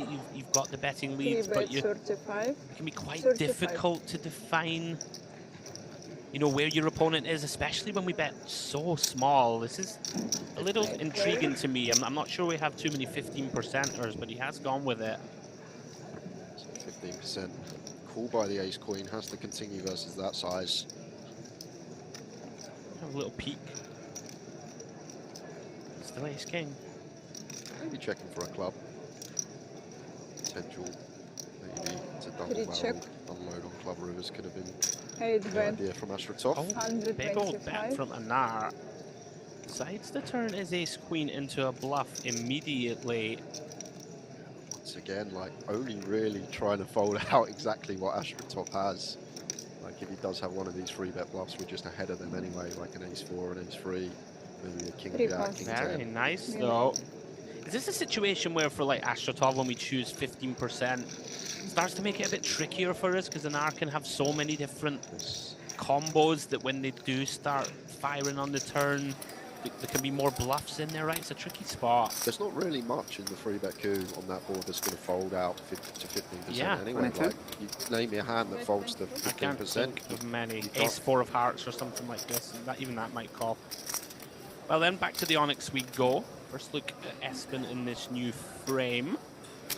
He's going to bet in position here. I believe this is single raise pot and 2 calls. Espen going to go for value and protection on the 10-8-7 board. 7 of hearts on the turn after Bakuziev check calls. Very wide open from him, by the way, with the 8-5 of hearts. Seems like one that Espen's going to be checking back. Like theoretically, Bakuziev should be checking some overpairs here as well at this stack depth, so we'll be aware of that as Espen.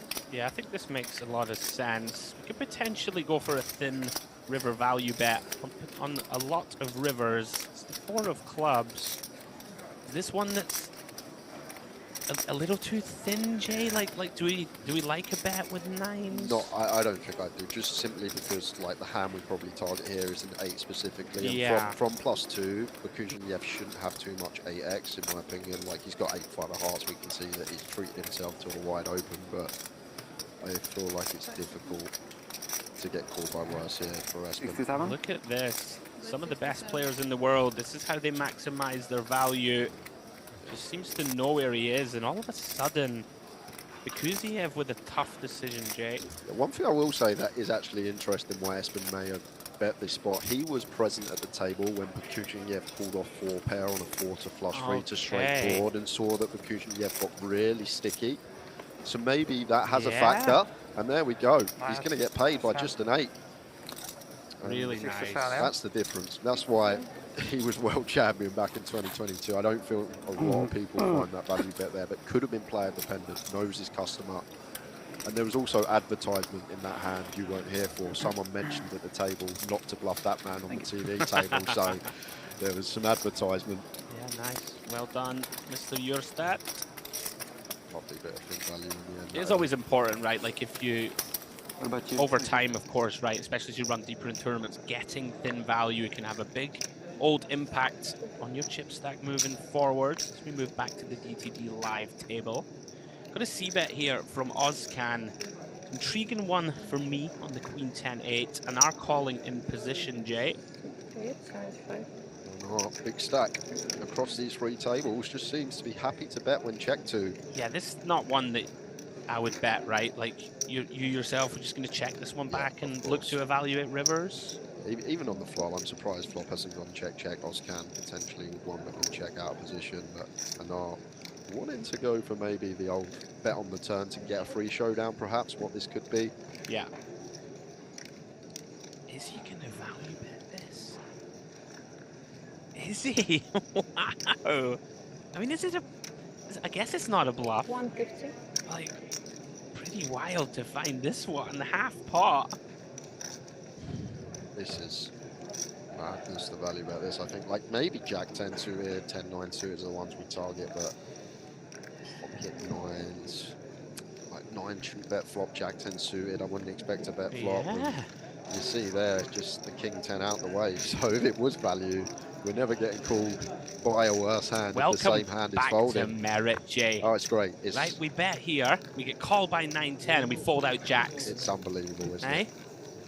It's unbelievable. And Anar just on the move, having this stack at this stage. Yes, chunks. All right then, Hashim, who thrilled us earlier, has unfortunately run into the very bladed pocket kings of Chris De Silva. Basically the worst possible shape you can find yourself in pre-flop.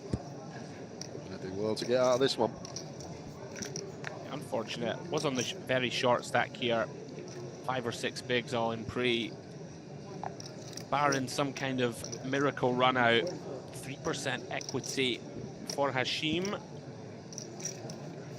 Is he gonna get the jack? Of course he is. You gotta have some form of sweat. Jack of Diamonds turn. 10 or dead for Hashim, unfortunately for him. Has to depart the table. Good game, sir. He's one to watch though for later in the week. Really played some beautiful hands. Me and Demps were pretty impressed. Chris De Silva though, stacking him up, closing in on 500k. As a Tanis Pavlov, have a catnap. Thank you. Back we go then to DTD Live. Sipyatova on the button, 10-7 of spades. 5 raise 25. Bottom of the suited 10s we open, 10-6 suited probably goes into the mark, 10-7 just getting in.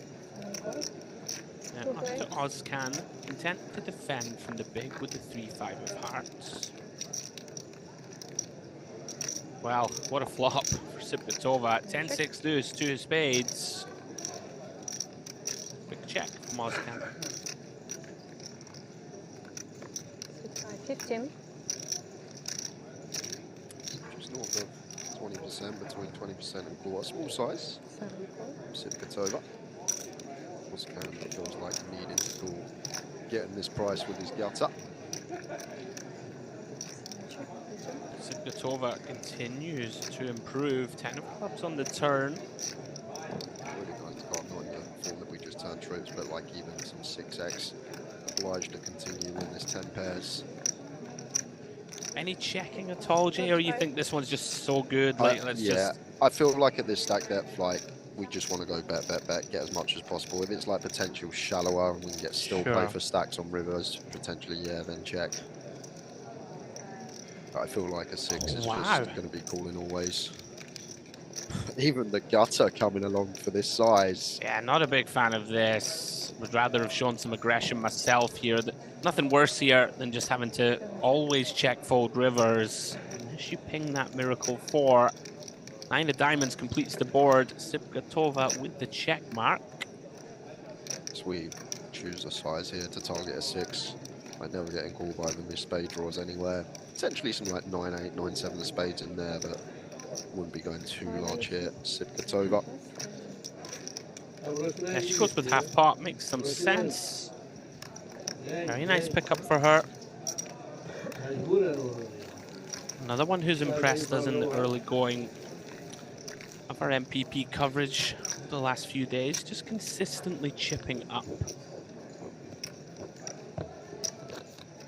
Around about half the field have been eliminated, 450 entrants, down to the last 200 or so. Jump over to Luxon. Pavlov here, gonna activate with a bluff on the Jack 10 5-8 board. Stafiev checking the flop behind as the original opener. can be a nuisance. This man, whenever senses weakness in the form of a check, he does just like to attack regardless of his hand. Like, would prefer having a queen, a 9, but just going to take the king 6 off here. Well, he's rivered a pair. 6 on the river. Decision now, Jay, whether to take our showdown. Does quickly check. Kind of interesting now for Stefeev. Is it, can we credibly rep anything it's off really the check hard, and back right? flop? Yeah, super awkward. Like pocket 8s is literally it. Probably maybe like a 10-8 suited. It would treat myself to a loose open, but yeah, like, are we going to value bet ace 10, right? This is the problem, right? When you start putting money in on the river. What I'm saying is it's hard to have thin value, right? Maybe it would be something like an ace 10. Can't think of too many jack X at this stack depth that don't just see bet flop. Yeah, agreed.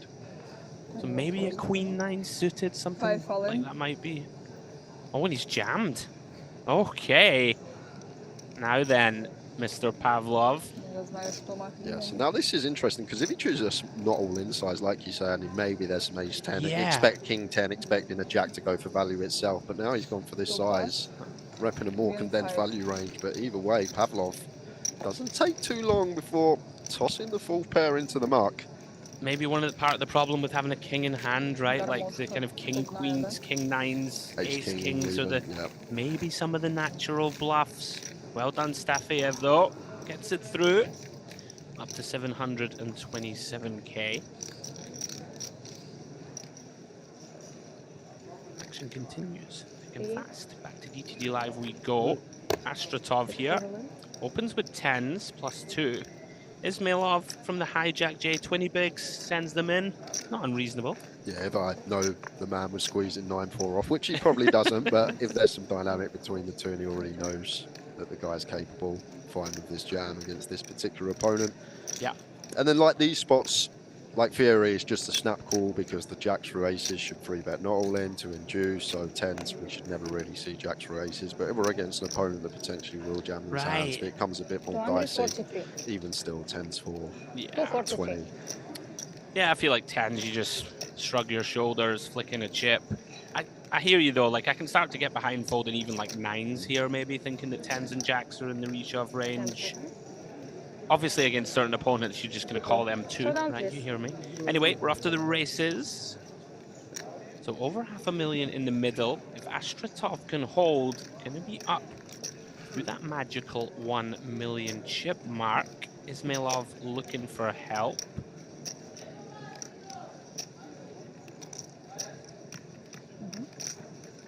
They both look absolutely thrilled to be here. Playing the Luxon Pay Grand Final. Here we go then. Oh, jack in the window. Great start for Ismailov. No runners either, so just fading a 10. No dice on the 4 of hearts turn. 2 outs once for the Russian. Oh, and there it is. What a brutal game you play. Oh, 10 of clubs on the river. Table Dagger in the heart of Ismailov. GG, sir. And all of a sudden, Astratov up over that million chip mark as we referenced. Those are nice to hit, right? They are, they feel good. You've already in your head doubled the player up and you're thinking how many chips you got left in your stack, and then you just drill that 2-outer on the river. That's why poker's the greatest game ever, right? You see that jack, you're like, I hate this game. I'm so tired of these flips. Never win. Oh, thank you. Good game, mate. Listen, you played a sensational game of cards today, sir. Unlucky. As we see 2 players on that table above a mil, joins Anar. Bunch of short stacks though. Brockman, Abu Davis, and Kotovsky with work to do. Back to Onyx. Pretty wide open from under the gun. Pocket 4s from Alexandrov. 3-bet from Z, 62k. Wow. Okay, Westmoreland deciding. I mean, he does only have 6.5 blinds. He's going to run it with the King-Queen O. Yeah, gonna actually love what he sees, the fact that Z's got ace-jack and he's got 2 live cards. I just feel once it goes EP open, 3-bet likely to be dominated here with King-Queen or flipping, but picked a very good time to get it in as Westmoreland. Yeah, it might be. Of course, we're not always privy to what's been going on the previous few hours. Might be 2 very spicy opponents where we think King-Queen can hold up just fine. And he gets in with 40% here. Dead money in the middle. I could see it at That's the like last time 4 I bigs, went, but at like, 6.5, like Europe, when like, we can still have fold equity, years when ago, folded to probably. us and we get a shove through, Yeah. potentially I mean, I don't know. could just I don't let like it go. it. No. Good game. Well, could have let it go and is actually flop dead. Pretty rare in No Limit to be dead on the flop. No way out of this one. GG Westmoreland. Are getting to that stage. Lots of shallow stacks. Gonna be a bunch of blood on the felt. Z to 630k. No, I mean it's. I hear you though. I would also normally here, fold there's not this. much to do. Like we've got what we're It's cut not much off, so like once attraction we've got around it, another but 5 at hands, least so it's like a just very find nice hands to place. open shove. I think you like have king the queen beach and you suited have, I like, could nice get behind temperature, running it. nice weather. Yeah, potentially. Anywhere else without you outside, it's like You're like, it's like on the raining and it's Yeah. grey and it's like. Yeah, start questioning life choices. Back to the Luxon we go. Under the gun, Skull Gun Bandit with the pocket 10s. 6-bet. Tricky ones these, Jay, on the king queen 5. Yeah, against gun, I don't mind folding unless it's a tiny size, which it actually is from Skolgan Bandit. He's been doing a lot of this, a lot of small sizes, regardless of texture. 12k into 68 here, so sub 20%. But we've seen this a lot from Skolgan Bandit. 5-call. Yeah, I'm with you. With no backdoors and stuff against the bigger size, and could imagine folding being a thing. Stafiev though, gonna go hunting for a 5. Comes up empty. Jack of Hearts turn. Really interesting spots these. Check. Yeah, the thing is, if I'm Skolgan Bandit here, it's just going to be a triple for me. 10's no spade. Like, just target all these 1 pair, King X, Queen X to fold out by river. We block the 10-9, we block the Ace-10. If you got it, you got it, as you say, Andrew. Yeah. It just seems like too good a combo not to target some King X, Queen X now and just unload on the river. Yeah, I like this a lot from him. Just immediately put like King 7 of diamonds in a grim spot, right? Exactly. You know, even and all of the other 1 pair holdings. 6-bet 37. One thing I will say is that we haven't seen him choose many larger sizings. Obviously, this is going to get, you know, the naked 5 out of the pot. But maybe in the longer term, we need to, like, there is B33 to B40 on this dynamic board. You know, if we're nitpicking, I would say like a 3/4 pot bet, right? Starts to set up the river make jam. a bit more sense, Yeah. though, right? Like if we have 2 pairs straight ourselves, want to get money in. I like it though. Very nice turn bet. It's an interesting one here. It's Abdavas going for the limp in the cutoff after a limp from Ozcan. Only working with around 13 bigs with a 6-7 suited, 20 bigs for Ozcan. Yeah, you do. We have seen, you know, throughout the coverage the last few days, some of these really weird, you know, we're going down branches of the game tree that even for us in the comms booth can be a little tricky. Multiple limped pots. Abu Davis deciding, right, well, I'm in for 12. Might as well be in for 40. Has less than popped back. Big flop for him, and it is pure empty. Ace, Queen, 9. All Brockman.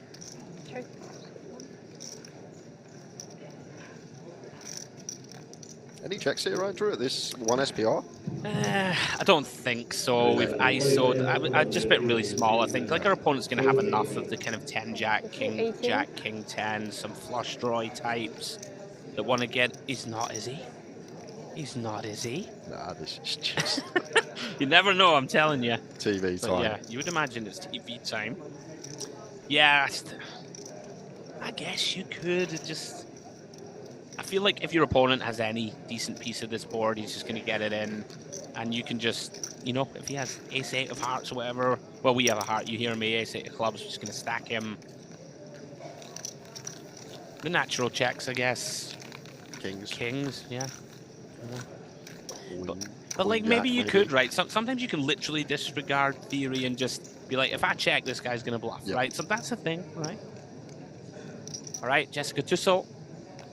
Pocket 7s, 15 bigs. A really close one. I'd probably induce 8s, but 7s I feel like just jams. 4 all in. I feel like 8s, like 9s I definitely induce. So 8s is kind of close, but 7s just probably want to jam for 15. I would still raise call this, like against, it kind of depends who's on my left. Once again, if you've got like the super pros who will always, you know, 3-bet jam deuces through 6s and ace deuce suited through ace 6, then I like just min. But yeah, I mean, can't be a mistake. Just to open pile. 181. And got a call, Jay, right? Yeah, it should be a snap ace 10 here. Two source going to have some ace x we dominate. Going to have king 10, queen 10 suited we dominate. Jack 10 suited. Flipping with a lot of stuff, and even like 60% versus like the king queen, king jack, all this type of stuff. Jack 9 suited. Yeah, he's kind of shown himself to be a little risk averse in certain spots, which is not a criticism. You know, doesn't really love playing big pots, but can't imagine folding this against a good professional. You know, Jessica's just gonna find right all the ace x offsuit and stuff like this. She's gonna rifle them in. So we're off to the races. And both players can be relatively happy to see what their opponent has. Right, we're flipping 380k in the middle.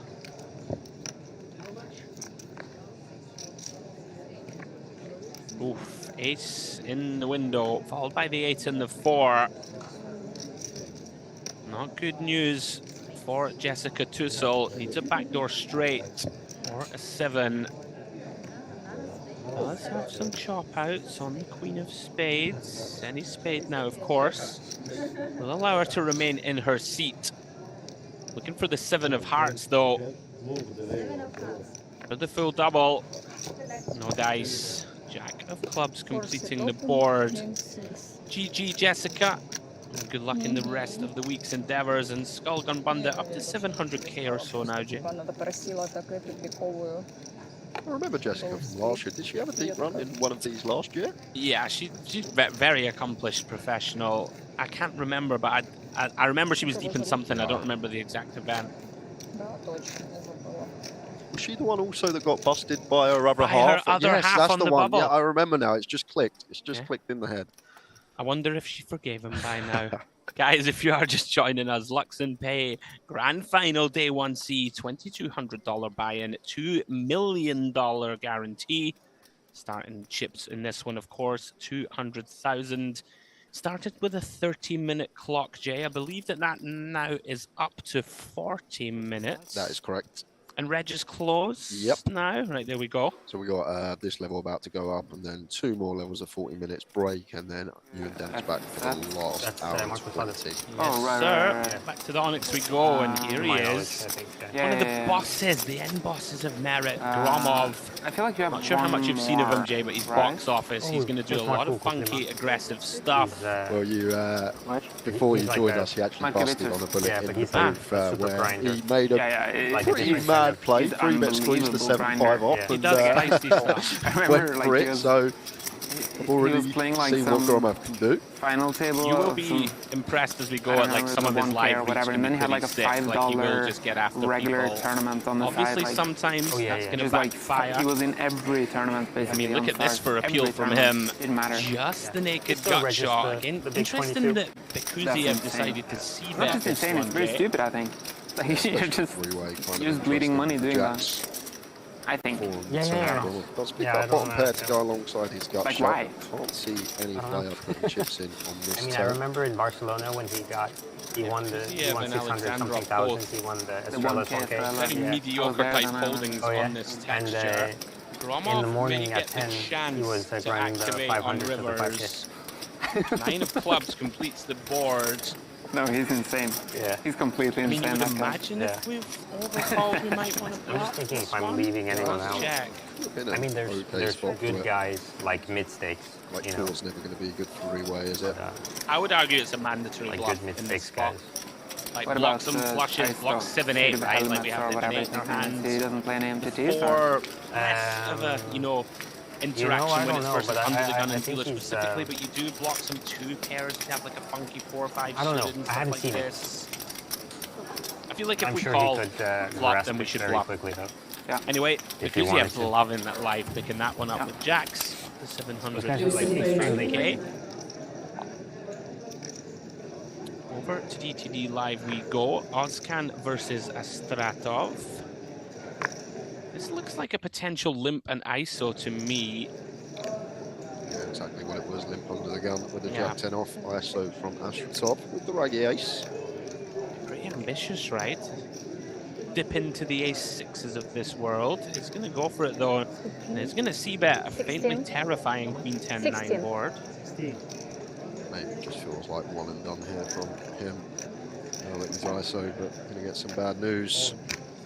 Yeah. Form of a jam. Oscan just happy to run it. Actually, don't totally hate it. Middle pair, open ender, backdoor diamonds. Put some pressure on some hands. You know what? I'm ready to go. I typically call, but you hear me. I've seen worse. Oscan, 312k, and are still out in front. 1.36 million feels like a lot. Over to Luxon we go then. Three-way coup, Chris De Silva up against Stafeev and Timur Gazin in the small blind. Interesting one for Chris here, intends to use free-way. Happy to bet this heads up, 3-1, not bet sure. 20. 20k into 99. Yeah, really tricky spots always, obviously, in the multi-way kind of dynamic. Just feels like you never get a flop fold, which might not be the end of the world. 7 pass. I would typically start with check or bigger bet, I think. Could be wrong. Jack of Diamonds turn, both now improve to a gut shot to Broadway. You know, I feel like this is maybe the problem with the flop size, because now like Stafeev can still have stuff like Queen Jack suited, King Jack suited, Ace Jack off. Like once we side up on the flop, like we're going to knock out a lot of these holding three-way. Sure. But like just condense the range more. But against 20%, he's just still got so much stuff in there. And it starts to get murky when we line up the barrels for exactly the reasons you just said. Of course, though, on the flip side of that, when we go small, we get, allow our opponent to have all of the 4s through 9s of this world that are going to struggle to continue. See what Chris decides on. Yeah, still going to have the overpair advantage, still going to have the strong Jack X as played, so wouldn't shock me if we saw the double barrel come in here from Chris. Target 4 through 9s, even set up a triple versus something like Ace 10, King 10, Queen 10. So as he lines up the barrel, what do you do now, Jay, as Stafeev? It's around about half pot on the turn from De Silva. No, it's an awkward one with the Ace Queen. Like we can be ahead of some stuff like King Queen, King 9 suited. Probably going to be mandatory barrels on this turn. Now, what are we doing on like Brick Rivers? Are we happy to hero down Ace Queen here, or are we just feeling like 3 to 1's too good a price with 2 overs and a gut shot to the nuts? It's going to call.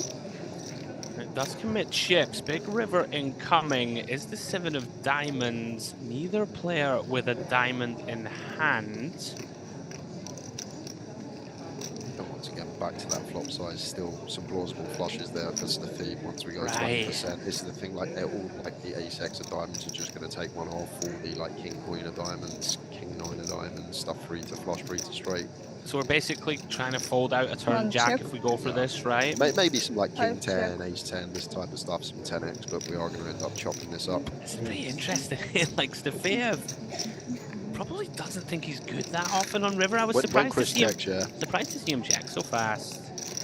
Both are going to be pretty happy and maybe think to themselves, I'm not sure about that hand. Tricky spots. These three-way coups. Nobody has diamonds. This thing is so much for MTT. It's like I missed the bet on the river. spots at certain stack depths, and it changes it when you're shallower or when you're deeper. And it's changing when you're going heads up. It's just ridiculous how much you need to know. That's why it's like the Cadillac of poker, in my opinion. MTT, Texas Hold'em. I've got a lot of respect for the people that just play tournaments. I'd go mad, honestly. If I only played tournament poker, I think I'd go mad.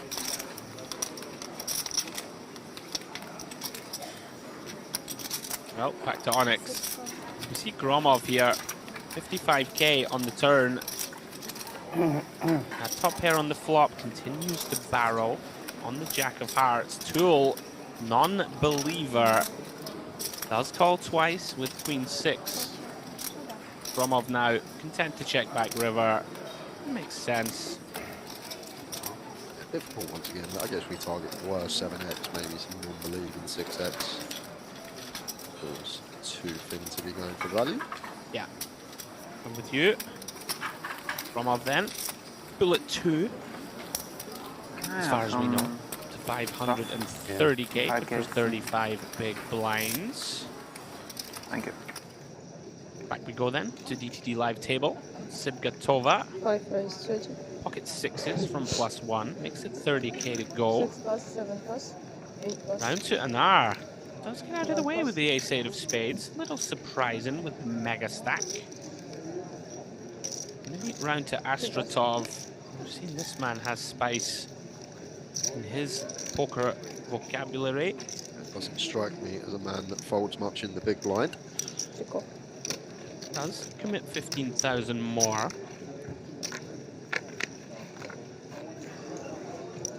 Okay, Queen 8 to clubs. Not a flop either player is thrilled with Jay. Sibgatova with the betting lead. One of these as well, so potentially could be used as a multi-street bluff. Sixes with a club, but not going to need to. Just 7 high out the way for Astratov. Yeah, one and done.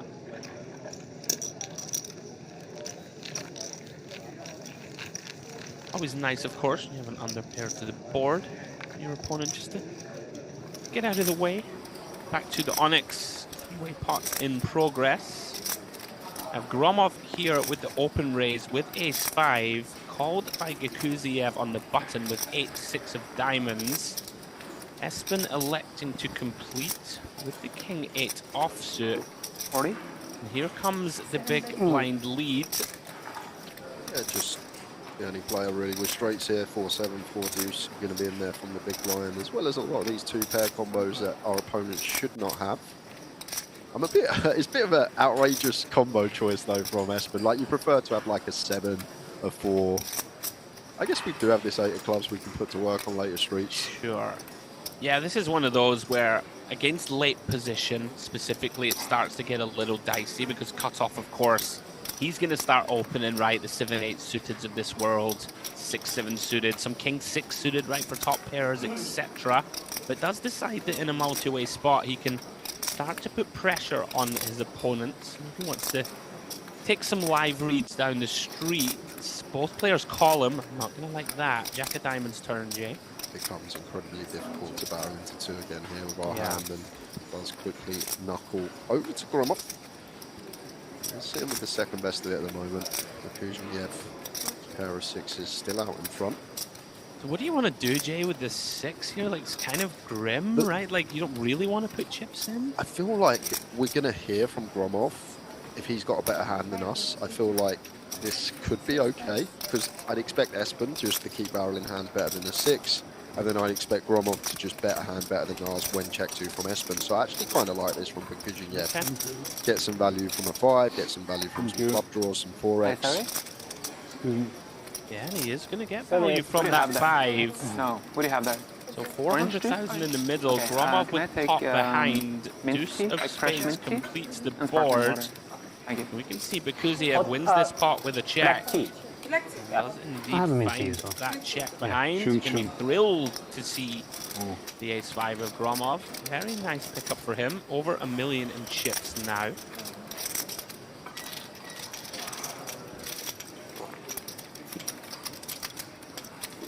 There we go. You can see it. Table chip captain for now. Closely followed by Alexandrov. Espen on 650k. Shulukia lurking in the shadows with 340. 10 seconds. Now then, Skullgun Bundit has run into the bullets here with a light 3-bet pre-J. Yeah, don't mind it though. Gun versus +1 here. King, queen off. Can go for the 3-bet bluff once in a while. On this occasion, just ill-timed. Shouldn't be doing much more in the pot though, assuming we're met by 4-bet offs the feed.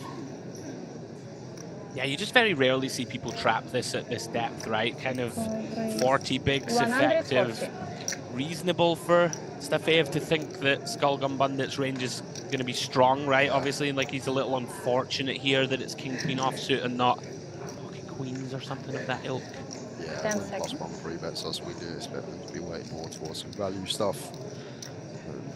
Should just be end of hand there, but don't mind it from Skullgun Bundit once in a while. Seems like a pretty well played hand by both. Terrible feeling when they fold though. I know, you're always like, oh, why did I not flat? But like you said, that stack depth, I think it would just be a mistake not to 4-bet. Like if we get shallower potential, some flats going in there. Yeah, people don't bluff much right from +1, so a little unfortunate for him. But you know, pick up 90k uncontested will never be too bad. Back we go to DTT Live. Tricky spot for Anar then. Gadziev has found the goods in the big blind. 3-betting to 140. Starting the hand with just 30 bigs. And I think one that potentially 4-bet jams here. 9's LP versus big blind. Potentially one that just sends it in. But Anar finding a well-timed flat. However, going to find it hard to not double Gadziev up on this board. Yeah, I mean, we just put it in. Okay. Intriguing. I would just send it here, I think. Yeah, probably could just 4-bet sent in the first place, Bree, but once we get here, agree. Feel like can just run it here with the 9s. Let's land on call. 3 of clubs on the turn. Gadziev still good. Gonna jam now for 40% pots. You don't love J, right? But I mean, what are we gonna do? Yeah, just got a call. You've got an overpair, hijack versus big blind. Got a gut shot just in case for insurance. We can fold if Anar finds it. I don't think many people are folding this. Yeah, it's hard to beat value, obviously. You might occasionally beat like ace-8 offsuit, something like this. That, you know what I mean? Yeah, it's out of a 3-30 that shouldn't be, so it's like one. Not too often. There, isn't it? He's reaching. Get a great price, 198k to win, 683. Like, what are we looking for on the turn as well? Once we call Sure. up, like, we're going to get a better turn other than a stick, so... I've just put it in so I don't have to, you know, injure the old grey matter anymore. Crusty using some time lapse. Love that. Split screen shot. He's only 90%, of course, with the benefit of seeing folded outs, which he isn't aware of. You can expect to have 6 outs here, a good amount of the time, if you are indeed behind. 5 seconds. Is he going to get away from this? What a little great fold from Anar. What a player. What a player. He knows. How does he know, though? How? Well, it's pretty underbooked, right? I know it's underbooked, but we got 9s at that stack depth and we flop an overpair, like... Stick solvers with the sun Yep, shine. Man's got it. That's it, street poker. Look at someone in the eye, got it, have I not got it, and go from there. Right, we have an all in here. Vey on the short stack. And on fumes, pretty bleak turn of events. Jack 10-7. They decide to put it in against the +1 open of Timur Gazin and the dead chop. He's one of the 2 Ribbon Kings to stay alive, and that's not going to get done. GG, sir. Timur Gazin continues to get healthier. As the field begins to pick up speed in terms of that graphic in your top right, ticking down. 169 remain, 450 the extra 1 C. Back we go then to TD Live. Gadziev elects to limp with the 3-4 off. Sipkatova content to C3 with 8-3. King 6 Jack 2 spades. Very much a case of first to bet. It's going to win this pot. Yeah, one to have at least 1 spade in hand for both to start.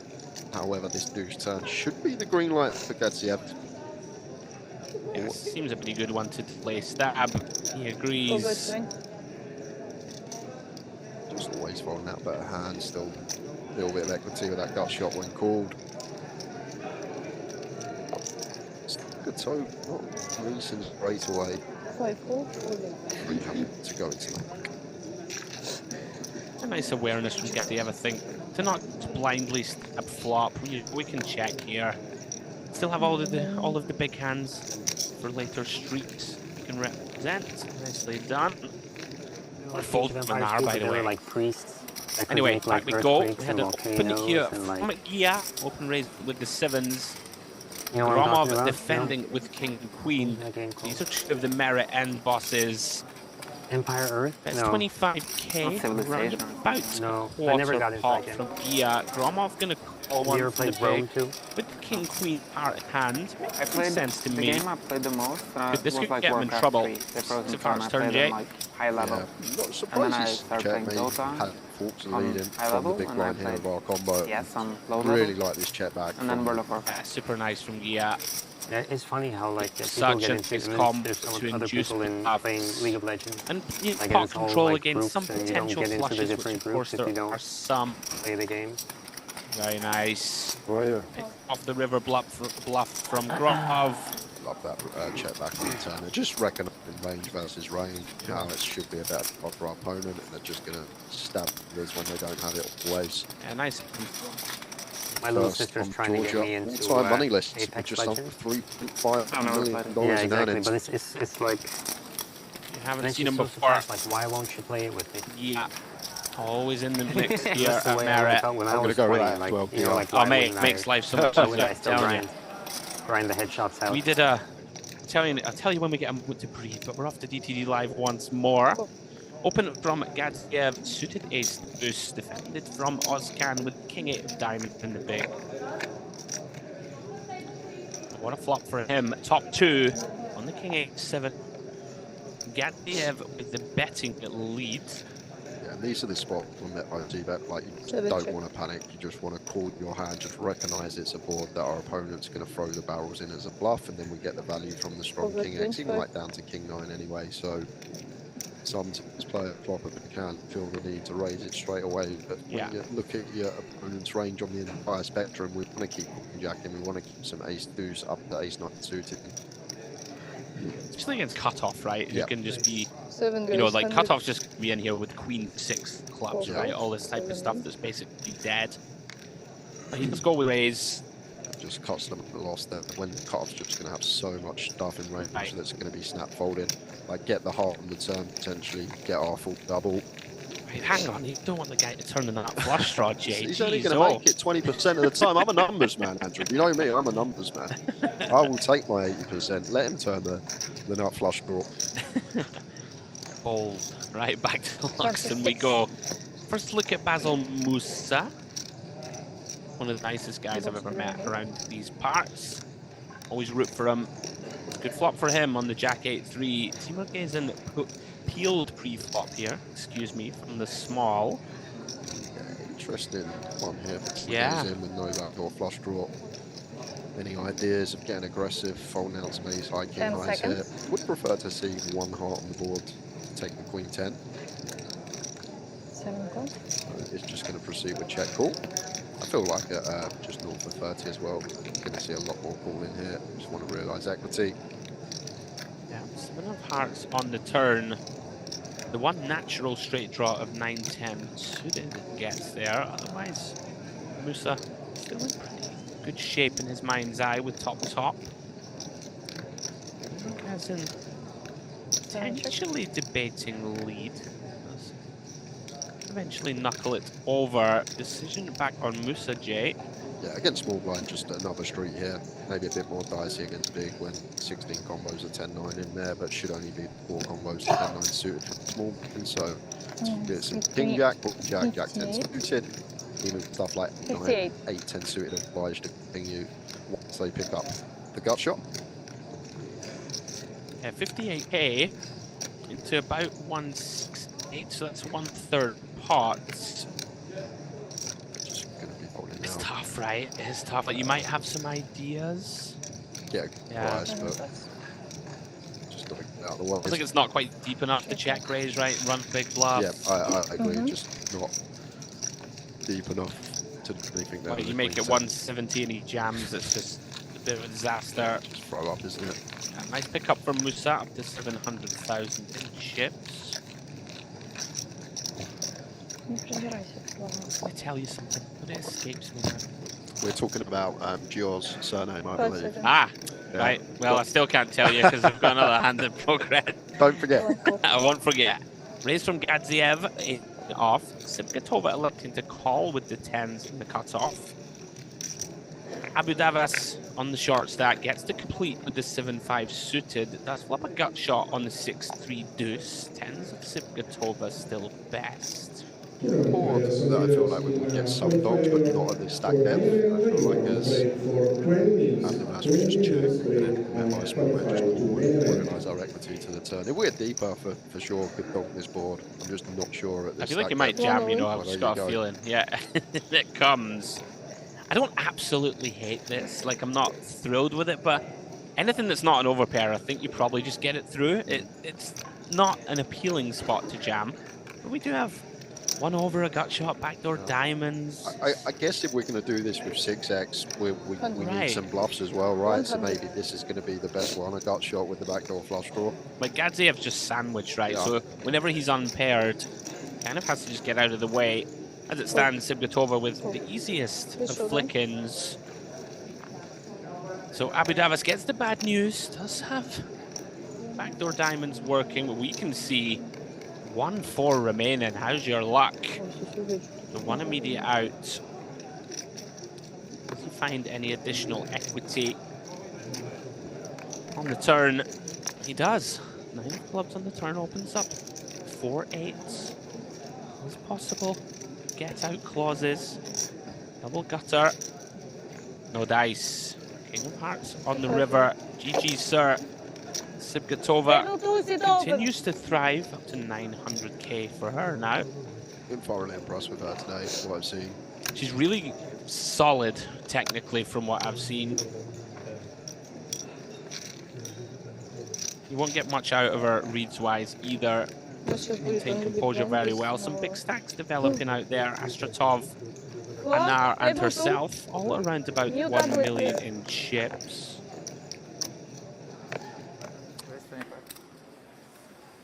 So, a little look at the schedule, guys, as we move forward. This is, of course, day 1C of the Luxon Pay Grand Final. We're going to have day 2 tomorrow through to the 9th, where we're going to have the final day, take you all the way through to crowning a champion.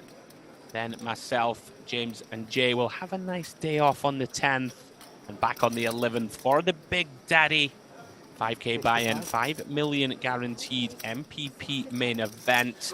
And please, guys, if you can, if you're enjoying the coverage, please give us a like and subscribe on the channel you're watching.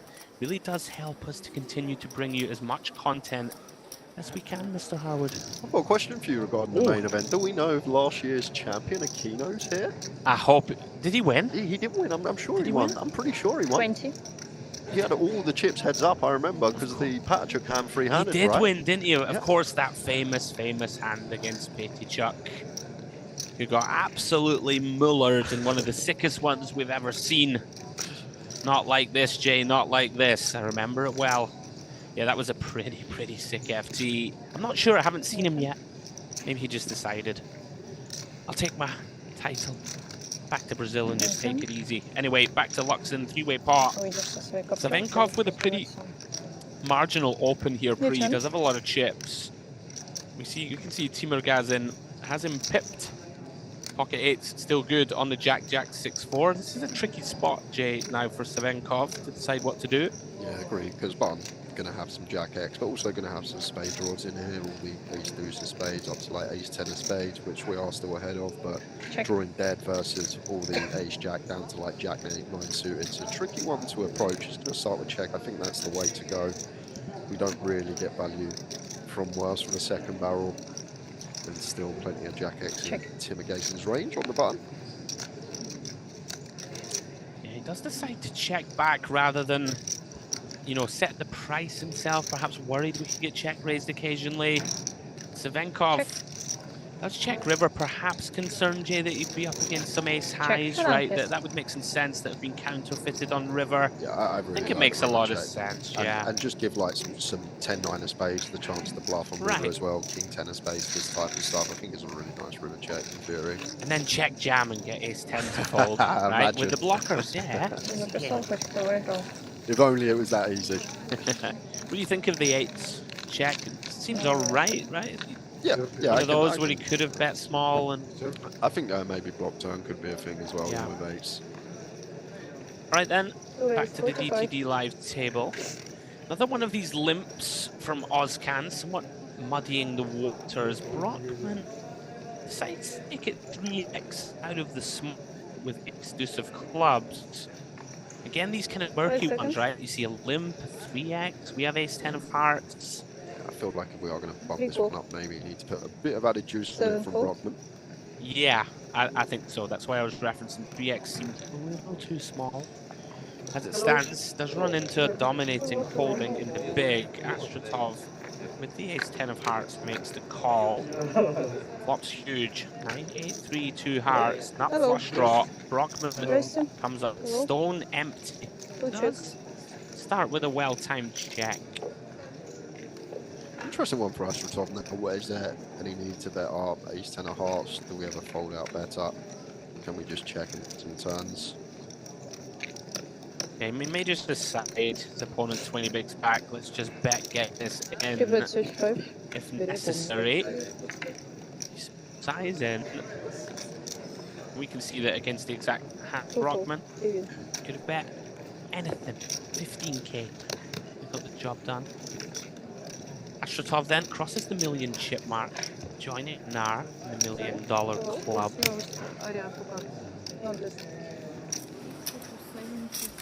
Then first look at Daryl Makalinen. I've got to give the man a shout out. Plays regularly on the IPT, which I myself don't join some of their events from Ireland myself. He's run into it here, unfortunately. Ace Jack of Diamonds runs into the Ace King of Tool. Backdooring that flush draw potential, but not much else. You want a sweater now? No. There's a jack. Not a good one. Eight of hearts turn. You want Two maximum outs pain or no? for Makalinen. It's I a blackjack.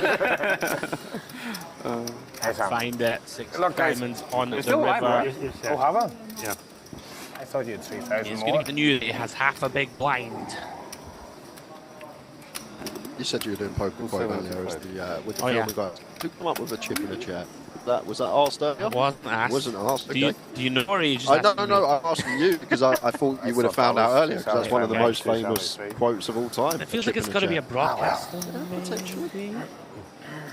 We had a few. We had, he called me with Queen 10, honey. Bank cards. Which is obviously Helmuth. The best thing about that hand is when he berates the dealer and the dealer goes, "I just sat down, buddy." Like literally, how he's having to go at the dealer. Always Dealers, I just sat down, buddy. He's always berating someone. Back to this hand, but Sivgatova open from gun with the ace-8 suited. Oskans in with the king 10. Yeah, not a big fan of this peel pre, but we have seen that Oscan is inclined to get in the mix, and he's going to make a very ambitious float. Heat, 2 overs, no backdoors. Jack of clubs turn though, and this starts to get very difficult for Sivgatova. Knowing what to do on this turn, what our opponent's range look like when we go quarter here. This is the thing, Oscan is going to continue. He's continuing king 10, he's potentially just going to continue on his queen jack, king jack, ace jack, but nice little double barrel. Gets it done. Nice identification from Sivgatova, continues to accumulate. There's something It's every fun month. to fire that barrel. So they have like a Gets it weekend done. every month. Back to Onyx we go. So, but yeah, let's Makalinen then forced all in. Bottom pair on a 10-3-5 board. I'm playing till I'm in London He's till betting it's finished. into Like Gromov, who does early turn that 2nd open of June. ender. Yep. And then if To my Broadway. apartment in Dubai is not ready to move into yet, There it I need to do is. something River's related. nuts on the 9 of spades. Yeah, well, Malaga is, Z. I think it was 16 to 22, Very but dicey spots, and Gromov's going to June, lead. yeah. Okay. But I think we Namur kind of is, have to leave the earlier. player all in just simply I think it's because 27 he's to probably 9. just going to Belgium, check right? all his queen X, Belgium? Right. queen, Yeah. queen jack. I've never been though, but they say When that there's one player is all the in best here, one. So I think this is kind of Like tight. that series Just in Belgium is like recognise the, if you It's ever a go river to that's going to Namur, be like that's heavily the only checked one to back go from for. Z. Yeah. And what our natural bluffs are just But yeah, going I'm to be not going to that bricks, one. diamonds or hearts, right? I That- guess, with yeah. no interaction, not much Yeah. else to bluff with. Does fold. There's It's something going to in be Slovakia GG as well. to the Makalinen. WPT. But again, it's kind of small. Not much to be done. I think they have like a 1K. It's unlucky to run into Ace King a few But months if you're ago. homeless, I mean. Around about 20 bigs or so. GG, sir. End of June. I pick up thinking, for Gromov. Yeah. Might as well go play On the something move. while I'm still homeless, I guess. That's... Yeah.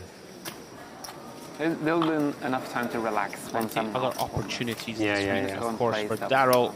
We see Gromov back up north of 300,000. A third of the field or so. I mean, June is remaining. kind of quiet because I feel like a lot of festivals don't want to compete with. Back to the BTT live table we go. Sipgatova in there with the 8 deuce off. Okay, blind on blind. Never mind, Andrew. So looks like a raised pot pre? No, limped pot. Limped pot. Ah, Sipgatova ISO'd, right. We're back. Makes some sense, Jay, right? With some of these worst possible hands in ISO.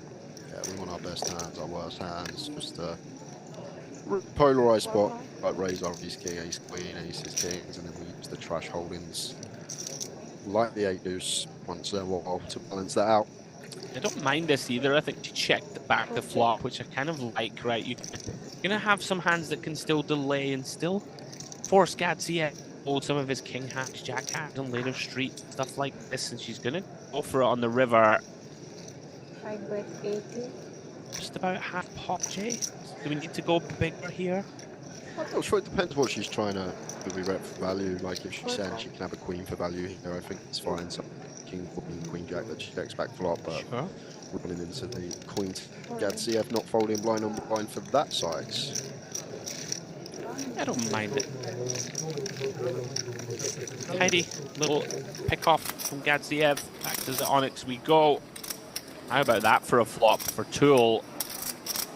He's got to touch the Ben CBs about him, doesn't he? Do you know what? I was thinking exactly the same thing earlier. He is a proper double go up for Ben CB. Deary me. Well, Kuziev, those chips aren't coming back, buddy. You see Tool finds a very tidy little slow play here. Was a raise pre-flop, by the way, from the Queen 7. Defended by Tool. Flops the nuts and improves. Not that he needed to a hard draw on the turn. Potential dicey waters for Bakuziev, Jay. It looks very uninterested as well here from Tool. Anything to pick up on there. Little swing in his chair. Eyes are glancing away from the table. Acting uninterested in the pot. When he's sitting there with the stones with the redraw. Wow, and he's absolutely bombed it. I don't hate it, you know. I mean, it's obviously feels bad when you run into the nuts. You have a reasonable bluff, right? Like a big blind sitting there with a 10 or a 9, Jay. They're just in a horrible spot. Even like a weak king, yeah, right? exactly. They're not loving it against full pots. And like if we're thinking about tripling as well, there's a lot of hands that call turn that you fold river, the 10 hearts, the jack 9, the queen 9, jack 10. Like there's so much that actually call turn, but when met with a double, have to fold river, so could potentially see a huge one. Nice find from Tool just to call. Easy to get carried away here, thinking your opponent will never fold. Gotta let him bluff you, and well, if we're gonna treble it off, pretty good river card to do it. Ace of clubs completes the board. Once we get here, just because you have. Oh, it's the give up. I'm surprised he's found the give up here. From the turn. I guess when he goes that size on the turn, he's only got dips back. Maybe not getting them folds because of the price Tool's going to be getting on the river, which kind of makes sense. All in? Yeah, all in and out. And time to posture for a little while. Always fold. Back to the story. We got some time. Right, do we? Right, quick, hurry up. We did a segment one time here at Merit, and it was like commentator's dictionary, and they put loads of players' names up that were very difficult to pronounce. You know, I like to troll you with those sometimes.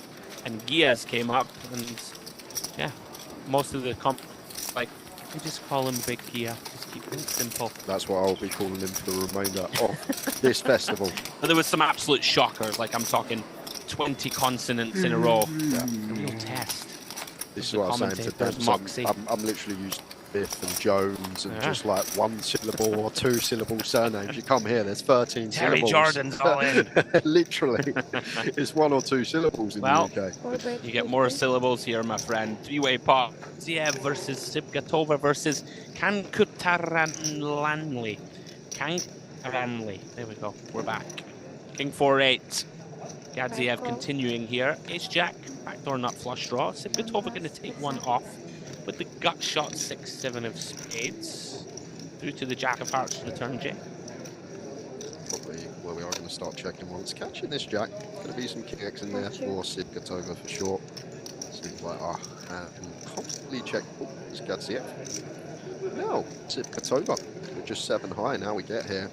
Let's feel to start bluffing this. We expect ace king, king queen, even some king 10 to continue barreling. Not choosing to fire. It's not fun, is it? Right? Like on these, it's like what can I credibly rep that's real strong value that wants to maybe river if she has to, sort of king jack, stuff like this, pocket eights that's been slow playing. He's going to go for block here. Intriguing. Yeah, I think it's kind of nice there. Yeah. Sipkatova may go a bigger size when she's checked back some king 10, king queen stuff. So we set our own price. And then if raised, Andrew, we actually have the avenue to just say the words. We've got the daddy. I'm all in. So 3-bet bluff could have been in mind if we were met by a raise there. Pretty impressed with him so far. I feel like he just knew he had the best hand and just wanted a little bit of value. Maybe it's always expecting a king to bet on 2. Right. Like which is kind of reasonable, right? People mostly do. Back we go to Luxon, Krista Silva. 85. Comes in for the min raise, king queen. Very nice find here from Savenkov. As soon as I see people go 4.5 bigs, I just always immediately think, all right, this guy's well studied. Yeah, I agree. When Chris opens up, what is 24? Yeah. 7-4.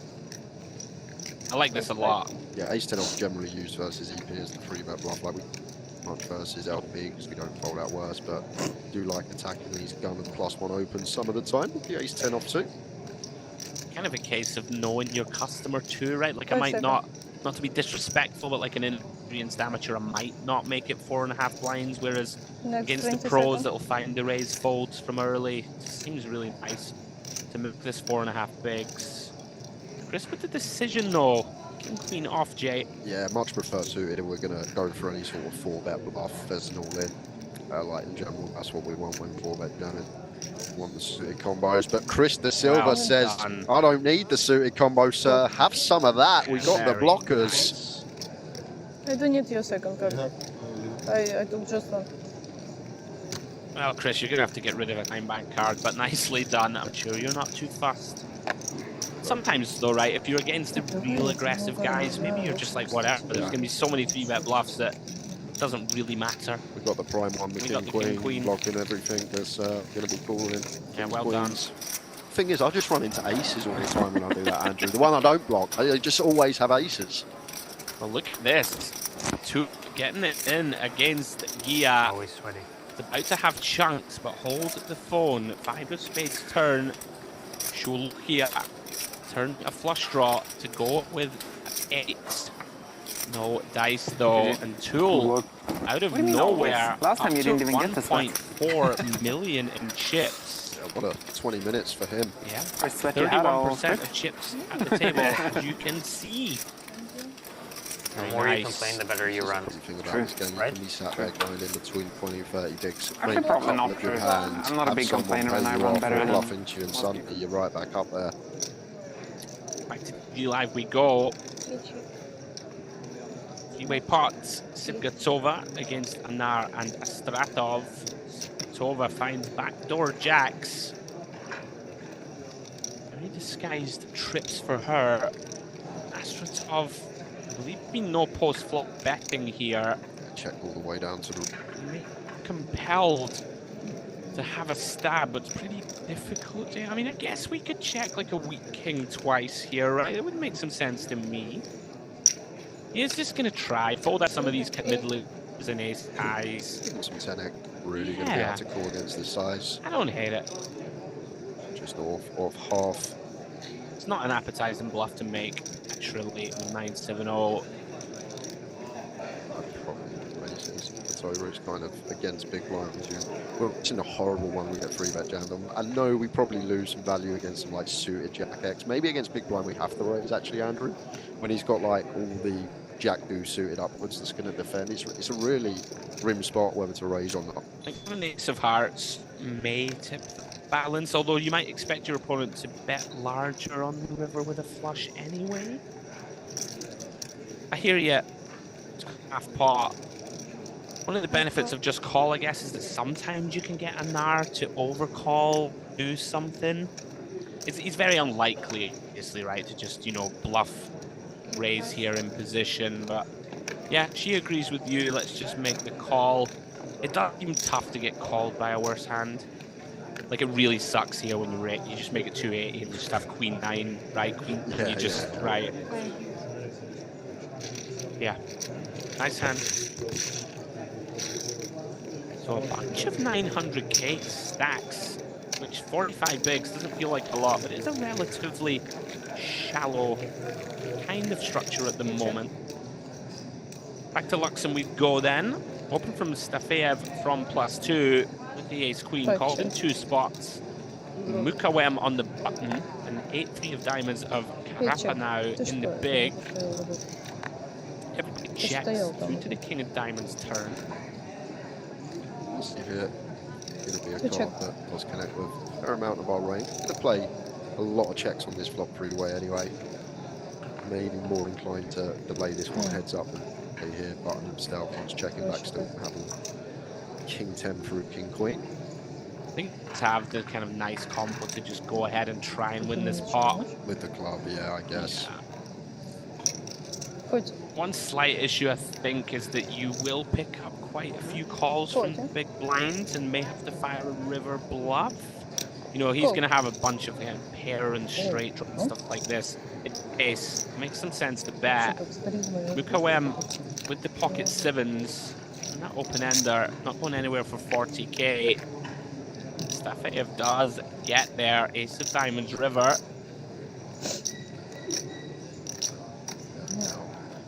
Get to value bet. Stafeev.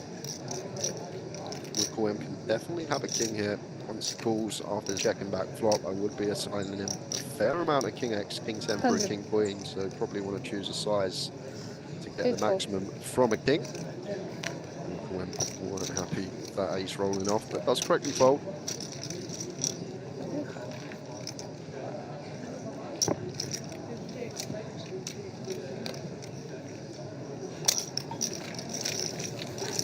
Yeah, look at the chip counts there. Stafeev up to 900k.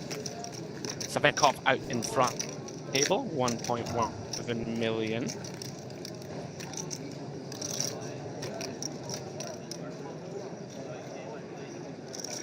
Back we go then to DTD Live.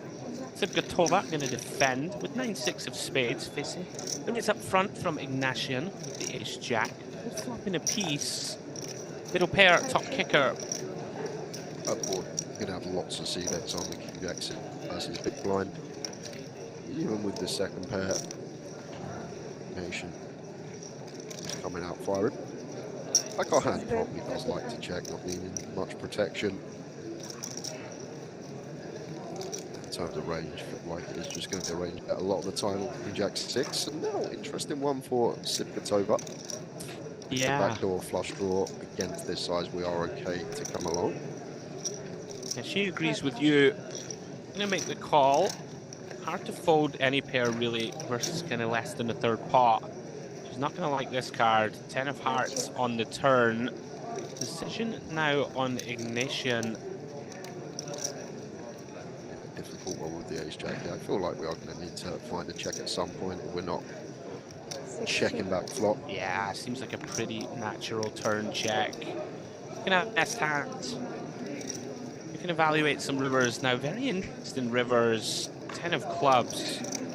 You'd argue, Jay, this might be the worst hand we get to the river with, right? As Sibgatova. It's like a create bluff, but when you think about our range of the calls flop, we're not really going to have a worse hand in the 6 when we have all these lots up and downs, queen 10 that either make a straight or trip 10s at the river. So potentially could have been one of these creative bluffs with bottom pair. It's kind of intriguing that Ignatian opens here, like just basically targeting a worse jack, right? Like or a 6. It's curious. 6 never call, right? So right, so it's sort of like, I open yourself up to get, like she could check queen 10 here, right? Look, get a check raising river. In any case, here we go. What's happened here? Head over to the Onyx and Efimov. 4-3. Wow. Oh my god, Gromov's just like, what the hell is this? It's all about timing. Oh no. Surely not. Queen of Clubs turn. Gromov has to stand up. He's in so much disbelief at this one. Needs backdoor queens. 2 outs. No good. 6 apart. Efimov just decided. I'm in there. 4 high. I'm only going to get through 2. Ugly for Gromov. Tough one to take for Gromov, but you say seasoned veteran here at Merit. He's probably seen it all before, Andrew. I don't know how often any of us have seen that one right enough. But yeah. File that one under. Optimistic. Hey, worked out. Efimov now, $500,000.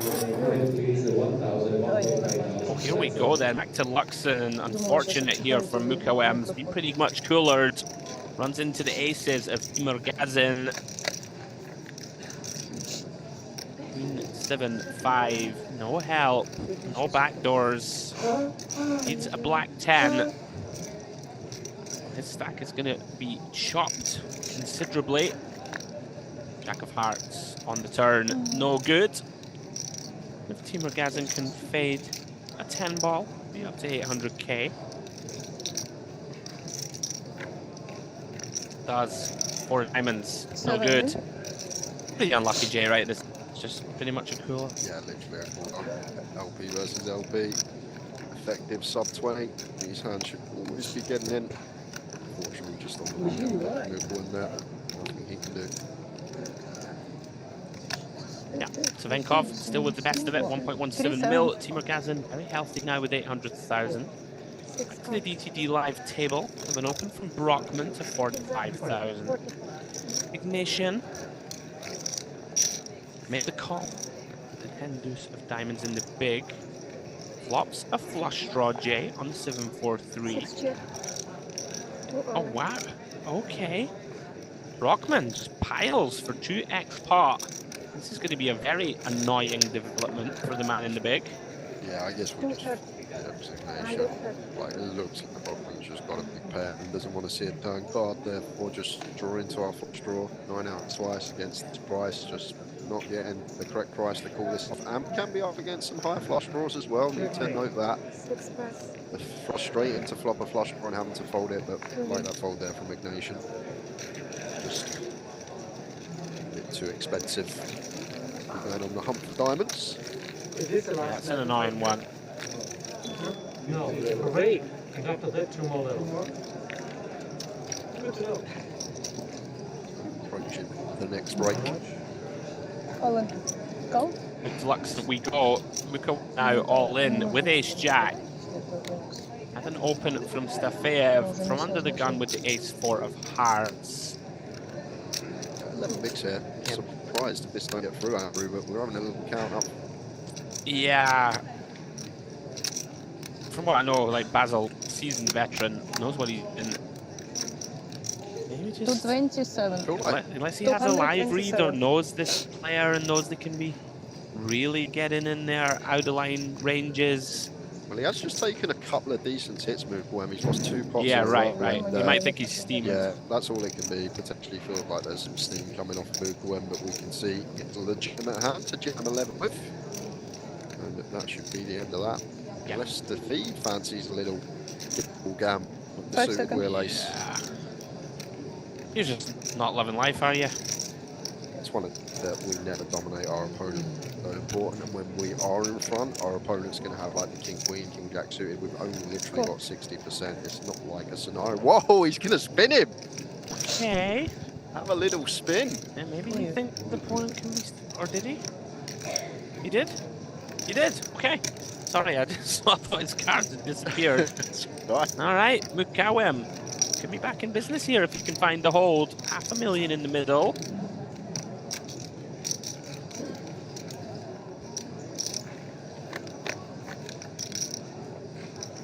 That's about as good as it gets. King Jack 8 essentially flops Stafeev dead. Running 4s or running King ace for the chop. Only avenue out of this one. Yeah, and that'll do. Yeah, a little surprised to see that call, I must confess. Maybe two things. Like we just referenced, right? This guy's over it now. He just ran into aces. I don't know why I'm shocked anymore, Andrew. I just saw 4-3 off in the on the button for so two. It's like aces basically. Yeah. And some nice developments for him. On you go, soldier. He's back. 25 blinds. Off we go then, back to DTD Live. We are at that time in the broadcast, getting a bunch of all in call. Pocket eights versus King Queen then. And that's a nice development when you hold no man. 8 of diamonds in the win. Zipkatova with backdoors available. She's not loving this flop naturally. And that'll do it. Spades on the turn. Nice double up for the man from Turkey.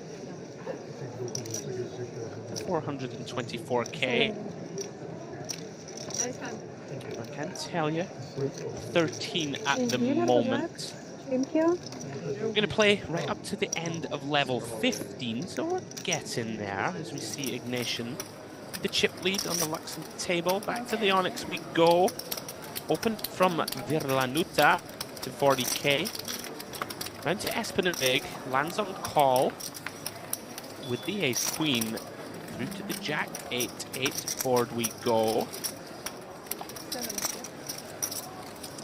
Makes a lot of sense, right, Peel? Yeah, it makes a lot of sense. There's been slightly more shallow enough, and it does have that merit of keeping the dominated stuff on as well. Yeah. I was going to say, suited ace, X, ace, jack, 10, king, queen, as we see this occasion. Virlanuta declines the opportunity to see bet, perhaps respecting the fact that the big blind has the advantage in terms of 8. We can maybe bluff this hand down the street. We do have showdown also, of course. Espen going to check again. Espen here just gets a showdown once we fall into a turn delay with his hand. And wow, Virlanuta flips the script. And this is going to be interesting because, like, if I'm Espen here, you expect the king, queen, king 10 stuff to actually go for a delay, if not see that flop. So when we block ace king, the hand that Virlanuta is going to be repping here, ace queen doesn't seem like the worst catch. Yeah, it's a very reasonable one to bluff catch. I think the only problem in these spots is that often it's like the suited ace X, right? That delay, and then bluffs. Like, what else is like queen 10 suited and the hands you referenced? They're probably bluffed already, right? Like, it's kind of. But we do have a pretty reasonable catcher. Yeah, nice. You kind of just beat him, Jay, right, to have ace-4 of spades that decided delay, and now I'm going to bluff and like, hold out ace-10 or something like this. Tough. True. BC Tool went on that little tear to 1.2 million. You're not playing against I feel like there's plenty of things we can say with that name for later in the broadcast, you know? He's hammering his opponents. This man's hard as nails. I know, right? I'm sorry. Guys, if you are just joining us, Luxon Pay Grand Final Day 1C with myself, Andrew Headley, and Jay Harwood on the mic.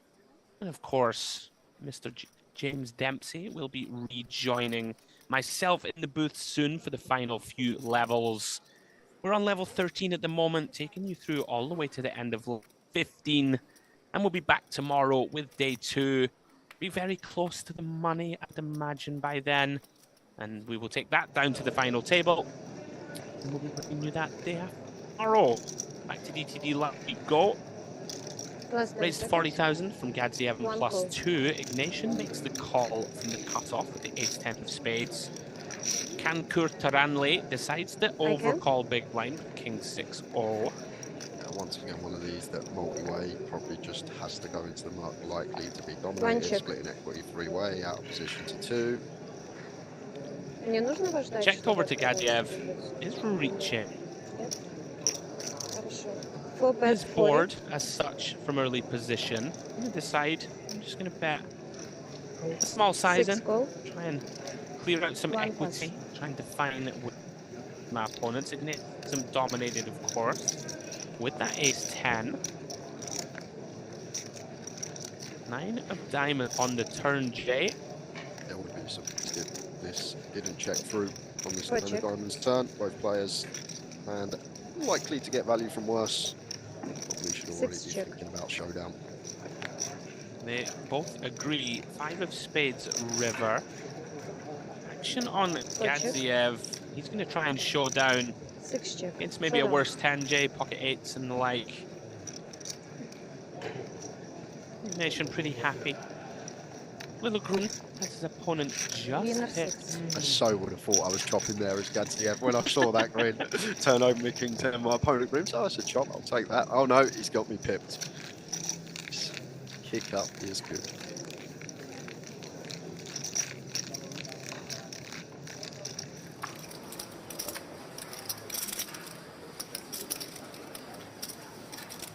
Back we go then to Onyx.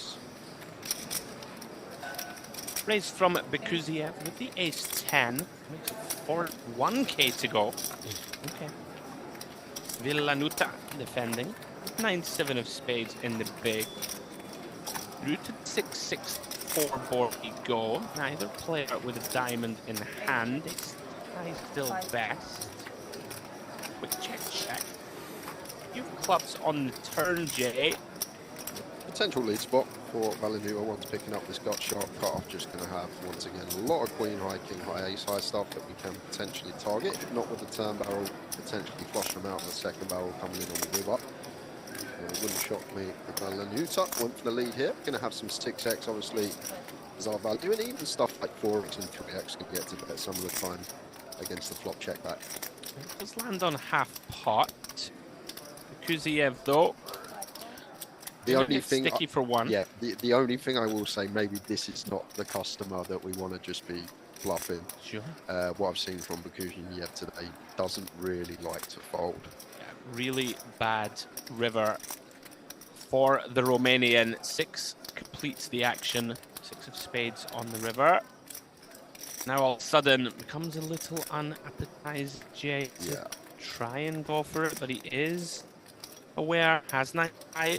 Can try and dislodge the ace highs of this world. I don't think Valenuta's seen some of the antics of Bekuziev.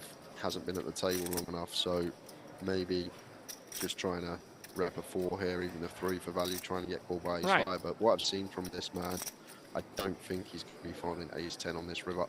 It seems pretty reasonable to pick this one off and does flick in calling chips. Nice hand, sir. Reasonable river size if we're going to bet it. Like, I guess we could bet 5-7 here, right, for value. Yeah, potentially, yeah. Yeah. Even like the any 4, any 3. I always just feel like I'm getting heroed here. You know, on this 6, I'm just like, oh. Of all the cards that I think I'm going to get this man out. Yeah. Nice pick off from the ace-10. Would it just be outrageous having the 7 of spades, blocking 6, 7 of spades, just say I'm all in for like infinite? Would that be outrageous, or...?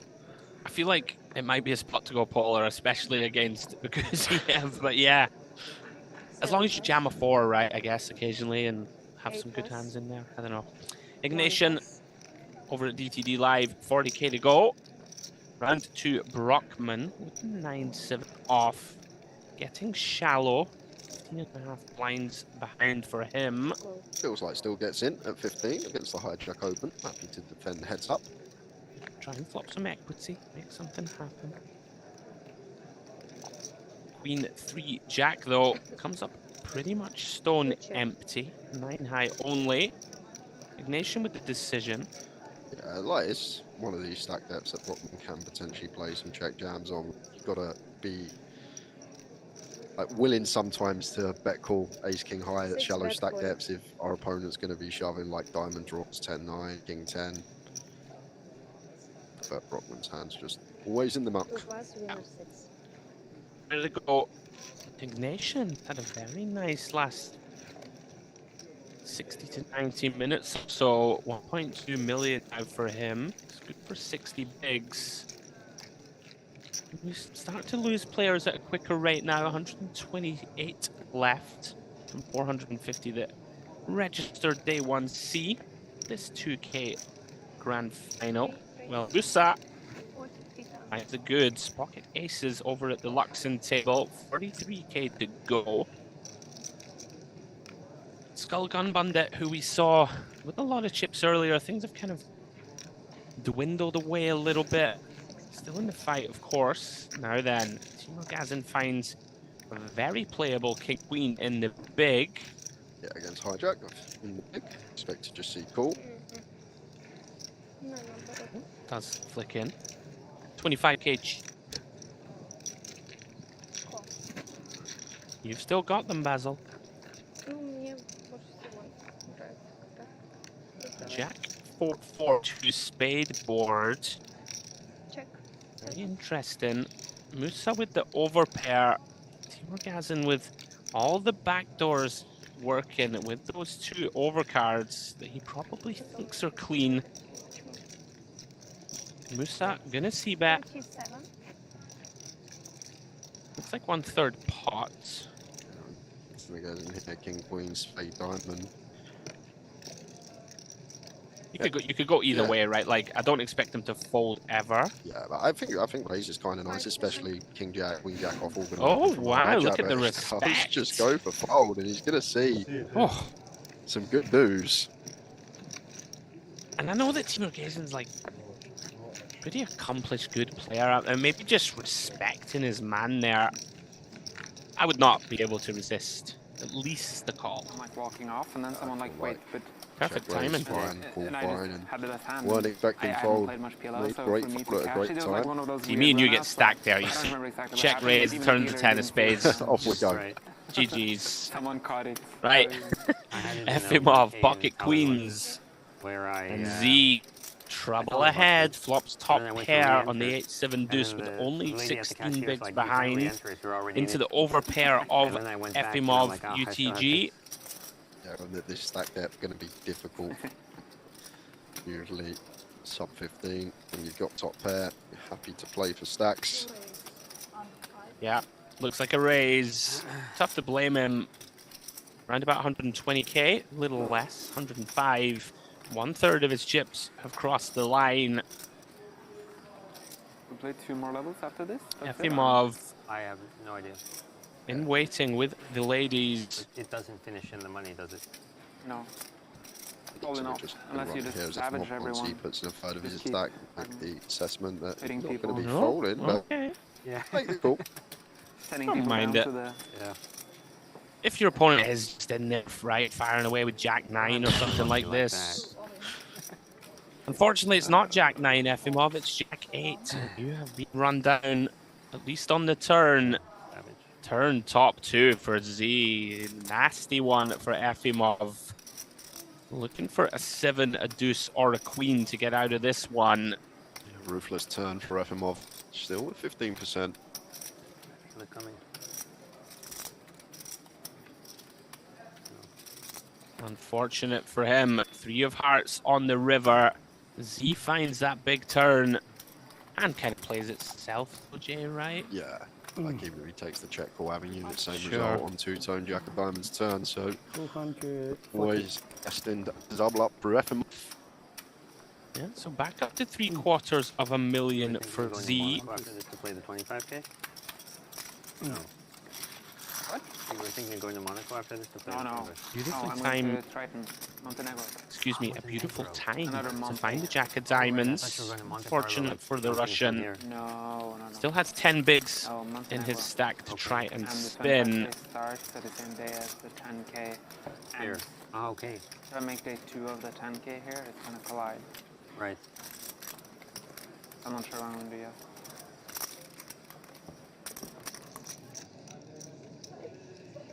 Back to the Luxon table we go. Timur Gazin raising the button with the Queen 10. Look at this, Chris De Silva finds the old solver approved 3-bet J from the big with the Queen 5-0. Very nice. That's the trick, gets the Queen 10 out of there. Nicely done, Chris. Not stack deck to choose these as well. This is nice hand. like the prime 30 BB reader. We like to use these.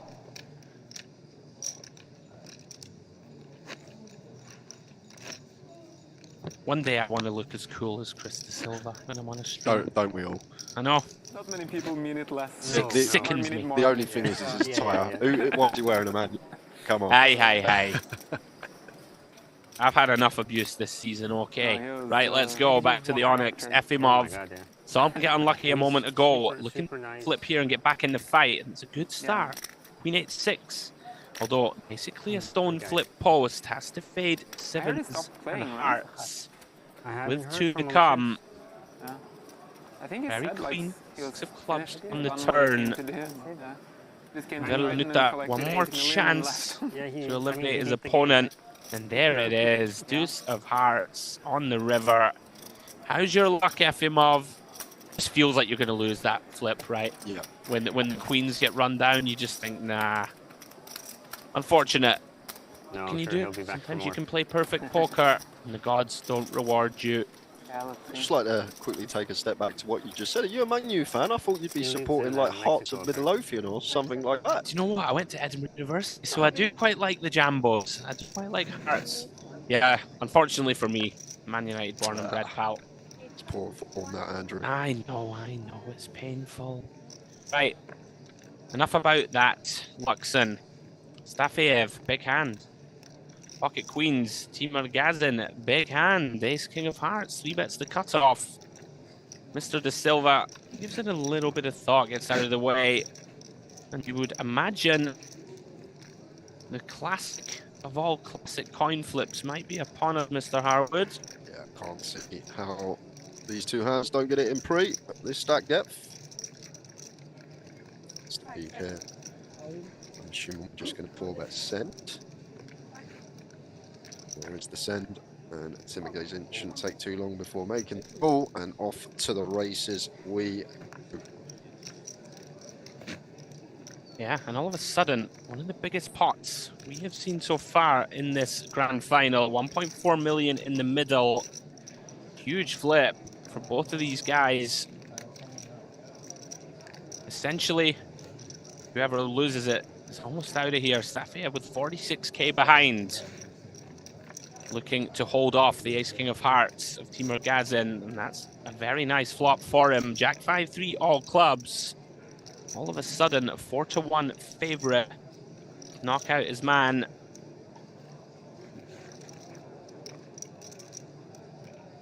Four of hearts on the turn. Never easy. Needs to fade. Aces, kings, and deuces of the non-club variety.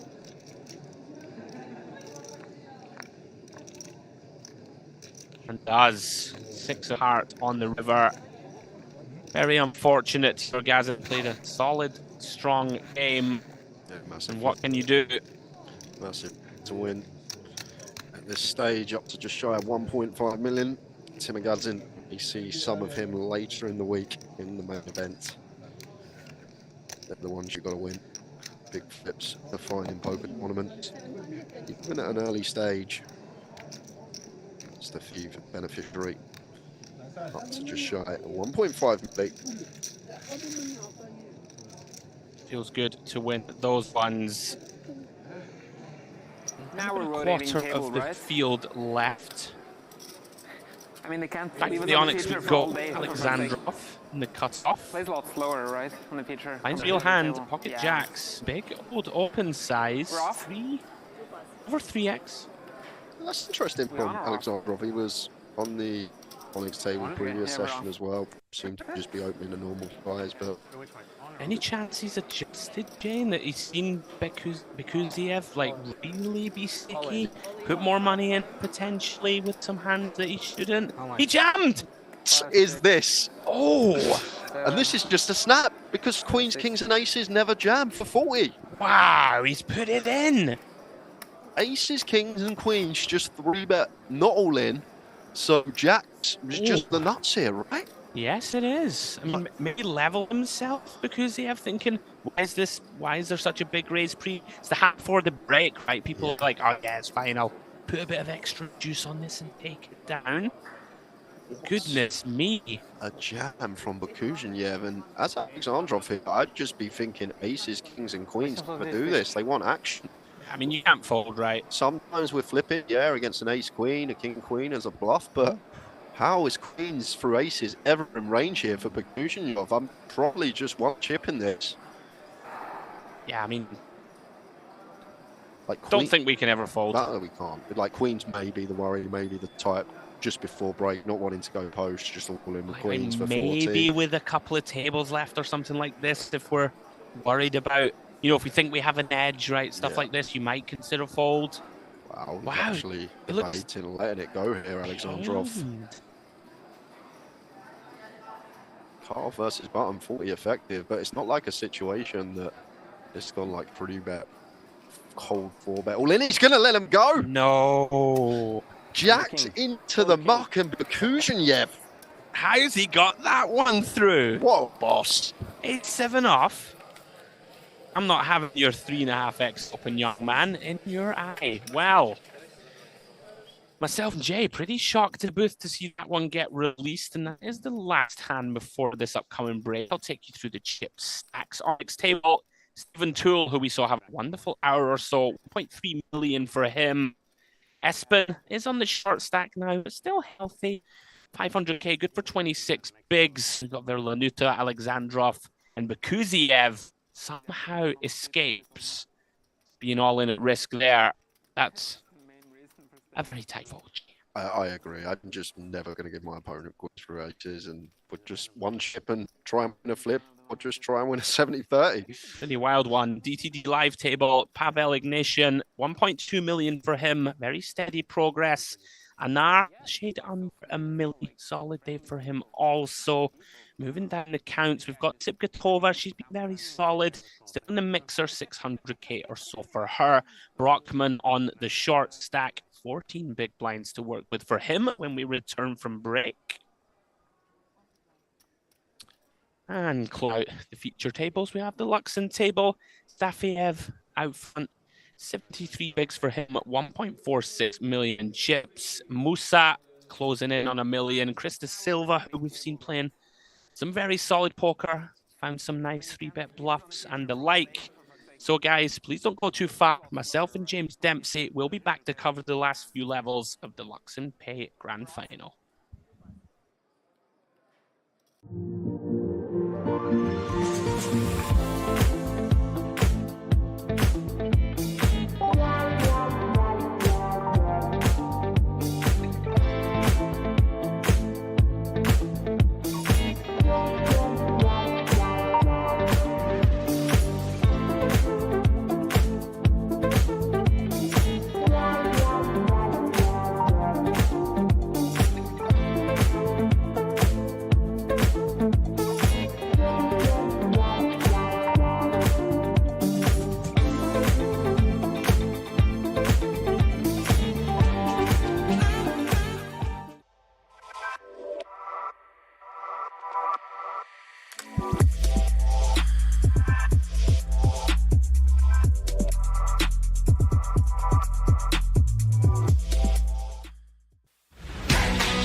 players or whatever. Like big country. Wonder what happened.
Yes, I win. I'm first.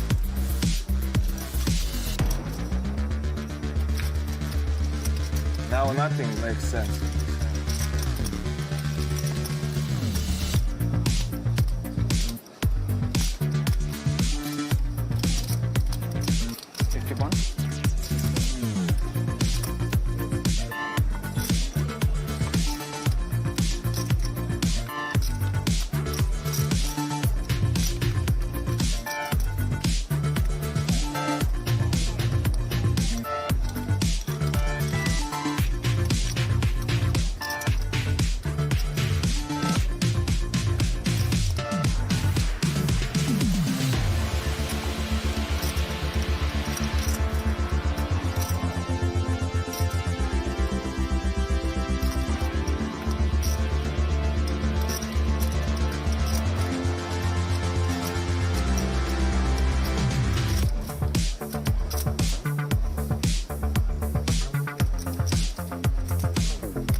why he is champion.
Legends is also very quick now. I play Dota sometimes, and Dota is also like, yeah, you have to be fucking fast.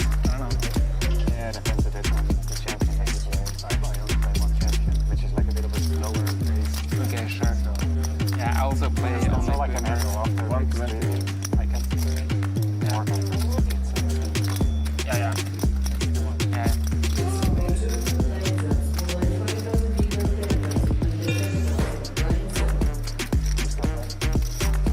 I actually just reinstalled a couple of games like a couple of months ago or 3 months ago after not playing for like 2 years. I reinstalled Dota and Counter-Strike. I'm playing CS with some friends of mine sometimes. It's a lot of fun because I have a lot of friends in poker that still play a decent amount of CS. So we always play as a team and we're on Discord. And it's a lot of fun.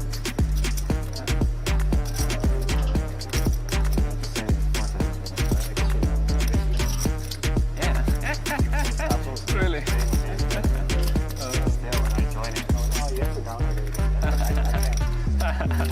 I can't play a game and not be competitive. Yeah. It's too much time. Actually, I'm fine with that now. I used to be like you. I didn't want to play if I couldn't be good.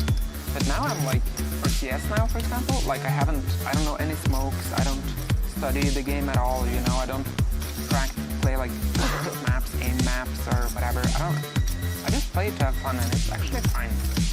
It's fine. I don't know. I'm still learning. Yeah, yeah.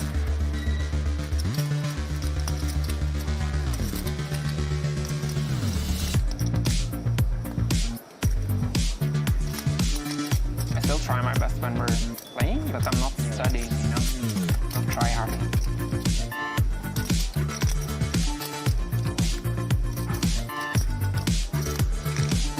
How old are you?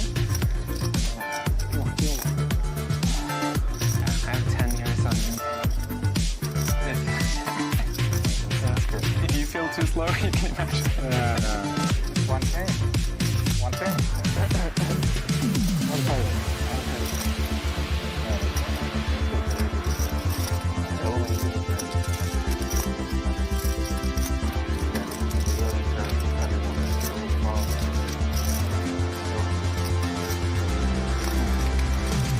Yeah, I haven't played it at all.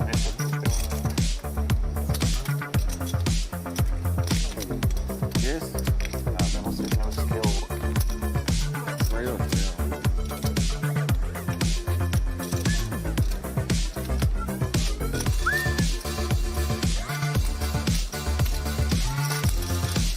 Doesn't have to block at this thing.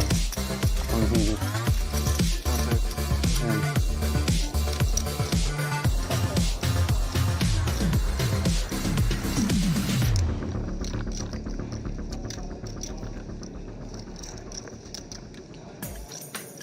Ютин, я отворила. Попчик.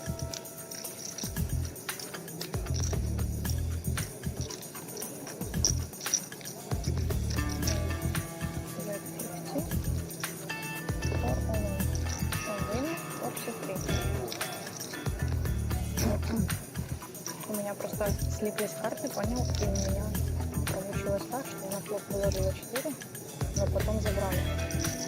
Нормально у тебя все сошло? Окей.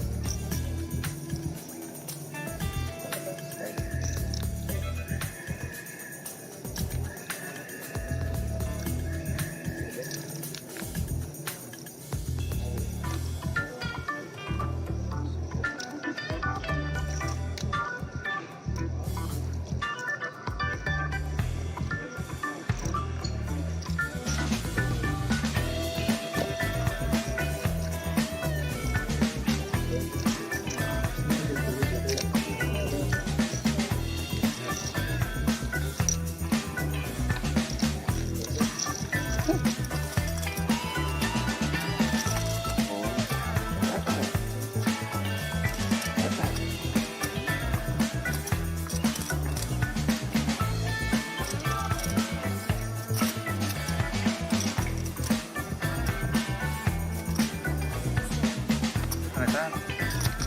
Very cool.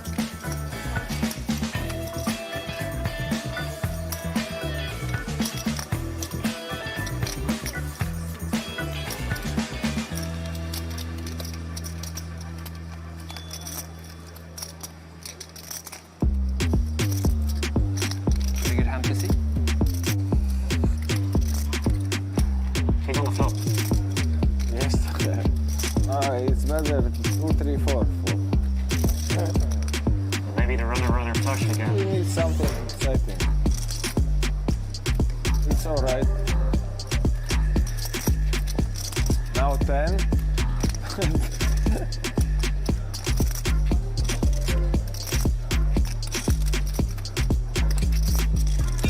What we are waiting for now? Catch? Tension is huge.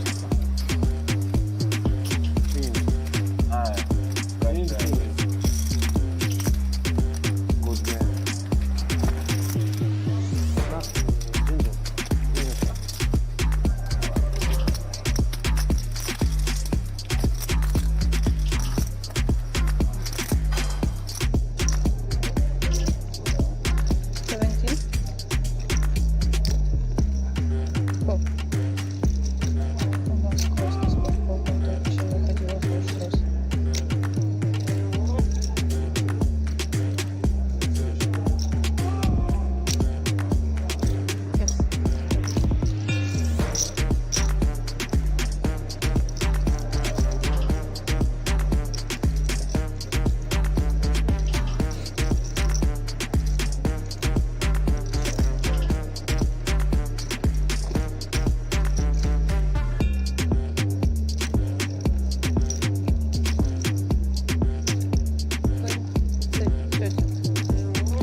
5 seconds. Raise 67,000.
And I won.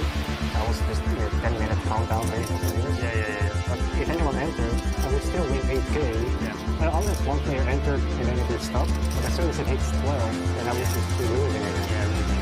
If there's 11 players, I would have won like 11K. But then if there's one more player, I would have went down to like 8K. But it worked out really well because I got to 7K just without paying. But it would only happen if there's some wild dude that wants to register it. Like if it's a reg, he'll never register it. Yeah, so I was... But I was quite some overlay there, so they could have merged an overlay. Yeah. There was some fun stuff you could do as well, like I would time it, like let's say there weren't enough players, I would time it till the break, register right before break, and then I get all that time that runs up.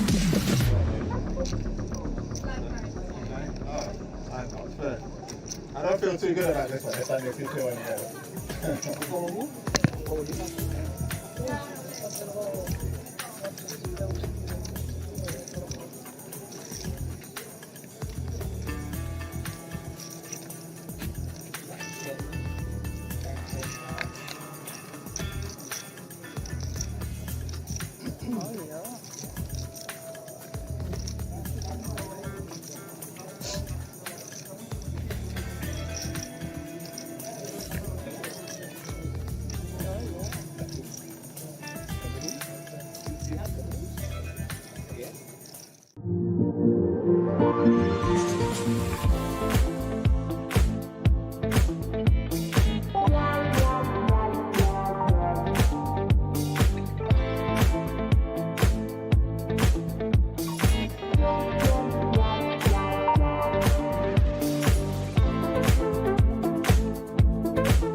Welcome, one and all, for the final time this evening to the Mediterranean Poker Party.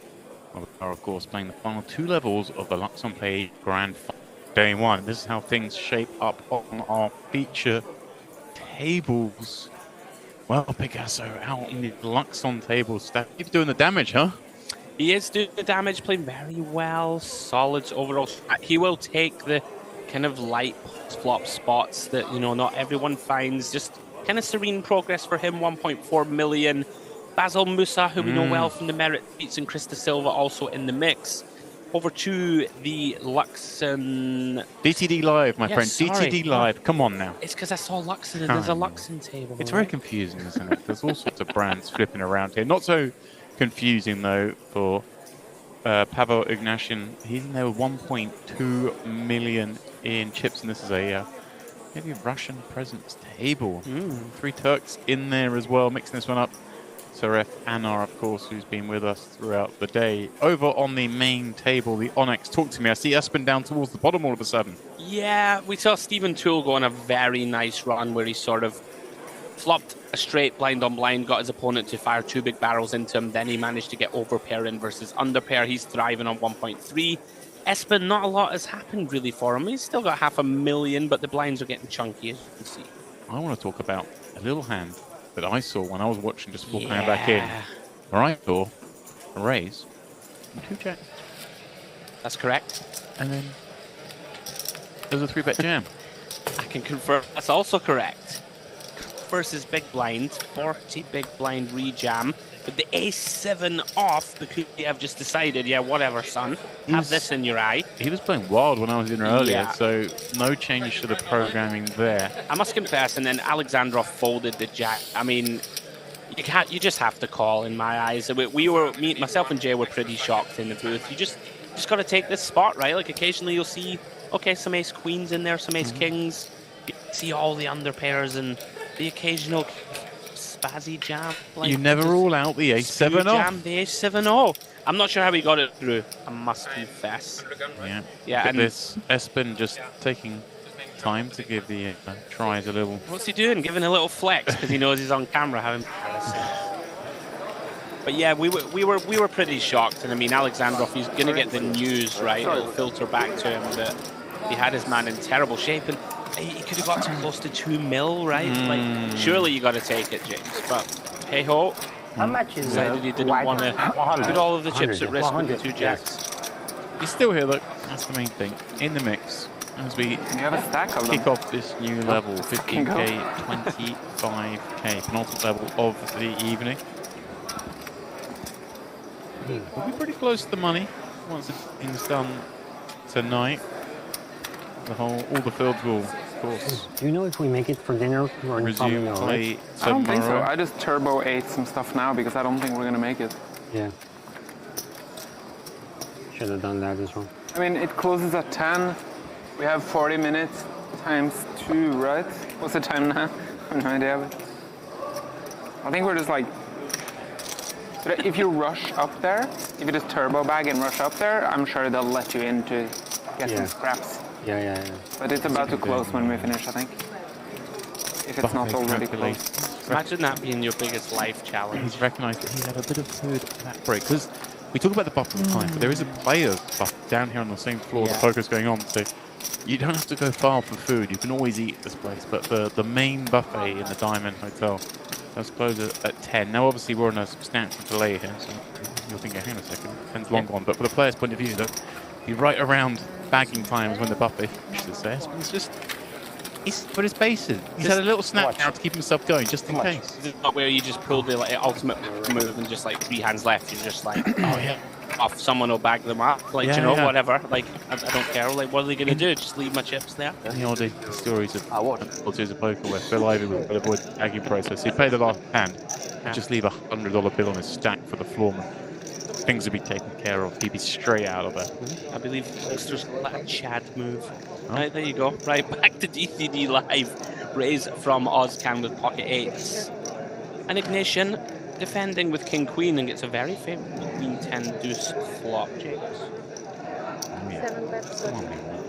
Ozcan following through here. 30k. Yeah, it makes sense. You know, this is kind of our board from under the gun. We're going to hit it a lot. Let's just go ahead and bet. Try and fold out some hands that have equity against us. Ignition, though, has close to top of range in terms of big blind defense. Just check calls and just kind of allow our opponent to barrel off with some of his weaker hands, right? We're just never really going to have to fold a turn. Decision now on Ozcan, and this isn't fun. Is going to check, like, oh, okay. Now it's fun. It's fun now. Date with an 8. Yeah, I was wondering if he would try, and maybe you can make a 10-fold, right, with a big bet, like a weak 10. We do beat some hands still, you know, the sort of King Jack, King 9s of the world, Ace Deuce suited, stuff like this. Ignition goes for value. This is going to hurt when the raise comes in. 7 raise, 100. Yeah, and he's going to be a little confused, I think. Like, yeah, small raise and a snap call. Didn't even think about it. He's kind of repping that hand, and that's where it resides. Yeah, shouldn't really have Jack 9 suited and stuff like this from under the gun, or like 10-8 suited. So I'd still like to see him take a bit more time. You know, you can't be too critical. Like, how often do people bet check and then just small raise river as a bluff? I guess they do sometimes. I'm with you. At least a little think about it. Ignition Yeah. still top the chip counts, but takes a hit. As a Musa fan favorite here at Merit. He's in the mix here with a Queen Deuce on this Queen 8-9 board, but Savenkov in the big blind. He's got the open ender, a couple of unders. Yeah, these are always fun. Limped pot blind on blind. Basil decides to go for the one big blind stab. I think you can go either way with this one. Check would be pretty reasonable as well. Savenkov has a decision, obviously never going to fold. We could decide to raise flop and start trying to put pressure on hands like Musa has. Improves to bottom pair to go with that open ender. Basil now, this is one of these ones, Demp's pretty uncomfy to keep putting money in, but there's a lot to get value from, a lot to deny from. But against an aggressive player like Savenkov, you can end up in some rough spots. So far, so good, though. Picks up another call from a worse hand. Ace of clubs, river. Now decision time once more for Musa. Like, it doesn't really feel like a 3-street hand, this one. I think if we're gonna bet, it should be on the small side. Looks like he's gone for a roundabout third. Yeah. Yeah, I mean, this is starting to get pretty ballsy for the value. Obviously, the primary hand that would call us would be another queen. I mean, Savenkov, you can see he's already thinking, okay, I'm not going to call with this hand, but can I bluff? He doesn't really have them. Wow, he does call. Okay, then. Max value sought from that queen. I think 2 people in this booth might not have got 3 streets, but Basil has done just that against Savenkov. Pretty bossy. Yeah, not sure how much of a fan I am of this from Savenkov on river. Like, there is going to be, I guess, some King X in there, some 10X that decide to bluff for 3, maybe.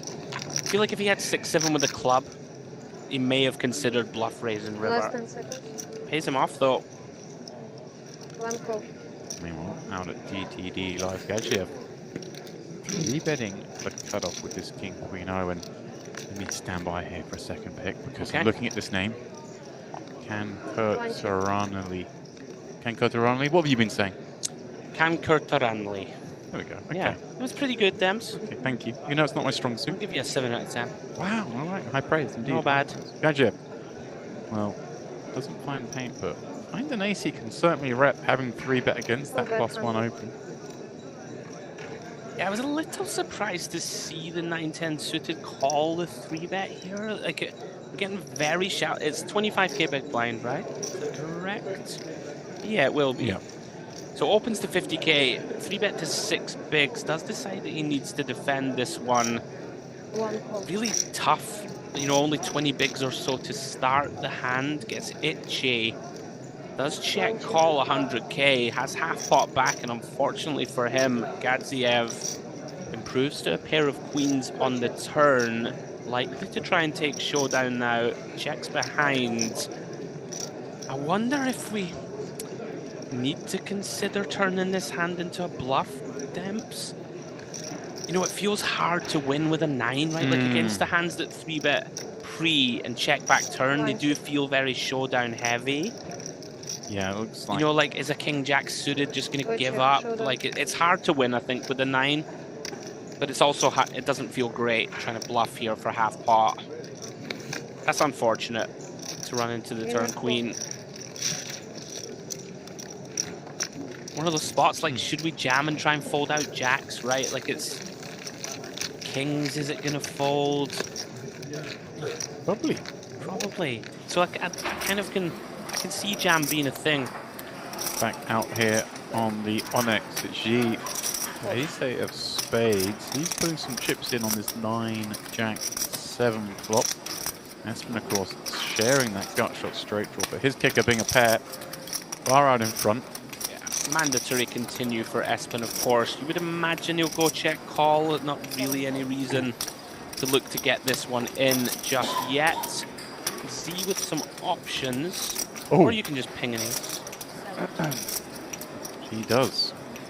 Finds it. Check 2 once again though. The board looking a little scary. Third club. Looks like he's gonna go for the bet here. Andrew with the view, I presume, to sort of checking back most rivers. I actually like this. It's very easy in this spot. I mean, obviously Espen's gonna have some flushes, but he also has just so many of hands like he has, right? Like a pair and a straight draw. He's gonna have 9x, all the 7x for that sizing on the flop. We can have some flushes of our own, right? We have some strong sets and stuff. I like this. I think people check back the turn too often here, whereas you can just kind of bet here and put Espen in a box. And well done, Z. Yep. That's what he does. Takes the pot down and throws to Espen for finding the fold there. Obviously, yes, pair in a straight draw is still tempting. Are you gonna fall through it's this? really hard to continue against the overall range. Is your chair or no? It's kind of been the way it's gone. You were asking me, saying he's got a bit short. It just really hasn't. Sometimes the deck's not in your favor. Hasn't been much to work with. I'm sure he'll get his shot sometime in the future. Oh, hello. 10-7-3, couple of hearts. Pick's been peaked. He sees the set. He sees the nut flush draw. Steffi. Yeah, and 30 effective here. Certainly potential for a lot of chips to go in. Oh, here comes 60k or 55k it looks like. From Tanuri. He's your opener from +1. Yeah, pretty nice find. The old B40 that we see a lot of in the modern game. This is nice. Middle set. So much to get value from. All the straight draws, all the flush draws, top pairs. We know that Stefiev is never going anywhere. Does decide on just call. Very reasonable. And wow, what a horror card that is for him. He drills the turn with the nut flush, but Tanuri is there with the boat and still nearly, what, 2.5 times pot behind. This is going to be a monster here. Yeah. He's going to come out with a lead. I like this. I mean, we're going to get stacked here. It's pretty unfortunate, obviously, but so often here, +1's going to check back often, I think, right? All the overpairs without a heart and stuff like this, they're going to check back. Some 10x even is going to check back. So let's lead and try and make sure that we can get all the money in by river. Look at Tanuri doing this best acting job here to look on short. He's pulling out. Yeah, very nice. I mean, just a call, keeps his man in there. Makes sense, right? He's going to have some bluffs, and we're just not worried about any river card. Sure. Except in theory, maybe that one, okay? Steffi had like a lower flush, as it is in this case, obviously with a nut flush. And now, is this a spot where he may just end up making a big wager himself? Maybe thinking Tanuri can have big heart combos that call turn? You don't want Tanuri to check back river. What's he done there? Has he just Yeah, declared it's like all in? 100K, Oh, 100K. I think. I kind of like this too. Oh, he didn't even think about it. Okay. Just makes it 300. Well, Steve is going to get some reprieve. Maybe should have lost the full amount here. Yeah. Brutal run out for him. I mean, 150 shy of losing it. Intriguing how fast the action is going. I would have expected both players to take a moment there. You know, Tanuri, can we just pile it all in? Maybe. Stefiev just quickly decides, I'm just going to quickly flick the call. Yeah, we're doing well there to save the additional 285k, so not the end of the world. Now then, back to Onyx we go. Toma versus Alexandrov. Super Mario. Looks like raise pre-flop and call from +2. Alexandrov with the overpair on the 6-6. Maybe my Toma going nowhere against this sizing. Did you ever play GoldenEye on Nintendo 64? Epic. That game was Epic multiplayer game. Yeah. GoldenEye chat, listening it. Yeah, maybe Mario or maybe Tetris even. I remember Tetris is very, very early. Oh, Tetris qualifies. What? What do you mean? Real life. Nerds. It's like Right, a mobile game almost. Turn. Says them who wants to talk about bets. Of course I do. That's why I'm here, isn't it?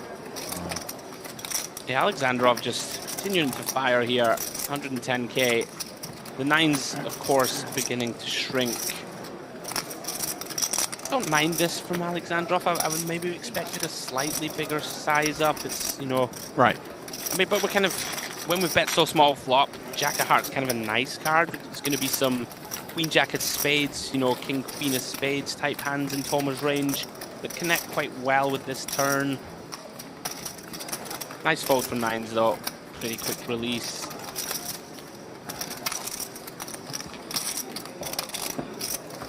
Were you a big gamer, Demps, back in the day? Oh, I mean... What you got for me? I mean, I was grinding GoldenEye hours upon hours. Don't about People that. love that game though, right? That's got like... It was like... You know, you look back at it, you think, okay, yeah, fine, whatever. But it's like, these games that was such a big jump at the time, wasn't it? It was like how good a game could be. Real. You see it in films sometimes, and the film comes out, you look back and you go, oh, it wasn't special. But you don't understand how good it was compared to everything else at the time. That's kind of how I saw GoldenEye. Gotcha. We've got an open here from Ignatian on the button. Very surprised to see Ozcan just peel the small. Felt like a kind of mandatory 3-bet get it in or shove spot for him at the stack depth. And he's going to end up losing this pot now. Not a big fan of it. I think let's just try and get the money in pre here with Ace-King. Oh, it did allow Anar to come in. He has just been so active with like, you shouldn't really lead here with a 6, right? In theory, it's not the best hand to be leading with, but when he's checked to, he puts money in. Equity denial. I mean, it works, that strategy, to be fair.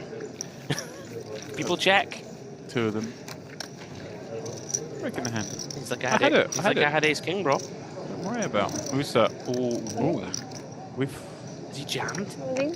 He has. Massive incoming. Here we go, and Moose is going to be thrilled to see it is Ace-King because the pace that went in, he's supposed to be in trouble. Both were hitting. They've somehow engineered a 1.9 million chip flip. What is effectively like getting reasonably close to the money. I mean, maybe the last 25-30% of the field remain. Yeah, I mean, just under 40. Blind seems very standard to me, especially cutoff versus button. Musa taking the hand class that wants the jam. Here we go then. Oh, Sabenkov find it. Well, no, and far from find it. Instead, the 10-6 4-board He's left. all but seals his fate. Well, that is it. He can now leave. He did paint, but that's the wrong paint. Yeah, a bit of a cooler. Basil Musa, 2 mil and change. Sabenkov. GG's, so GG's. There is, of course, still not that encouraging gambling. The turbo is going off. Maybe you get. Maybe jump in there. One last chance to spin it into a stack, make it through today, 2 tomorrow. Where, I mean, as a betting man, I'd imagine Basil Musa will find himself now with 80 big blind. Yeah, very nice. Playing out the end of the day. Nice spot to be in. As we pan back over to the Onyx table where Verlin Nuta is in here with Ace-King, but G's flop best on Jack 6-5 with the dominated King-Jack. And how's he going to progress here? Yeah, button versus big blind. You could certainly check raise here for value, but also we just have one of those beautiful hands. Pretty under rep, just allow our opponent to barrel off. He's on the button, he's going to be in there with such a wide range. And is this one of the cards when they see one of those barrels? Yeah. He picks up additional outs. He can apply pressure on those low flopped pairs. I think it's mandatory to barrel this one. King of Diamonds in hand, we have some potential to treble off on lots of rivers. Just put a 6 in a horrible spot. All the 6 and 5x in theory just going to have to fold a turn unless they, you know, 6x of diamonds, for example, that's going to continue. But this is a really nice find. Zeke going nowhere with King Jack, I would imagine. Yeah, I was going to say, he beat me to it. You have the choice. You can check call and then check call off on most rivers, or you can just put it in and deny equity, which I don't hate it. You know, if your opponent has, I don't know, something like an 8-9, Queen 9, stuff like this, they do have a lot of equity. There's a lot of money in the middle. Yeah, I'm here for it. Don't mind it, actually. Makes life a bit easier. Yeah. Of course, it does mean if we were to, you know, theory-based, long-term based balance, and we do now check call this turn instead of check raising, then our opponent's going to know, okay, well, he check raises all the top pairs, then, you know, it's going to be easy to buff on the river, but how often are we going to be in this position? He'll never see him again. He's gone home to play Tetris. It's fine. Exactly. De Silva. What's on the table? Musa on the move. Flats 2 5s. Finds a 4-6 8 board. Certainly one that we'll see him continue against the big stack Musa. There's no reason to slow down here. 150 in the middle. Playing the rush. Here we go. Yeah, Chris is suitably spicy in terms of, I think from the big blind we have more leads, right, on the 8-6-4. You could still lead the small blind here versus under the gun, but does decide to check it over. Basil with 40%. Chris deciding, naturally, we're not going anywhere just yet. Neither player enjoying this card. Ace of clubs. These spots are very tricky, I think, for Basil on what to do. You know, you think, right, my hand is worth a bet, but we don't want to launch money in. But we do want to deny, right? There are a bunch of draws out there, but you can open yourself up occasionally. Kind of problematic in that Chris can have all these sort of ace-5 suited combos, ace-8 suited, ace-7 suited. All these are going to be in there from the small blind.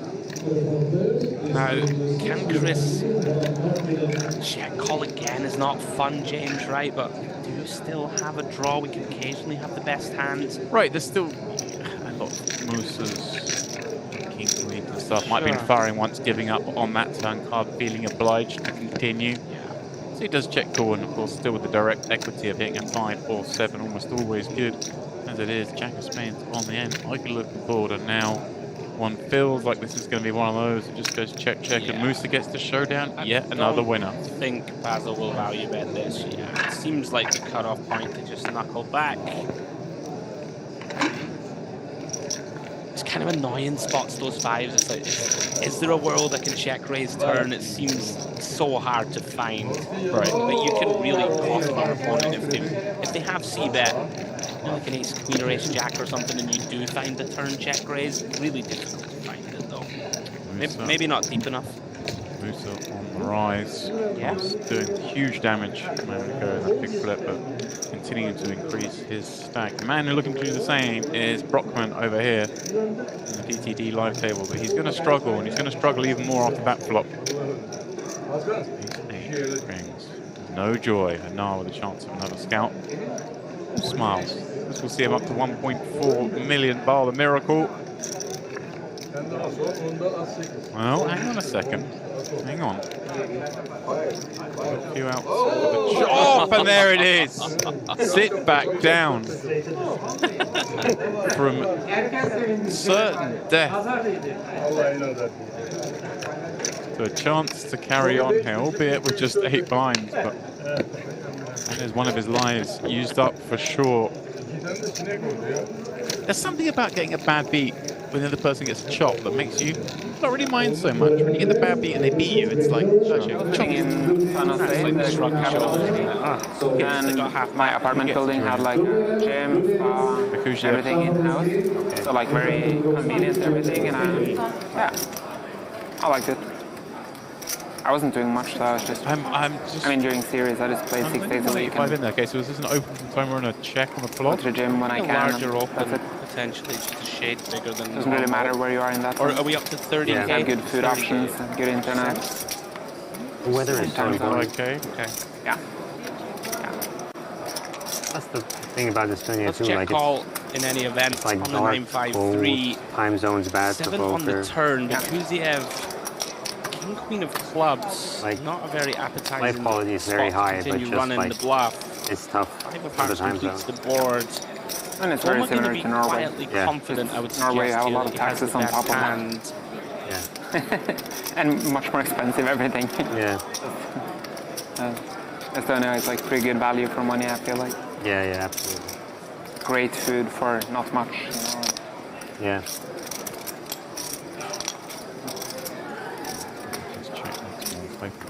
No, there definitely aren't enough downsides for me to move. Yeah, it's just so hard to credibly rep value here, in my eyes, as Understandable. Kuziev. You're sort of representing that you've like bet for moving, ace-9 yeah, or but if you want to something- like something play like a queen nine or series, for something example, like from a this. good time zone, you can just go You know, rent an check apartment turn, in Mexico, pot Vancouver, control, whatever. yeah. I think it's a Costa pretty good Rica, give up. Uruguay, I don't know, like whatever. Yeah. Just go for like 1 month. No change. Yeah. And you do it only for... I want his lucky chips. You do it only for like W Coop Scoop? Yeah. Oh wow. Oh wow. Musa just played a huge flip. Looks like he's destined to play another here. Silver opening up ace king in the hijack. Being met by the buck. Blue queen elevating things up to 160. Surely no play for the silver other than to wager all the tokens, and he's going to get snapped. And here we go. Can Musa win another flip? If he does, 3 million in chips. This is one of those spots where both players are like very tilted and Yes. strongly on the person's hand. I think it's just like a moment ago. We saw the ace king 10s. It's like how we end up here. It's a very similar situation. Of course, that's the game we play.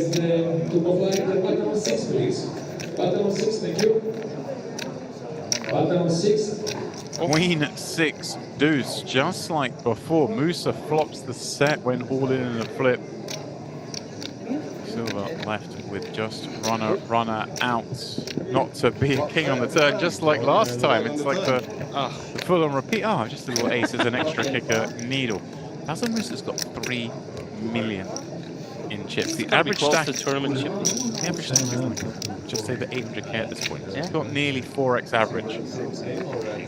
Unlucky Chris. With a level to go and well, level and a half to go in fact. And I mean, we come back tomorrow with the bubble basically upon us. That's going to be a great situation for him to be in. Meanwhile, back here at the Onyx, they've taken a break from chatting as Tool's going to be up against I guess I'm in okay shape at least. Very good shape. I think we have to call this one. Dominic. Versus me flip. Versus me flip. Was flip. Versus me was flip. I'll take this one. This is better. Do you have any block? Sixes. Okay. More than okay shape. Okay. Finds a key nice to win the all but sealing this one. Yeah, back to a straight draw. And you as well. Yeah. It's not over. Maybe the double. It's never over till it's over. It is now. You have 5 under. Have a good talk. Is there an open 260s in this spot? I believe it's gone open and the call on the button, and then Espen's taken the kind of thin 12 big blind. Right.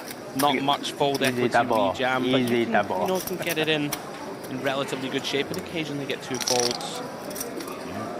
Great spot for him here. Double up with some extra in the pot. The man who will always be known as the 2022 main event champion. It's not a bad thing, you know, to always be known as the main event champion. It's a moniker that will live with him forever. Doesn't matter what else you do, unless you win the champions. Skogon Bundit, he's all in here with ace 10 up against Tenori's 2-7s. Last time Tenori had 2-7s, made a boat. This time hoping just the 7s will hold. And so far, so good for the Lebanese player. Card away. Getting himself up to about 1.5 million in chips. Find himself. GG's to Skogon Bundit, who, of course, when we picked up coverage today, Table was 3 leading is open. the chip stack on this table. Yeah, Showed some flair in there. He did. Things just kind of fizzled out. He didn't do a lot wrong. Sometimes that's the case in tournaments. He had a lot of chips early and, you know, lost 4, 5, 6 hands in a row. It doesn't take much more than that. Unfortunate. GG. Nice pickup for Tanuri. Musa, 3 mil. Yeah, I mean, that's just disgusting, isn't it? 3 mil, 25k, big blind. Toma. Go for the easy. You assure me like the kind of the solver open. Yeah. Suited kings from +1. Sharapov with ace king. Next seat over. It's about 12 blinds. Gets to slam it in there. And in this case, to just Not sure if I would have had it in me to go and play the turbo flight. Yeah, never the worst result in the world. Yeah. That would have been mentally challenging one to enter. Yeah. Yeah, I don't know if I would. I don't know, maybe I would. Maybe I will. I mean, it's hopefully not. I mean, maybe it's good, of course. Yeah. But it's rough. 7 call. Espen to it as we do.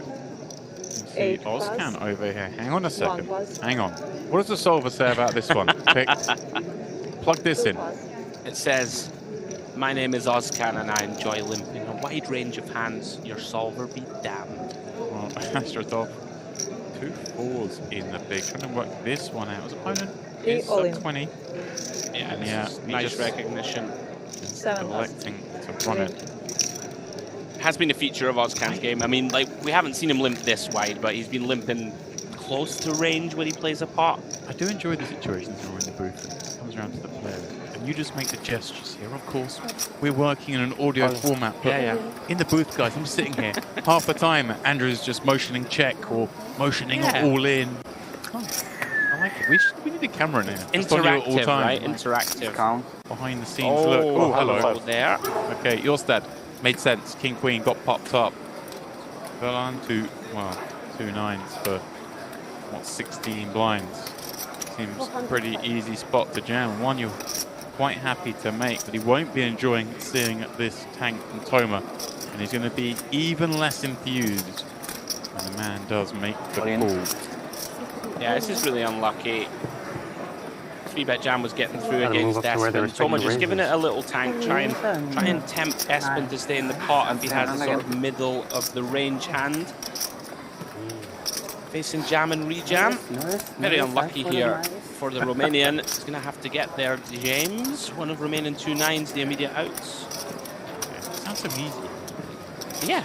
All we got to do is hit 9. Of course. Is it coming? I wouldn't be sat here, would I? Well, you might be. It's a lot of fun. It's a lot of fun. I'd be just winning every time. I don't know. I reckon even with those powers, I'd mess it up right now. Like Joviral just hanging around the ladies. We did see Espen fold ladies event. We did. Hanging around. If he hits the 9, it's going to be quite easy to win, right? Tagging. Good point. Just 9 of clubs is live, though, unfortunately for him.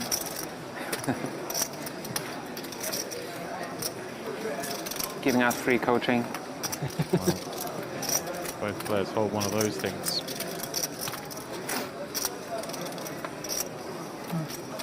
Yeah. Alas, Easy not game. to be. Set up. That's nice to sit now. This to me seems like it's kind of a quite a high caliber table. Yeah. You might have seen the play seems pretty spot on, and it's nice in these kind of tables. It's nearly in the day. It's going to be a redraw tomorrow. Maybe I'll get a better table. Even though he's got a big stack, but then suddenly you just find the kings and then open the jam in front of you. Like, oh, I'll just pad an extra 400k on before before we end today. Back here at the Luxon table, no surprise to see it's Musa in action once again. But this is a little fruity. Hang on a second here. He's open under the gun. And Modena has 3-bet the next seat with King 8 of clubs. Pick, we're deep here, 1.7 behind. Yeah, you wouldn't normally see it go as wide as this. Like from +1, you'll see some King Jack suited and stuff do this, try and, knock out the King Queen offs and type. King 8 is pretty wide. Maybe thinks that Musa's going to be getting 2 out of line. We can see that Basil's been playing pretty snug, to be honest. Yeah. Ace 10 of diamonds, of course, very reasonable open, very reasonable to call the 3-bet. Of course, for him, he's only been here for this orbit or so, because that seat was only vacated. 4-bet. The Ace King fell to Musa's 210. 90. Yeah, it's very easy to think that Basil with that tower is that's running the amok. thing. If I come to a table and I see someone with a mountain of chips and they just like open straight away, I'm like, all right, okay, I can see how you got these. You're opening a lot. Sometimes you're right. a lot of times you're right, but you're wrong.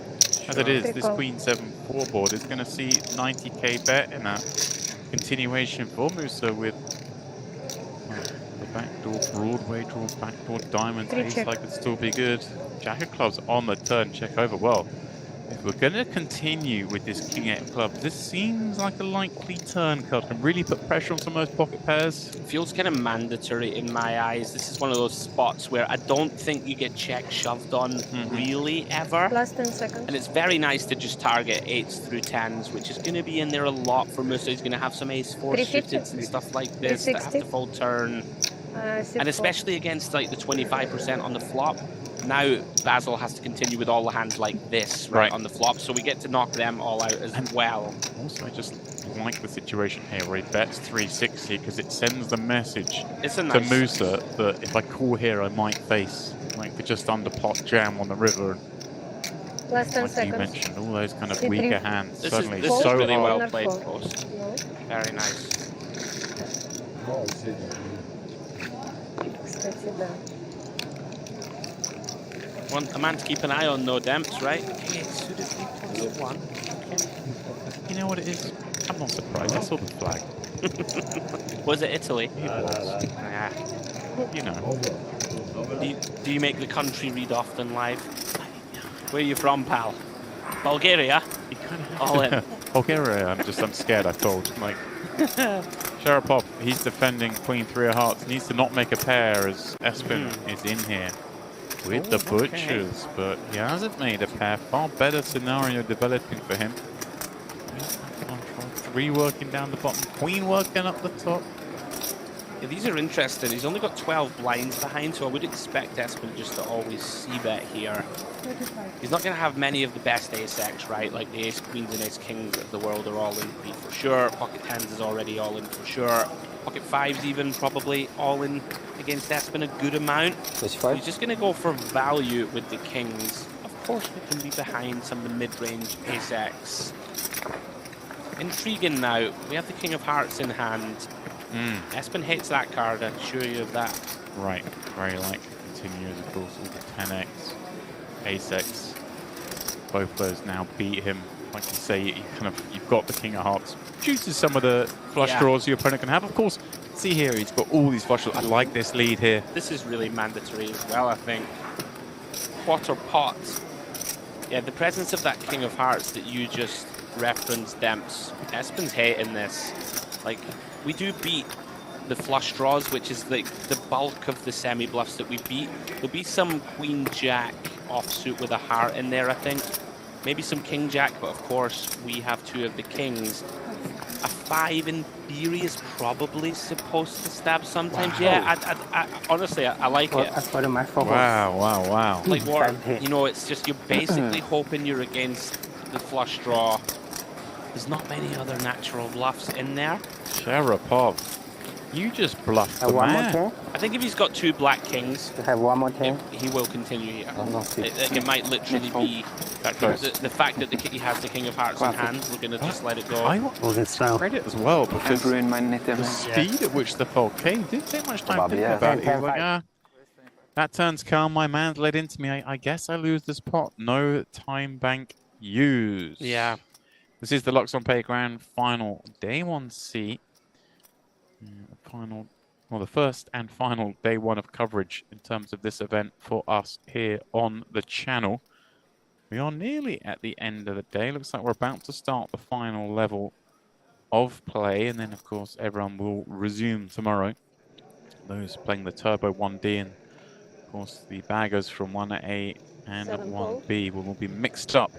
We flip it back over to DTV Live, and looks like we still actually do have a hand here at 10k, 25k, and once more, you said he's been doing quite a lot of this. Ozcan is in here, limping ace-4 clubs. And that's something that I would countenance often myself, but I'd much rather limp this than the King Deuce off, which was way too out of line. But yeah, in general here, don't really want to be limping much.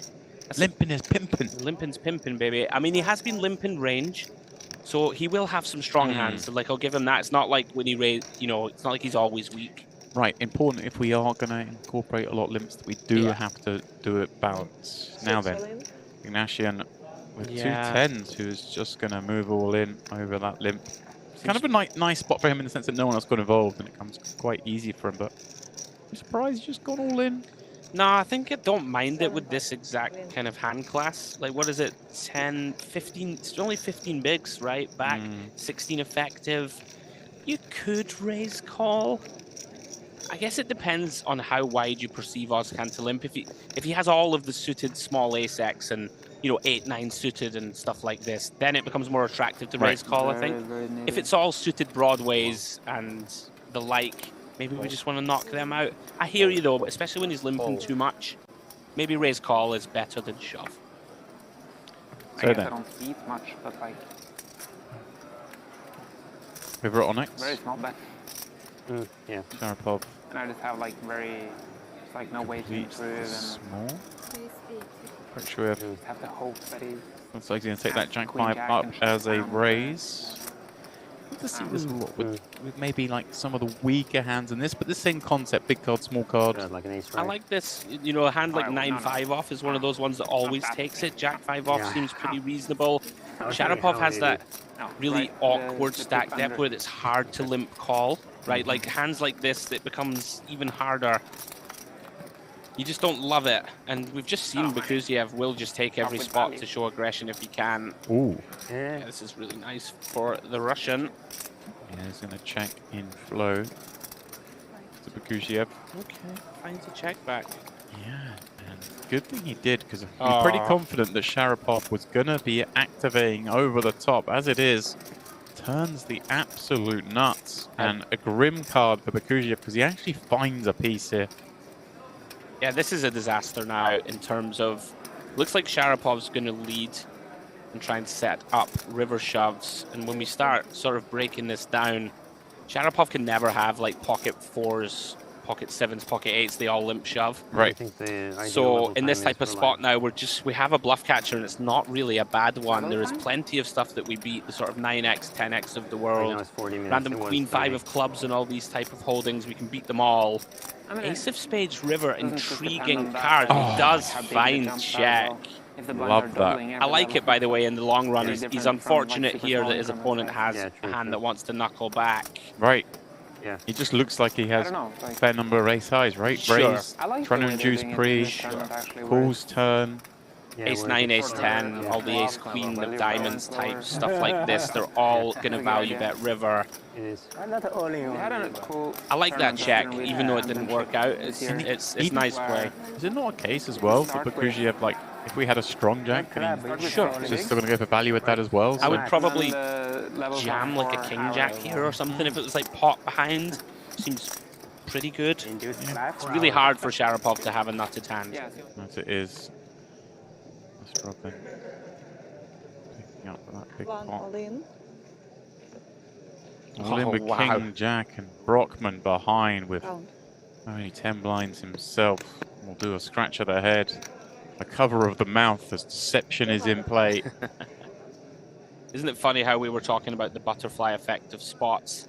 And he was out the door about 20 minutes ago on the 10-3-4 all hearts and got a backdoor chop somehow. And all of a sudden, here we go. Going to be back to 500,000, barring any really bad runouts. 5 pass, 6 pass, 7 pass, 8 pass. Yeah, really unlucky this for Kankurtaran late. 8 blinds seems reasonable. I mean, you don't love putting it in with king jack through the whole table. Runs into the big one. Sometimes needs must, my friend. Sure. And that's what the case is here. Kankurtaran needs all the help, as I do to pronounce that name. I'm giving you an upgrade to 9 out of 10 now. Ace 5-3. Clubs. In the form of that king. An avenue. Needs a queen or a 10. King seals the fate. That's it. GG's, my man. Best of luck in your next venture. Meanwhile, Brockman. Here we go then. Yeah. 20 bigs. Like you say, 1 card away from elimination. Had to ping a 4-outer just to get half the pot. Now, getting eliminations. It's a really nice feeling to be on a free roll. Like it's one of the best feelings in poker, I think. Yeah. Like, literally, you have 1% or whatever, and you somehow wriggle out of it, and now you're like, wow, I've got 40 bigs in today too. I'm gonna win. Yeah, when you got, like I said, it's 4 outs, not even to win. You had 4 outs to chop. Yeah. That's it. On the flop as well, it came like 10-5-3. You got ace 8 against ace 10. You got like no outs for anything, and then 4 outs to chop. You do that, and you get in the mix. Here we go then, over at the Luxon table. A hijack open from Tanuri. Akulenka has jammed 2 9s for a chunk of chips here. I think it's fine. What is it? 25 blinds? Seems okay with this exact kind of hand. But it's put pressure on this Tanuri. He's just getting a count. I mean, I can't imagine he's not going to match this bet, but he doesn't enjoy it. He should. I think in this spot it's kind of annoying because you do see 9s and 10s a lot in this spot. It's not really a spot where you tend to crush too many hands, but you're never folding, obviously. The body language of both of them, they both look through their armor. Like, but again, we sort of found ourselves in this 1.4 million chip flip that neither of them really want to be in. Absolutely.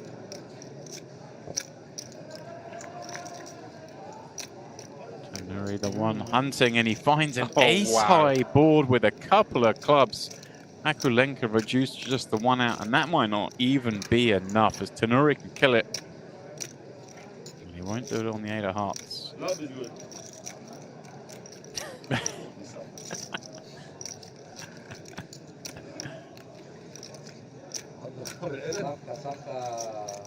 That is it.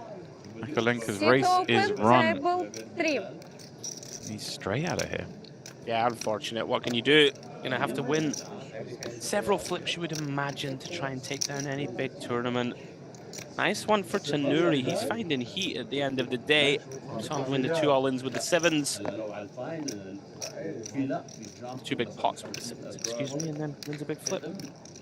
2.2 milli. Yeah, it's funny. We see all this play early on in these tournaments. It's very intricate, and then what always ends up happening is you get to the end of day 1, and the blinds are huge, and someone just wins a couple of all-ins, and they surge past all your hard work. As we flip back over to DTD live table, Ignatian raising in the cutoff, and Ozcan peeling off this shallow stack with the suited ace-5. Brockman overcalling as well with what looks to be a good hand in the ace-6, but tough against 2 players. Ozcan flops the joint. The nut flush, thank you very much. Action check to him. Let's see if he can find a little knuckle here, perhaps. So shallow. Easy to get this in 1 street, let alone 2. Of all the hands that really like to slow play, this is basically number 1. And you know, you have a very wide opening range from Ignatian in the cutoff. He has found very small, which I like. Yeah, and it's going to work. Because I'm not sure about this. Right, it's a 3-way pot. We have to show some respect to it, don't we? Sure. Like ace, queen high, no spade. I mean, it is the fact that it's 30k, potentially. He's decided I'm just going to have to flip it. No, this is a lovely little acting job. Are we Academy worthy yet? We're looking at Golden Globes. He should find really small again. Looks like he bet 100k. Yeah, okay. See if he shows anything. An extra 30k. Oh, the raw emotion. What do we think of these sunglasses? They're pretty gangster. It's we were talking about them earlier. It's the Morpheus from the Matrix glasses. That's the ones. That's what it is. Yeah. He's beginning to believe.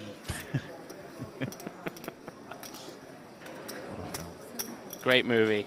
You know, shame about the sequels, but we won't go into that. We were talking about GoldenEye earlier, and I think it was something that was like so far ahead of its time. Like I feel like Matrix is the same thing. Like a film of that style was so seminal at the time. Unreal movie. You look back at it now, and it doesn't. It's not as special, but it stood out in its time. I think it's still pretty. I agree with you. But if you took someone who was sort of our age when that film first came out and showed them to now, they'd be like, okay, this doesn't stand up as well to the current films. But at the time, it was so far ahead. Got ya. Anyway. Yeah, we've got an Actually, let's just talk films. I don't want to talk pugs for the rest of the night. Come on. Well, we will dissect this one because this is a fun one. So we have a button open. Espen defends with 7-6. Couple of ways you can go here. Either small raise or call. Does land on small raise. I must confess, I quite like it. Against a button opening range, you know, because you have people just wildly over c-bet this board, and he's just going to have like 9-10 off and stuff here, right? The c-bet's the button. So Espen deciding, okay, I've got a gut shot. My hand has some playability down the streets on something like a heart, and now he's improved to the double gutter. these are really fun. So we have, what, 130% pots? 1 hour. So we can continue the story now. You know, all of our King X, I think, is very fair that it check raises to get it in on the flop versus the dealer. No. Versus the no, button. several times. So he's yeah, I like this. So he's going for the third pot to set up a river bluff shove. Also, the benefit of this, you know, our opponent can call us once more again. We do get to realize. I don't think you get shoved on very often.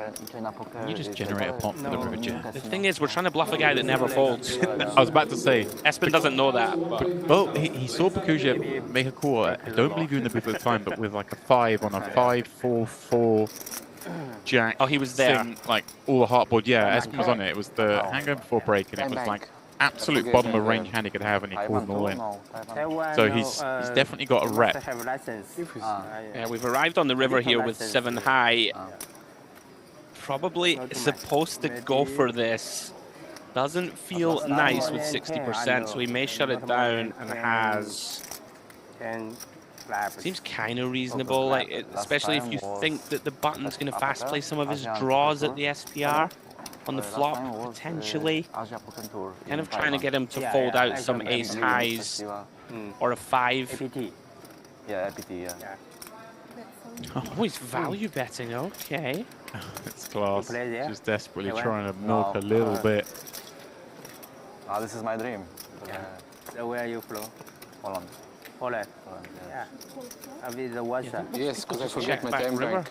Many times. But I suppose once Espen checks, he's probably not going to check a better hand. Those. You don't need those. Nice hand. Sometimes you do. You know what to do.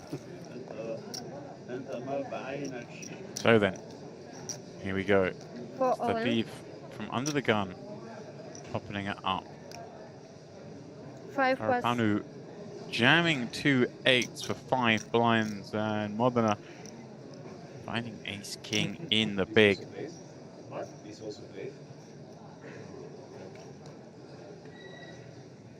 Karapanu, he's the one at risk.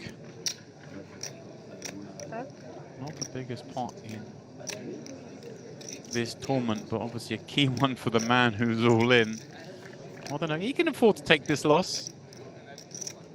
Not that he might not. He might not.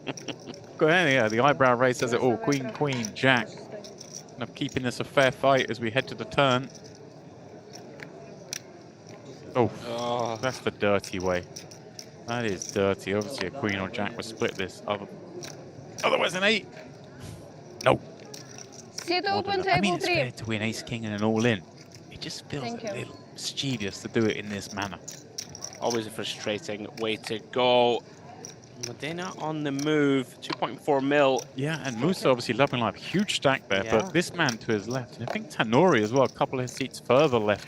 I mean, those three have all got, what, 11, 12, and 13 and a half starting stacks. That's a hell of a deep stack table. I think all 3 would probably be happy enough to get off the table, get a redraw for tomorrow, approaching the bubble, and get to bash people up. Yeah, I think it'll be kind of unfortunate if they were to make a big move on each other tonight and prevent the chance of doing that tomorrow when they're likely to be table chip leaders, or at least, you know, not dealing with 2 other players in that realm. Here we go then. Over at DTD Live, Stratov, King of Hearts. That looks pretty good on this ace 9-7 board. Feels like this must be a bigger open size than normal for there to be 255 in already. I think. In any case, a Stratov, not flush draw, and the betting lead. Typically going to bet small on the monotones, as he does. 45k, about 15% pots. This one is horrible, isn't it? Drawing to a straight on a monotone board, like you mentioned. I mean, we can bluff on the 4 flush and stuff like this, so it's going to be intriguing to see how this goes. Can a Stratov find the sneaky check back? Oof. I think in general, people just go for 3 streets here. I think like the problem is that Ignatian can just have Jack 10 with a Jack of Hearts or 10 of Hearts. Right. And they're all just going to always call turn. And we can just set up river shoves. So it's not natural to think, okay, I'm going to trap check here, my King of Hearts. Yeah, I like this bet. Whoa, whoa, whoa, whoa, whoa, whoa. Okay, he's going to go for it. Here we go. Morpheus, what are you up to? You know what? It's not going to work, obviously, but I kind of love it. I kind of love it.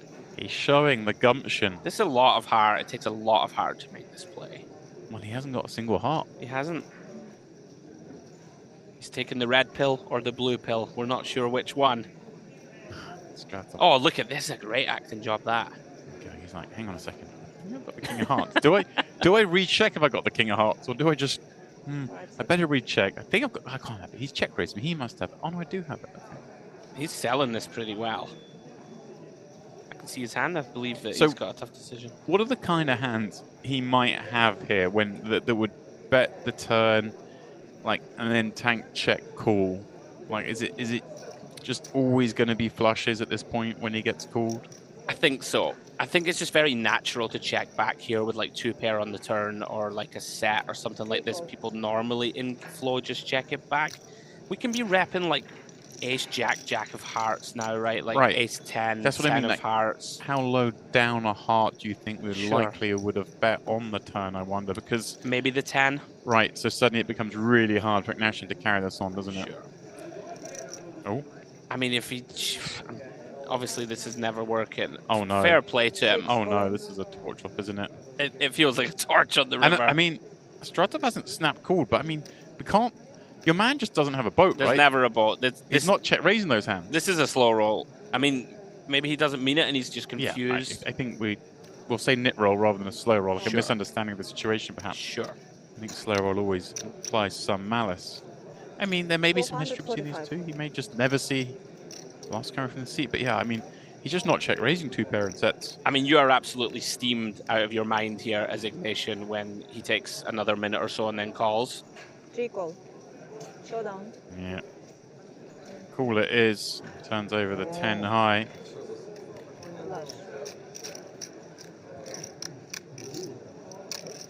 Well, found the heart to fire off. Yeah, Big I mean, old bluff. You said it. You got to give the man credit. He gave it a go, and we always love to see that.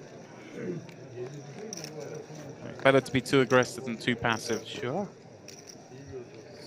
Wow. I mean, if a Stratov has ace, jack of hearts here, you get check raised on the turn and shoved on. I mean, it's just a pure bluff catch. You would be hating it, I think. He wasn't enjoying calling with the King of Hearts, so like, I mean, you know. Quite right. Bakushiev over here, he's raising it up in the hijack. It's all fun in the 3-bet, 3xing the original open up to 6 blinds with this ace king. And I mean, I'm not going to predict anything because I feel like Bakushiev can go off at any moment. This case just finds the fold. But nothing would surprise me with this man. Sure. We gave Tool the old Ben CB lookalike treatment earlier. Okay. He, Does he play like? He's played very well. Okay, there we go. I will say that. I haven't seen him make a single mistake. I have a security business. I like this. The cut of this man's jib plays really well.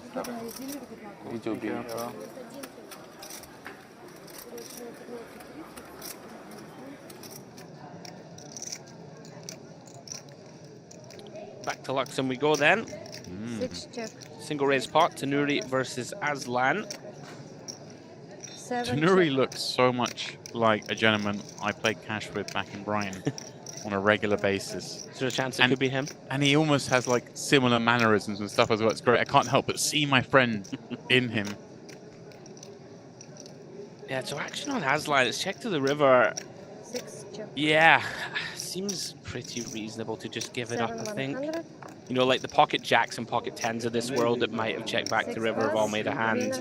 We'd really just be trying to fold out a suited ace or pocket sixes, something like this. There you go, ace 10, pal. You can see if you like.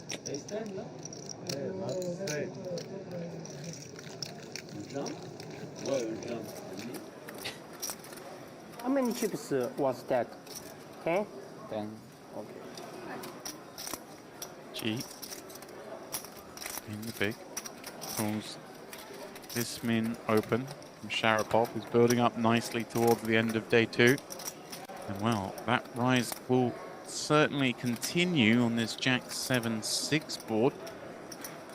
Almost unfortunately for him that this kind of board where the big blind does get to continue a lot, but seems unlikely in this instance.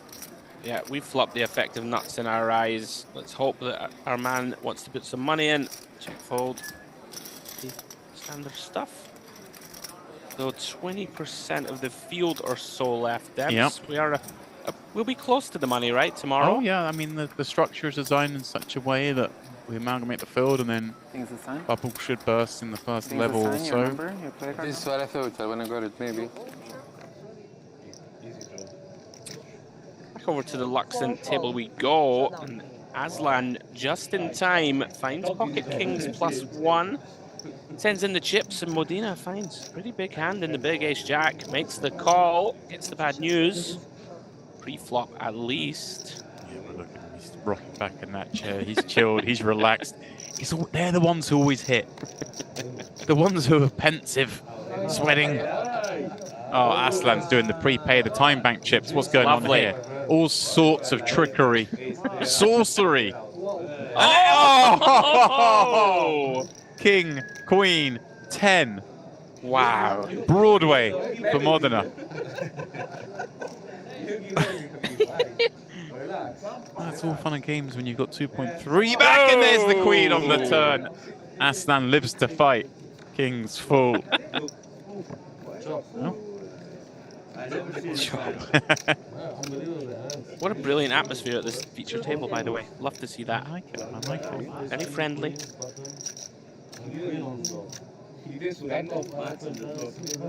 Back to 475k then for Aslan. Musa still at 2.8 million. Tanuri and Medina still incredibly healthy as we approach the end of the day. Okay. It's okay. How did Sharapov get to 1.4? We've just missed that hand potentially. Well, we saw with Ace Jack against G's Ace Deuce. Yeah. Did that? He only had 600k back in that hand. Did something crazy happen in that hand? No, we maybe just missed one. Decision on Espen, who's on fumes. 135k. Yeah, this might look curious, but once you get to this sort of 3 or 4 bigs, it really is any 2. Let's flop a piece. And there we go. There is the piece. He's turned the dominated into the dominating. And Andrew is either having a fit or suggesting all in. I think he's quite likely to donk shove this hand. Yeah. Just makes sense. Deny equity, get called by worse. It's not a bad thing here to get sort of Queen Jack offsuit out of there if it, you know, somehow decides to check back and realize this is a horrible spot now for sure. Well, I was about to say, I feel like the Queen Jack would stick around, but does the Jack 8? I mean, this is such a weak hand. But at the same time, like, if we can ever be ahead, if we can ever be up against a hand like a 9-6 and stuff. I mean, 100% you can. Yeah. This might be a spot that in theory you're supposed to call any 2. I'll take it. Espen does not lie. I want to say see you in the turbo. Uh-huh. See you in the turbo. Never over till it's over, bro. No. What did you have? I'm on your team. What? Okay. I keep giving you my chips out. I mean, it's never over till it's over. A man like him can say that. He has sort of been to the bottom and up to the top in the biggest tournament in the world as we see this board run out. Tanuri, he's got the best of it. What looks to have been a minimal skirmish here. Yeah, this is one of those where Stefiev just expects not to win at Showdown, so he is going to bluff. We'll see if Tanuri can pick this off. It would make sense to hero with this hand, I think. Most of the Jack X of Stefiev is betting the turn. A bunch of the draws are probably betting the turn. So unless he's finding this sizing with specifically a rivered 8, we have a nice blocker with the Queen of Clubs. Like, I'd expect the 5-7 and the like of Stefiev just to bleed turn. I'm fairly sure that he would. But he's going to get it through. He's going to show that Queen of Clubs. Nice recognition from Stefiev, perhaps, that Tanuri will give some respect on the river.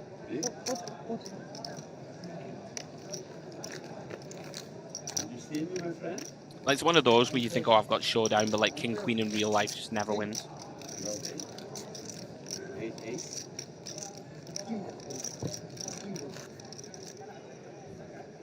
I enjoy the postmortems after every Yeah, hand. it's great, isn't it? Sibkatova, she's down to just 15 blinds late on this day one.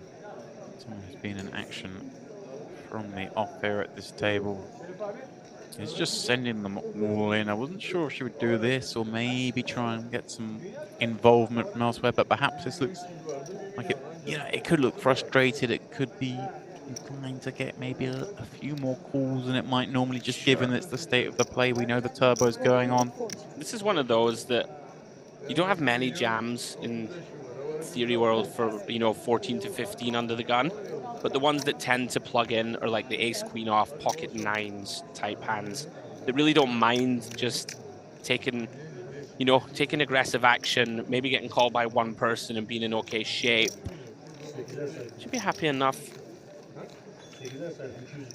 to pick up the 75k or so. Yeah. Money in the blinds. Gonna run the dinner after Back to the Onyx then. Oh yeah. Open here from Sharapov with King 9 off. No, Miri running. defending Run with the now. 7-4 of clubs. Does flop a gut shot and some backdoor potential. Is he better 50k from Sharapov? Miri makes the call. Fucking hell. Is it even open Let's anymore? turn best. 7 of spades. Quickly checks. Sharapov with the decision. We want to try and continue the story here. These spots are really awkward. Yeah. Yeah. But you have a hand that doesn't even play that has late. equity, but Not you can still chase out some hands, right? Like if we bet, we can fold out a 5 and a 3 that doesn't have a backdoor straight draw attached. These are the hands that we're kind of targeting. I don't mind this. King of spades in hand as well. It's not a lot of fun to put 150k into the middle here, but Miri, these are tough as well, Demps. Yeah. And the shoe on the other foot for him, second pair.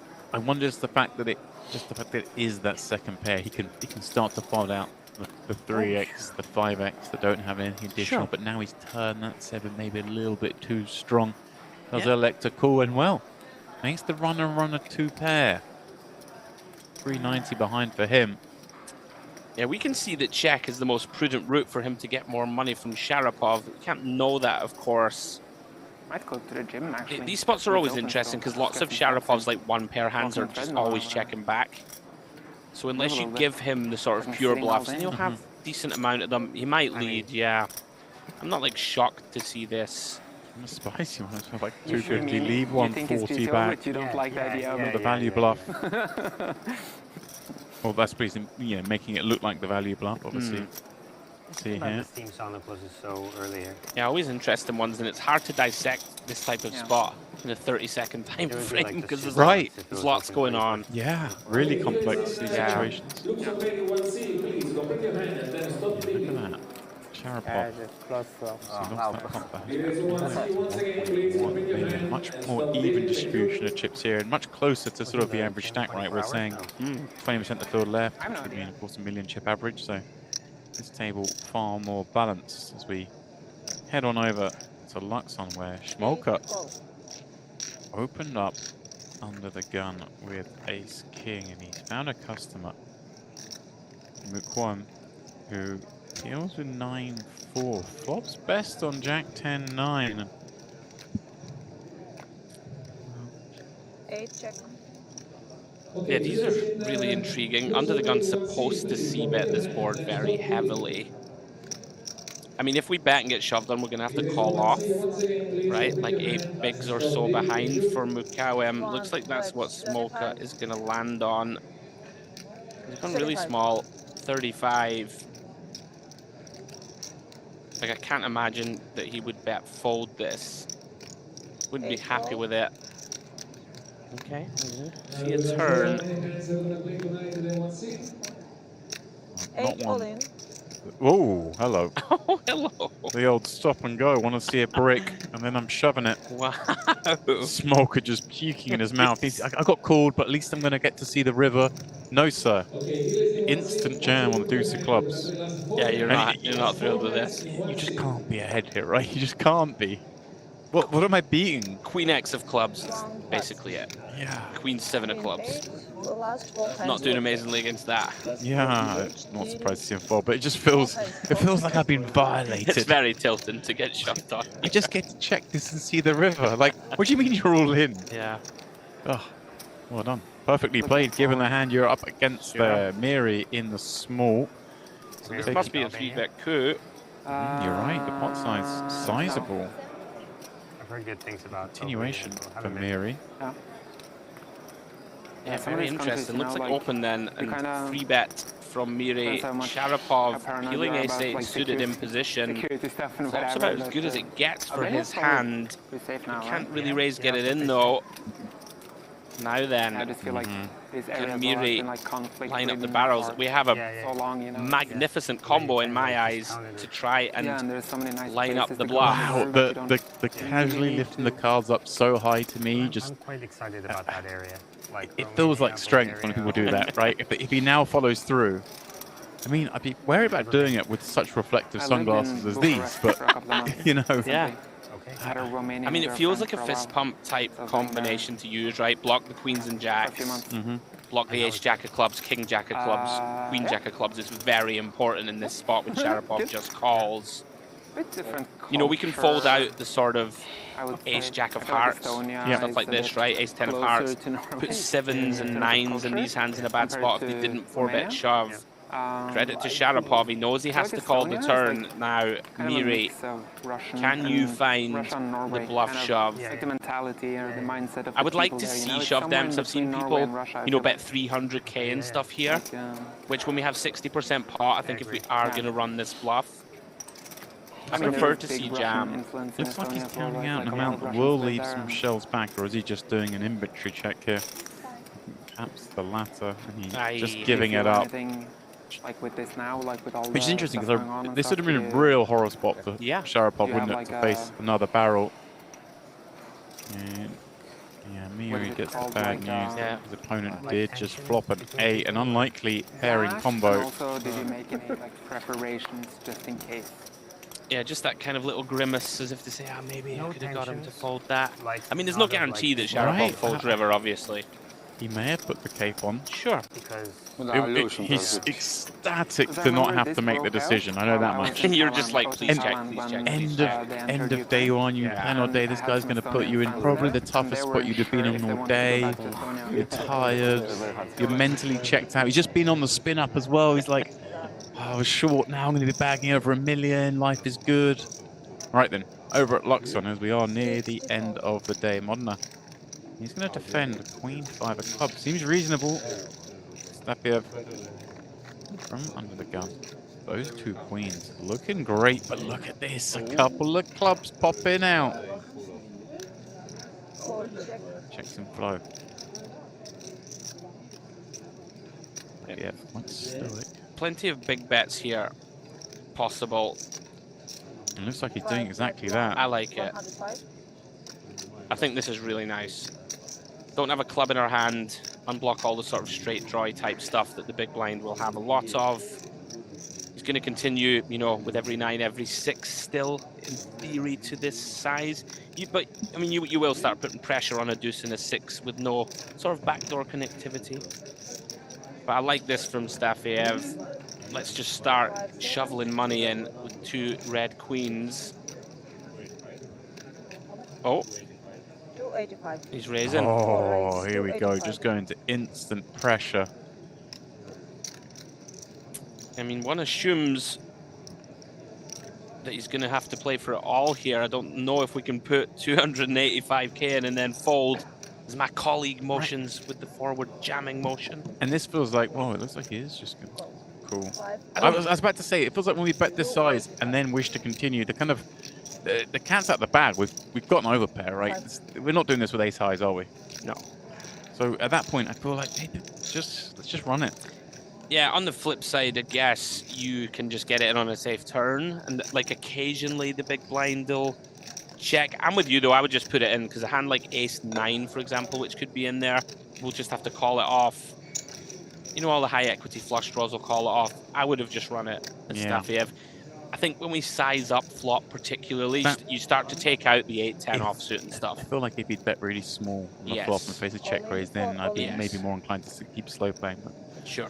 So it is. Here comes the jam on the turn. Obviously, Stefiev not instantly calling. I mean, he obviously will call, but he just he sees that king. He knows that's perhaps a card that he could have fallen behind to. King X of clubs, something like that. But just kind of more mustering the courage before making this call and playing a 1.7 million chip pot on the eve of day 2. Modena, can he be the second man we've seen breach the 3 million chip mark? It's going to be dirty if he does it.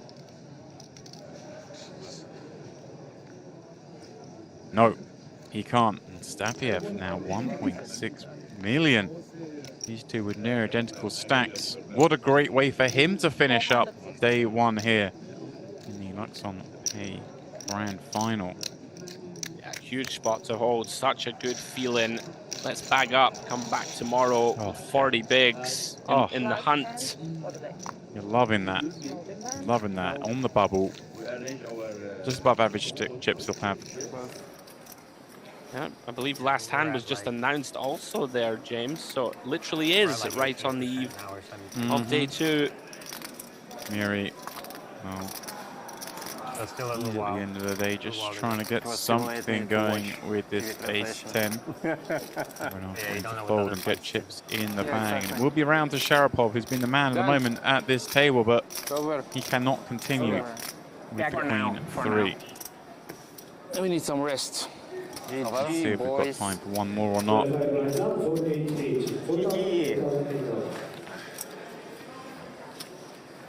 Nice one for Miri to pick up. Steady the ship somewhat after that. Well, 3-bet pot, and that is it. There you go. Nothing says end of day more than a bag of bags arriving on the table. Players unmiking. That does bring to an end the coverage here of the Mediterranean Poker Party Luxon Pay Grand Final Day 1. See, it rolls off the tongue. It does. That title, doesn't Honestly, it? beautifully managed, James. That's how things look on our featured tables as we end this 15K, 30K level. It is, in fact, Sharapov who banks the lead on that table. The other end of the leaderboard there, Espinosa propping up the stacks. He's going to be coming back tomorrow to play 20K, 40K with just 255K, but will be so close to the money. He's still got some interest in this one, and he's a man who knows something about coming back from a short stack, as he famously did in the main event. Out on the DTD live table, it is Astratov who has bagged up just under 10 starting stacks, that 1.9 million, going to be good for 50 big blinds tomorrow. And this is the table we saw some fun stuff going on. Ozcan, he was fan of the limp. He's in there with 735. Sipkatova, we always see her at Merit. Been playing on this table all day long. She brings 635K to the party tomorrow. Then on the table with all the chips, Basil Musa, the right side of those 2 big flips, bagging 3 mil. Tanuri, nice little run for him at the end of the day. He's got 2 mil. Modena in 4th there, 1.5 mil, but he could have had a whole bunch more. He played the big one right towards the end there with Daniel, and he bagged up 1.5 million. Ladies and gentlemen, we'll be back at 2:30 tomorrow. Please do join us.